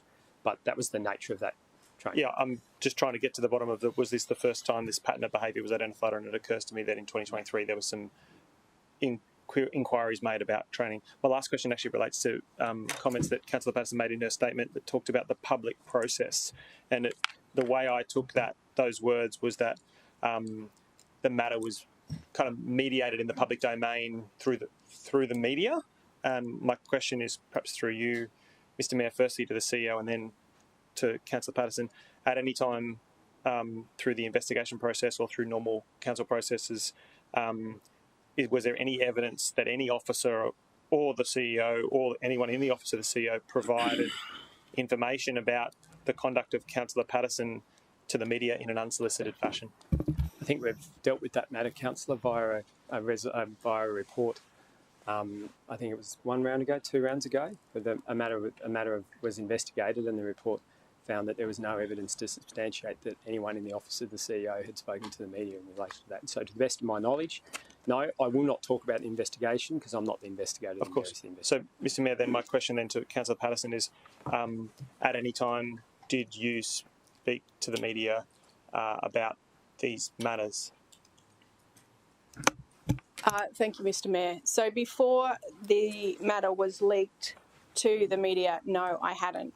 And as was confirmed to council via email prior to that, the journalist in question, Paul Weston, wrote and confirmed to the city that the leak didn't come from me. The only other people who knew was within the CEO's office. I don't know who it was, but he confirmed it didn't come from me. So that's the first matter. You can't. Sorry. I've just had it inferred and suggested that it didn't happen, and I'm just stating the fact. Need a copy of that report. So, you know. So just let me be very clear. Can I just a second? An investigation was conducted into that matter. The investigation demonstrated that there was no material evidence to suggest that anyone inside the city of the office of the CEO provided information to the media, and that is not Paul Weston. What it also indicated that was that he was aware, but certainly that in effect, in very simple terms, there is no evidence to suggest that the leak came from within inside the office of the CEO. I think it is important as the CEO that I ensure that facts are put on the record when it comes to assertions about members of the city staff inside the city administration. Councillor Taz. Did she speak to the media? It sounds like she said she at least spoke to Paul Weston. Is there any other member of the public that you or someone who would be your representative would have talked to? Or did that occur? So once I received the list of questions from Paul Weston, who had received this information, I don't know where from, I then chose, because I was informed that this was going to be made public, so then I chose to speak to the public because I was informed that an article was coming out. Did I want to respond to that? So I chose to communicate to the media. Thank you.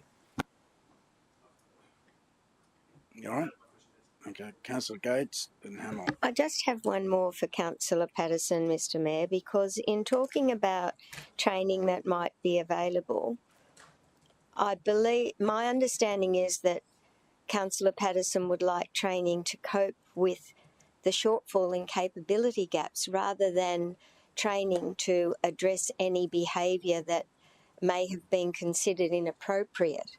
So I want to know from Councillor Patterson, does she accept that she could benefit from some personal training about politely dealing with everyone?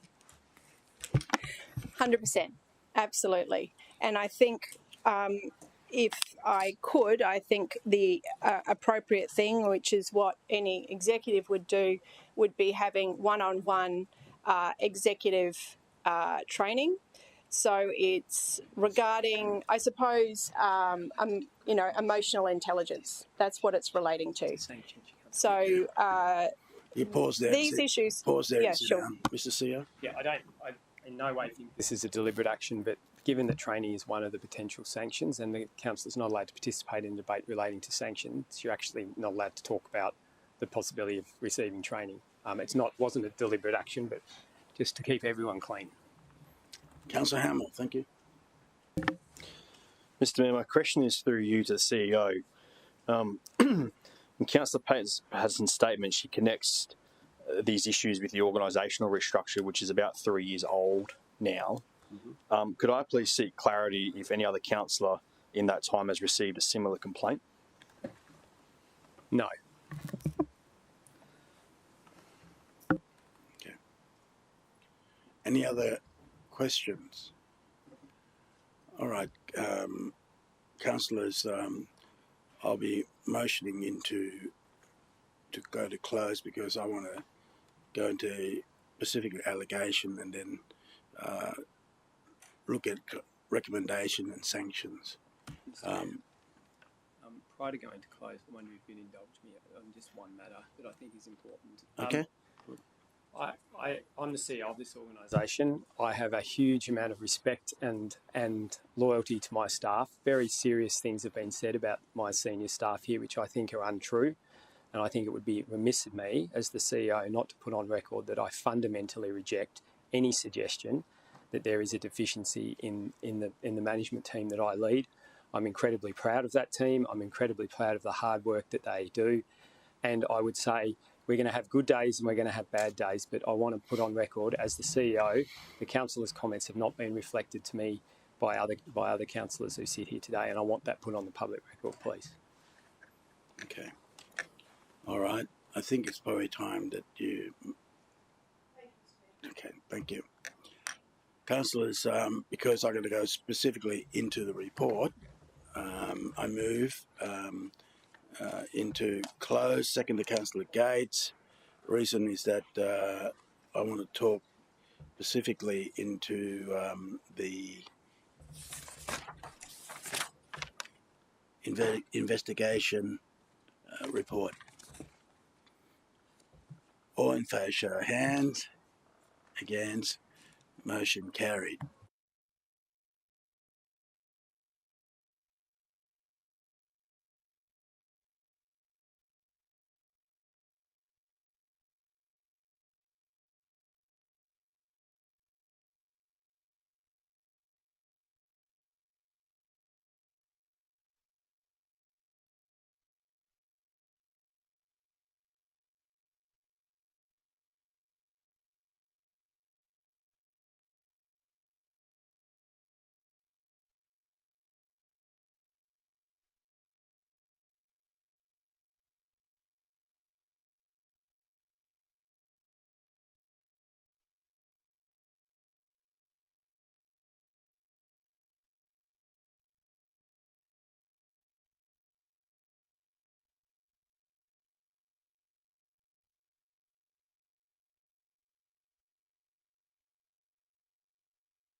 Okay, thank you.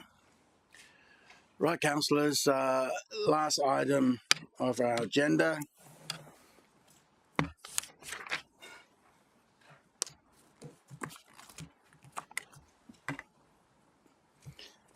After going through reports, the recommendation is on the screen for allegation 1, and also item 2, allegation 2. Keep moving it up there. People can take a screenshot. Item 3, allegation 3, unsubstantiated. Allegation 4, unsubstantiated, and the reason for that. Council, has been long discussion, and I open to you. Moved by myself, Ryan, and second by Councillor Peter Young, and that anyone wish to speak against the motion? No. I yield to Councillor Peter Young to close. Thanks, Mr Mayor. Not really very keen on speaking to this, and I'm sure we'll all share the same concern for Councillor Patterson's welfare, but our greater obligation, I suppose, is to protect our staff and make sure that they feel safe, and I think that the appropriate measures have been taken in terms of reporting complaints, investigating them. There's a lot of public money that's been spent evaluating this and getting professional advice, and I support the resolution that's before us, which ensures that, or seeks to ensure that Councillor Patterson will correct her behaviour, which we understand is very different. She's under different constraints than a member of the staff, because we are really at the interface between the public, who make demands of us in very unpleasant ways sometimes, and the office of the council, which is protected by all sorts of policies and regulations. So there's always going to be some friction, and we have to exercise a considerable amount of caution in dealing with both the public and council officers to make sure that we get the right outcomes. So there's an objective here to ask, or to direct Councillor Patterson to undertake some training, to make public apologies, and I'm sure she'll be able to do that.